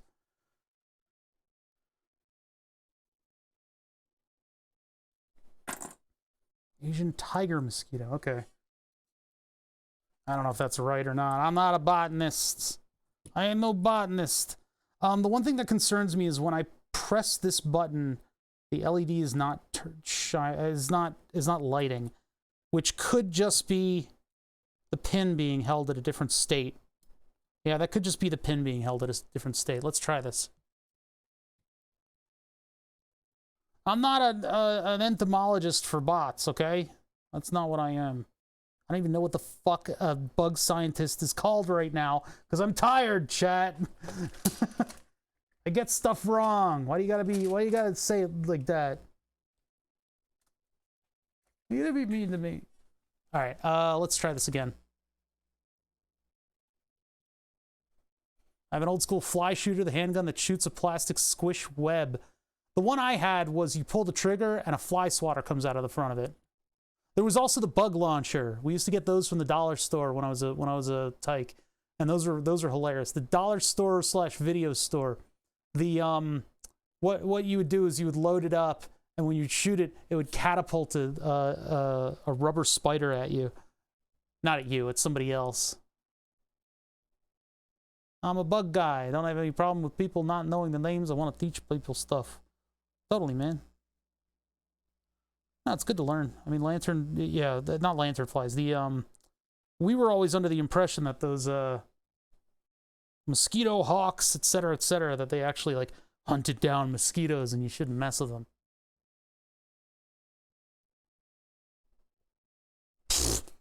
People who don't know the difference between entomology and etymology bug me in ways I can't put into words.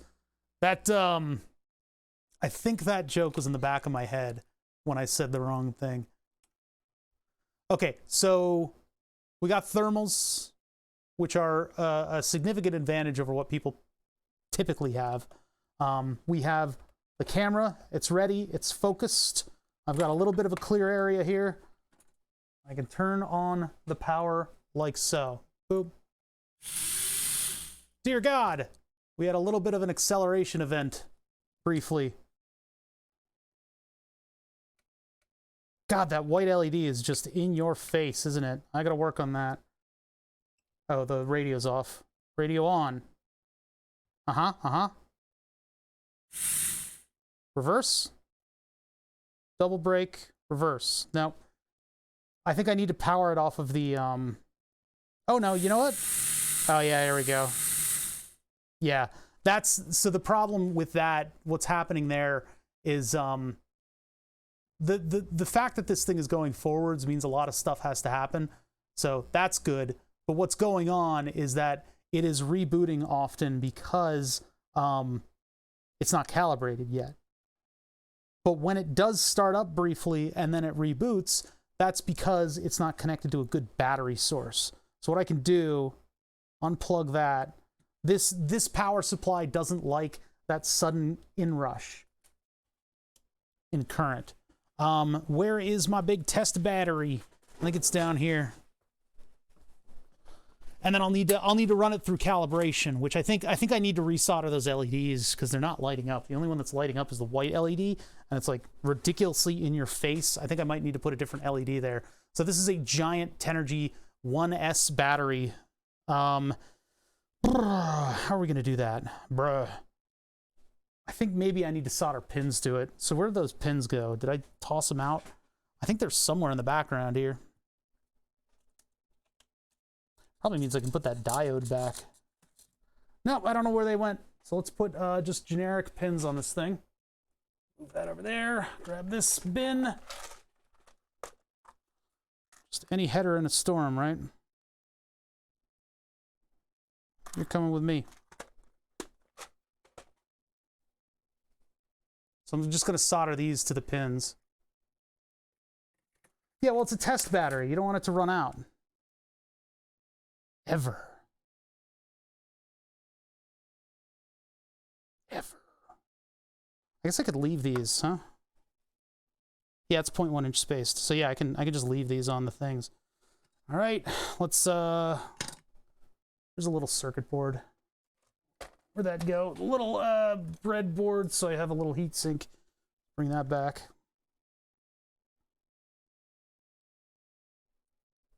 That's just to mitigate the heat that I'm about to put into it.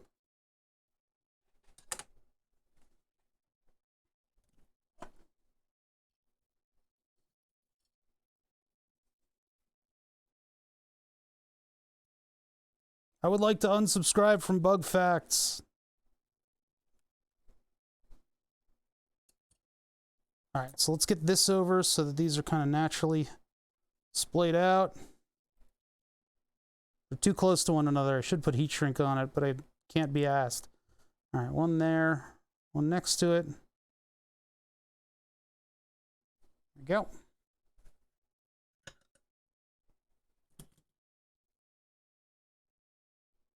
You don't want to run out, and you don't want to start your test right away with it because you have a short, you'll fry everything. Yeah. The power supply has protection against short circuits. Although for you guys at home, what you should do if you're not broadcasting the project,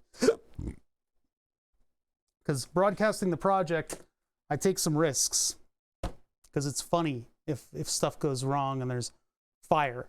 However, if you're doing this on your own, put a multimeter on this and measure the number of ohms between the two pins, between power and ground.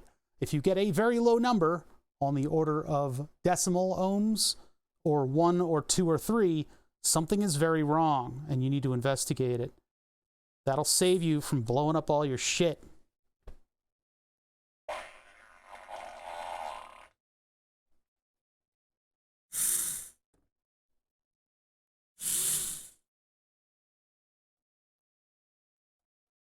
Reverse doesn't work right now because it's not calibrated. So let's actually calibrate it. So I need to unplug it. And it looks like the two other LEDs aren't plugged in. I can't say if reverse works, but the orange LED has definitely seen better days. So I'm going to hold down the button. I'm going to plug this in. Oop, hold on, hold down the button. God, this is tough to do. I need a power switch to do this properly. Hold down the button. I can't align this properly. Plug it in. Let go. So now it wants, oh God, which one does it want first? I knew writing this down would be good. I didn't write it down in the code. I wrote it down here on the actual board, but I can't see it because I put a module over it. That's not flickering. That's actually running a sequence. It's forward and reverse. We just can't see the reverse LED. So this is neutral. So I just leave it alone and I hit the button again. Okay. Next one is full forward. Hit the button again. Beep, beep. Done. Now I can't see this one flashing, but this one is full reverse. So put it in full reverse. It looks like I need to look at the LEDs next. Program that. And now it is radio off. Radio off is a special conditional because when the radio turns off, the DOS micro module outputs like a random, not random, but it outputs a certain level signal that can argue with this thing. So now it's on and it's flickering. It's got a little bit of forward throttle. There's throttle forward, double tap to go in reverse, double tap to go in reverse. Okay, something's wrong with the MOSFETs. Something's wrong with the MOSFETs. It's unable to go in reverse right now. It might be those connections that I was identifying before.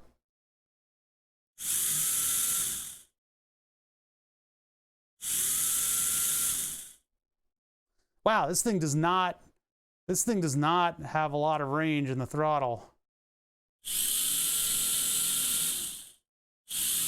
That's full throttle or nothing? I think something's up. I think something's up with the circuit. It might be the broken LED causing issues. Oh, if the LED's in backwards, maybe it's causing issues. That doesn't make any sense, does it? Makes some sense. Yeah, I don't have partial throttle, it seems. Even though it does seem, it wants to do partial throttle, but it's not getting to the controller. All right, so I got some stuff to vet out on this. Wow, look at the brightness drop when it goes to full throttle.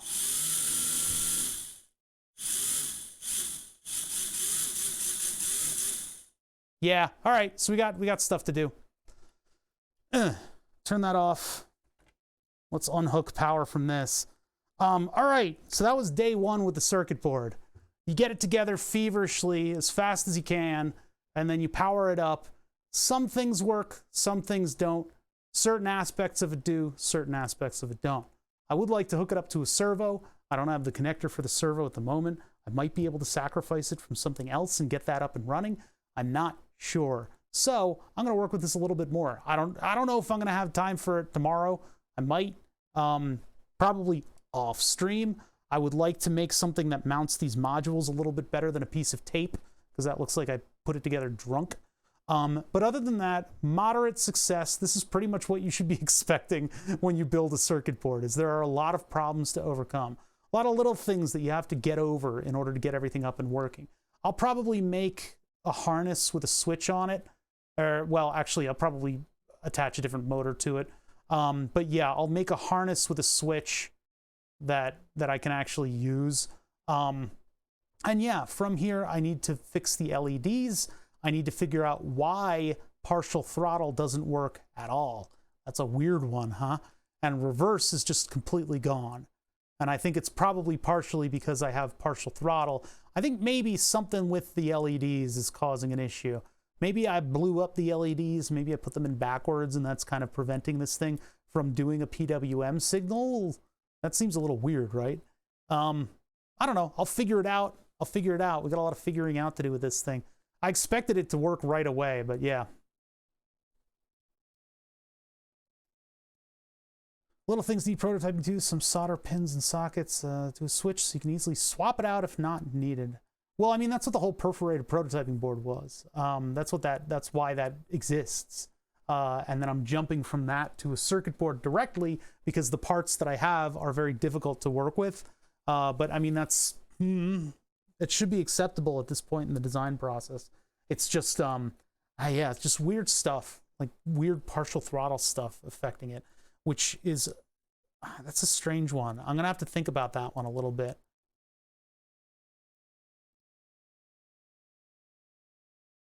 No, I don't think it, Well, anyway, I'm tired and I'll put some thought to this.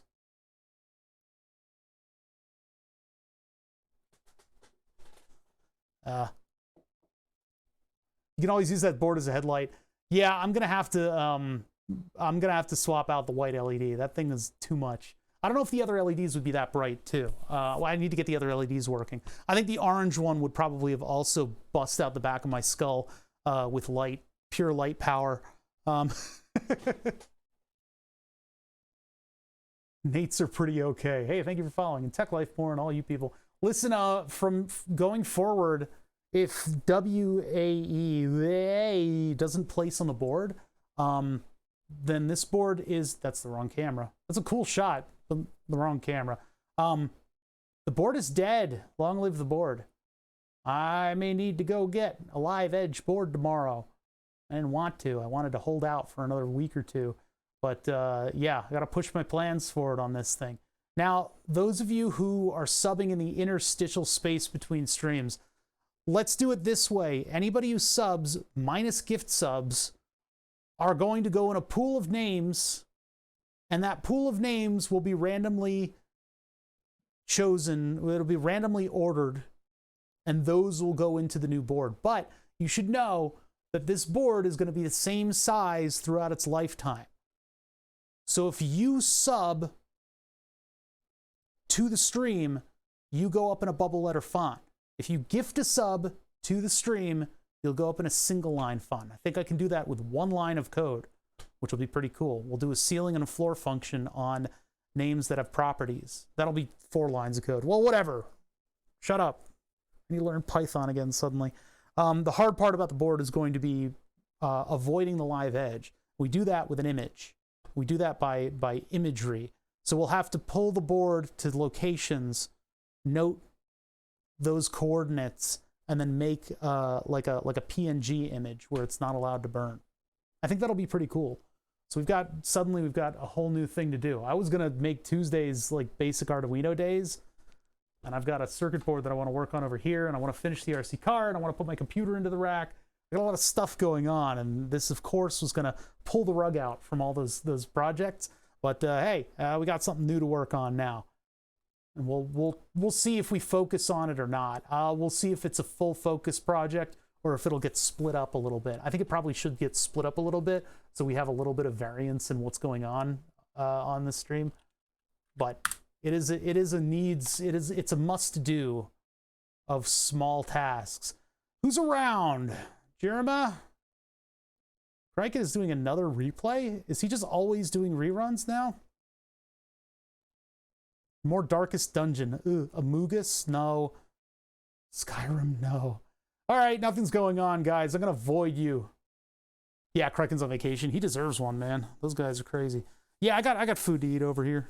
I'll catch you guys later. It's like 8 o'clock at night. I'm not one of these streamers that can go all night because I'll turn into a puddle of mush.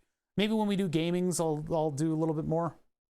Looking forward to the car and the rifle. Yeah, it's not a rifle. It's a bug assault. Call it a bug assault. It's the dumbest, tactically stupidest project. The stock for it, I have two options for a stock, and those are coming in the mail, and they're longer shippings. So I hope I can use the stock that I want, because I think that'll be fun. It'll be funny if the whole thing folds up properly. All right, anyway, I am out. So I'm gonna void you guys. You guys are compressed into a tiny little black hole, and I will see you guys the next time we start streaming. If WoW goes up, I'll definitely tweet about it. It won't go up onto the board. We will burn it on Tuesday. Otherwise, rest in peace, burn the subs too. All right, I'll see you guys on Tuesday. Goodbye.